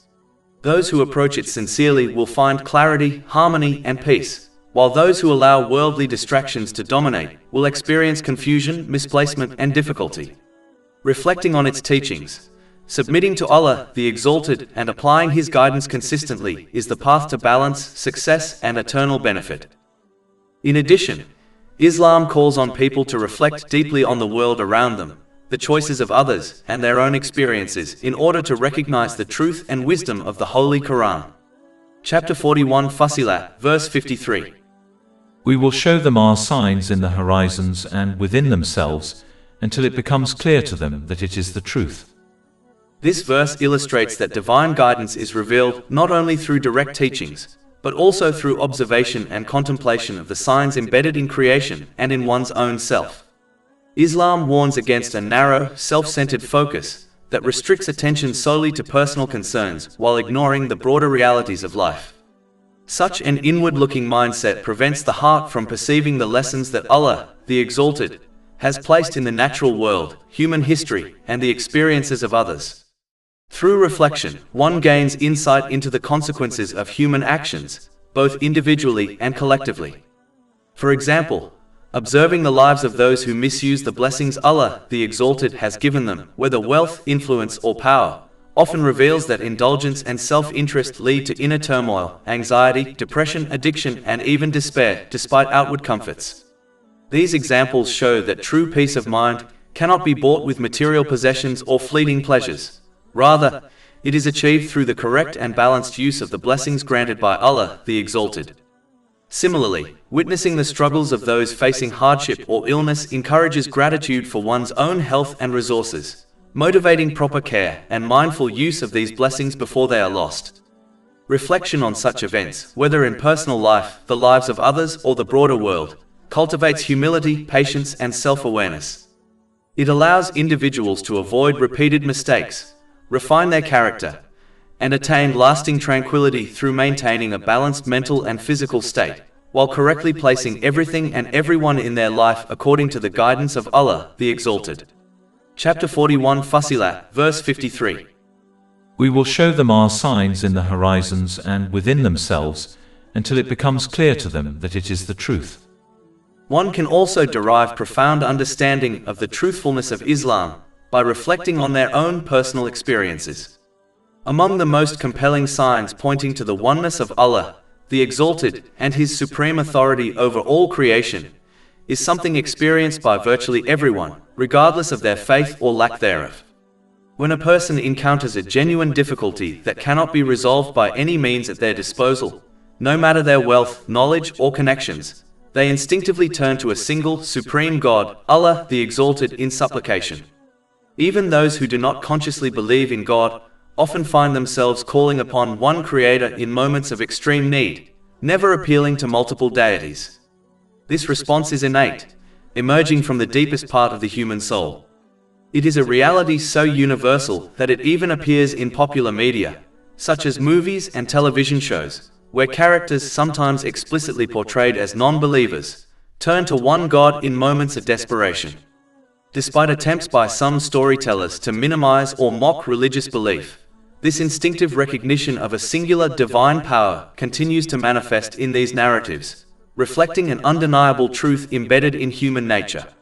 This natural inclination to turn toward Allah, the Exalted, in times of need originates from the soul itself, which bore witness to His lordship, oneness, and absolute dominion over all things before entering the worldly life. Chapter 7 Al-Araf, verse 172.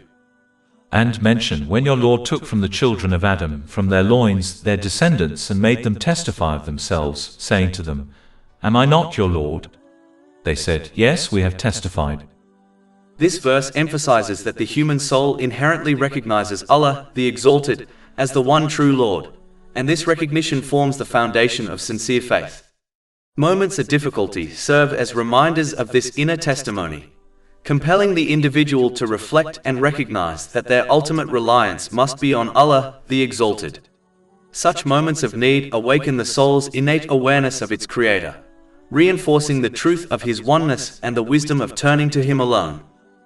By paying attention to these experiences, one is guided toward genuine belief in Allah, the Exalted, if such belief is not yet fully established, and toward sincere obedience for those who already believe. Obedience is manifested in the correct use of the blessings granted by Allah, the Exalted, in ways that are pleasing to Him.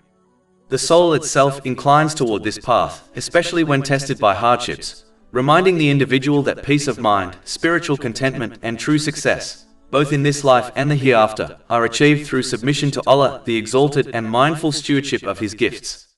These moments of reflection serve as both a reminder of the soul's original testimony and a call to act upon it, integrating belief into practical conduct and daily life.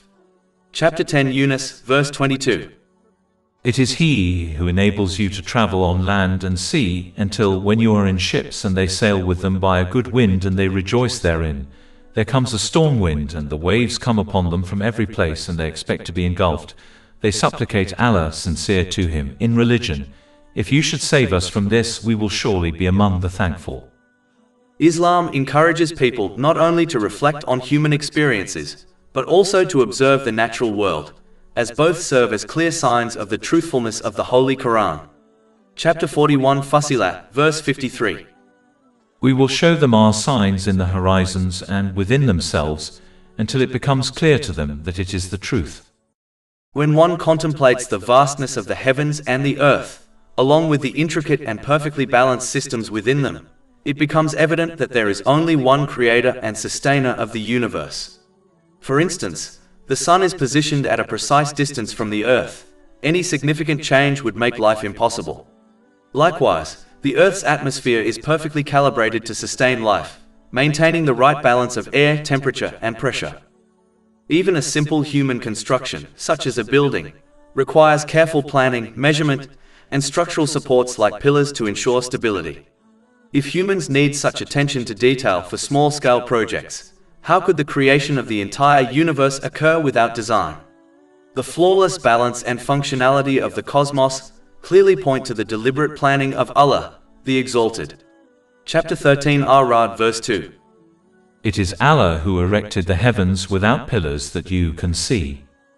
The path of the sun ensures that the earth receives a carefully balanced cycle of light and darkness. The length of days and nights, along with their gradual variation throughout the year, has been designed to allow humans to derive maximum benefit from them. Were the days to be excessively long, individuals would become exhausted due to the prolonged activity and exposure to sunlight. Conversely, if nights were extended, there would be insufficient time for people to perform essential tasks such as earning a livelihood, acquiring knowledge, or engaging in other valuable activities. On the other hand, if nights were too short, humans would be deprived of adequate rest, resulting in diminished health and productivity. Any significant alteration in the length of days or nights would also affect agriculture, disturbing the growth cycles of crops and jeopardizing the sustenance of both humans and animals. The flawless harmony of days, nights, and other interrelated systems in the universe points clearly to the oneness of Allah, the Exalted. Multiple deities would have conflicting desires, inevitably leading to disorder and chaos within creation. Chapter 21 Al-Anbiya, verse 22. Had there been within them, i.e., the heavens and earth gods besides Allah, they both would have been ruined. The moon complements this system by reflecting sunlight, providing illumination during the night, and serving as a guide for travelers crossing deserts, seas, and oceans, a method of navigation that continues to be vital for transporting goods even today. Its phases are essential for regulating the tides of oceans and seas, which in turn sustain marine ecosystems and influence weather patterns. Any disruption in these tides could have devastating consequences for life on Earth. Together, the sun and moon provide humans with a reliable measure of time, which is crucial for organizing daily life. Observing the precise placement and function of these celestial bodies highlights the work of a conscious creator, demonstrating that such order cannot occur randomly. The Earth itself exhibits extraordinary balance and design. Its terrain allows for both agricultural productivity and construction, offering a stable foundation for human habitation. While some regions feature extreme altitudes that are challenging to inhabit due to limited oxygen or difficult access, the vast majority of the Earth's surface is situated at optimum levels for human use. Furthermore, although certain remote areas are naturally difficult to access, the majority of land is deliberately arranged to be easily reachable and usable.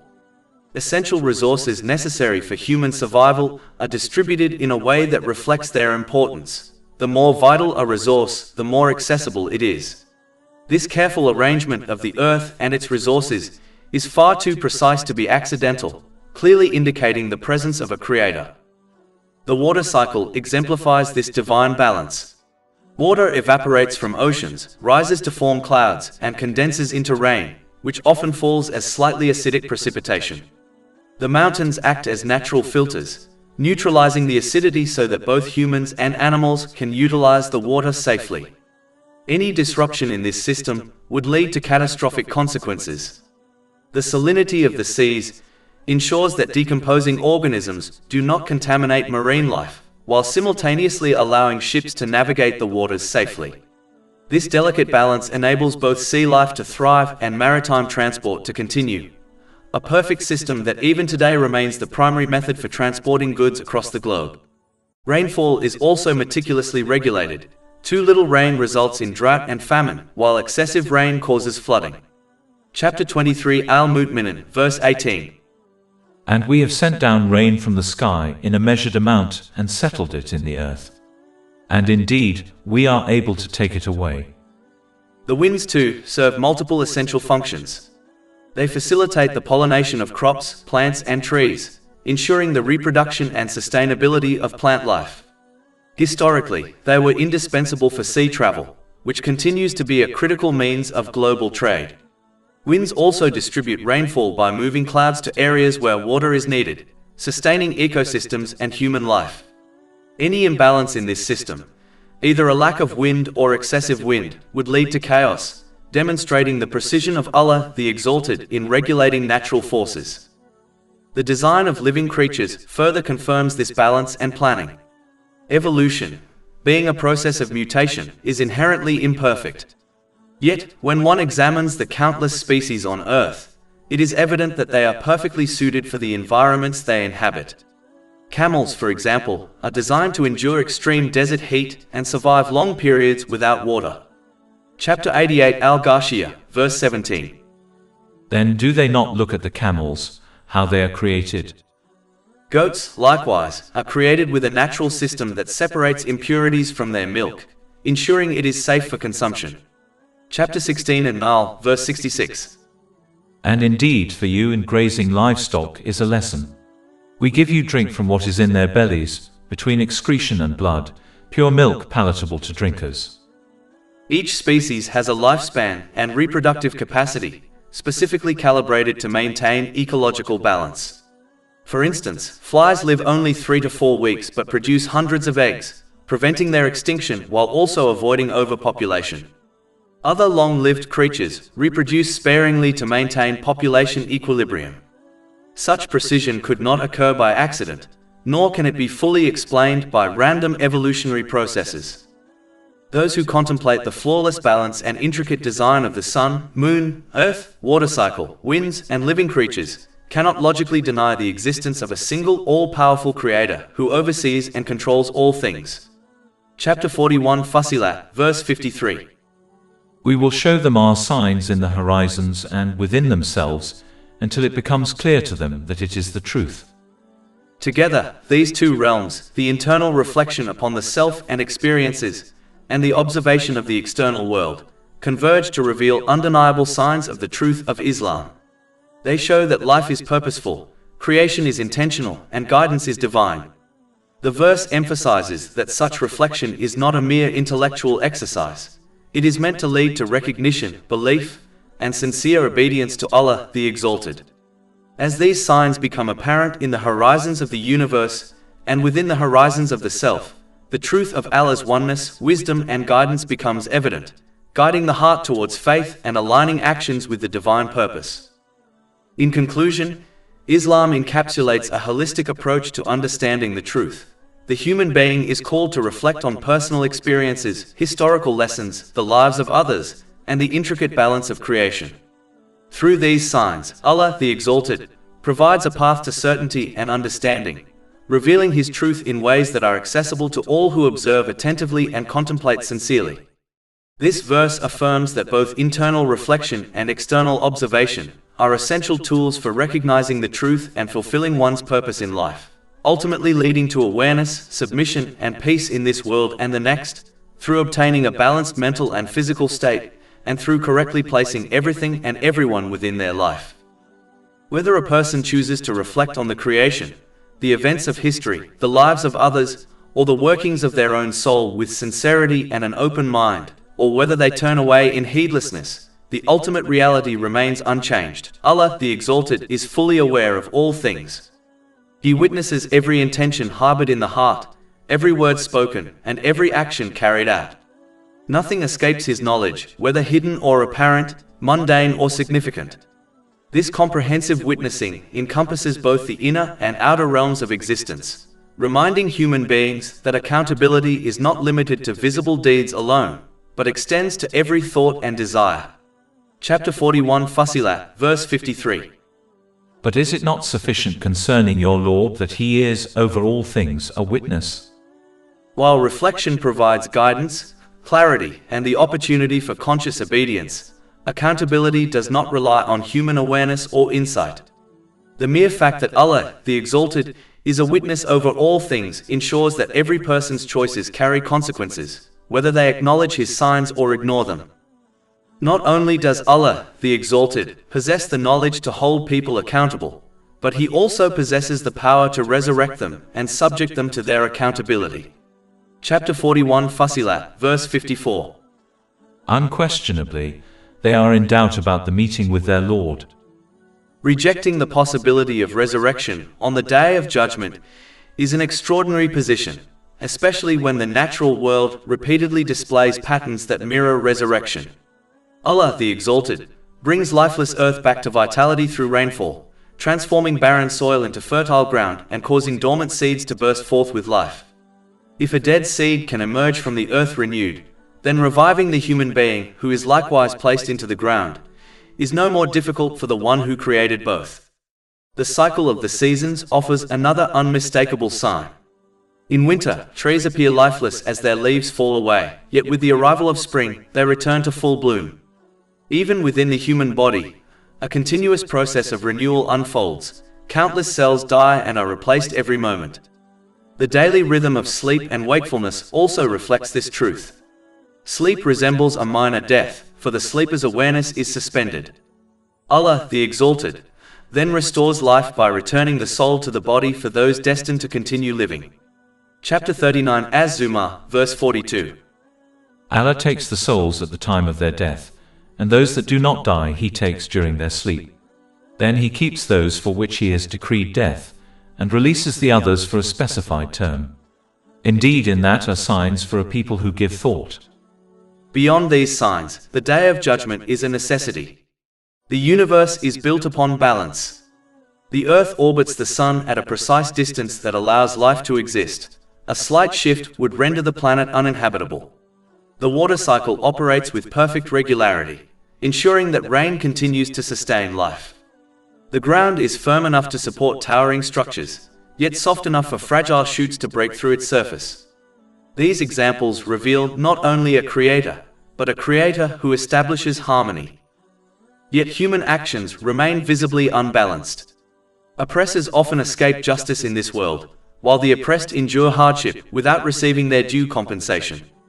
Many who sincerely obey Allah the Exalted face trials and receive only a portion of their reward in this life, whereas those who openly disobey Him may enjoy comfort and ease. Since balance is a defining feature of creation, justice must ultimately be restored. Because perfect recompense does not occur here, it must occur in another realm, on the Day of Judgment. Allah the Exalted could administer full reward and punishment in this world, but His wisdom dictates otherwise. He grants people repeated opportunities to repent and reform, rather than seizing them immediately for their wrongdoing. Likewise, He does not grant believers their full reward here, for this world is not paradise. Faith itself is built upon belief in the unseen. If all reward and punishment were immediate and visible, faith would lose its meaning.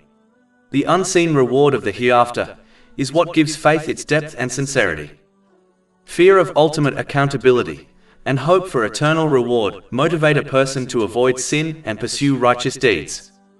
For the day of recompense to occur, the material world must come to an end. Reward and punishment can only be administered once all actions have ceased. Therefore, the conclusion of human deeds necessitates the eventual end of the physical universe.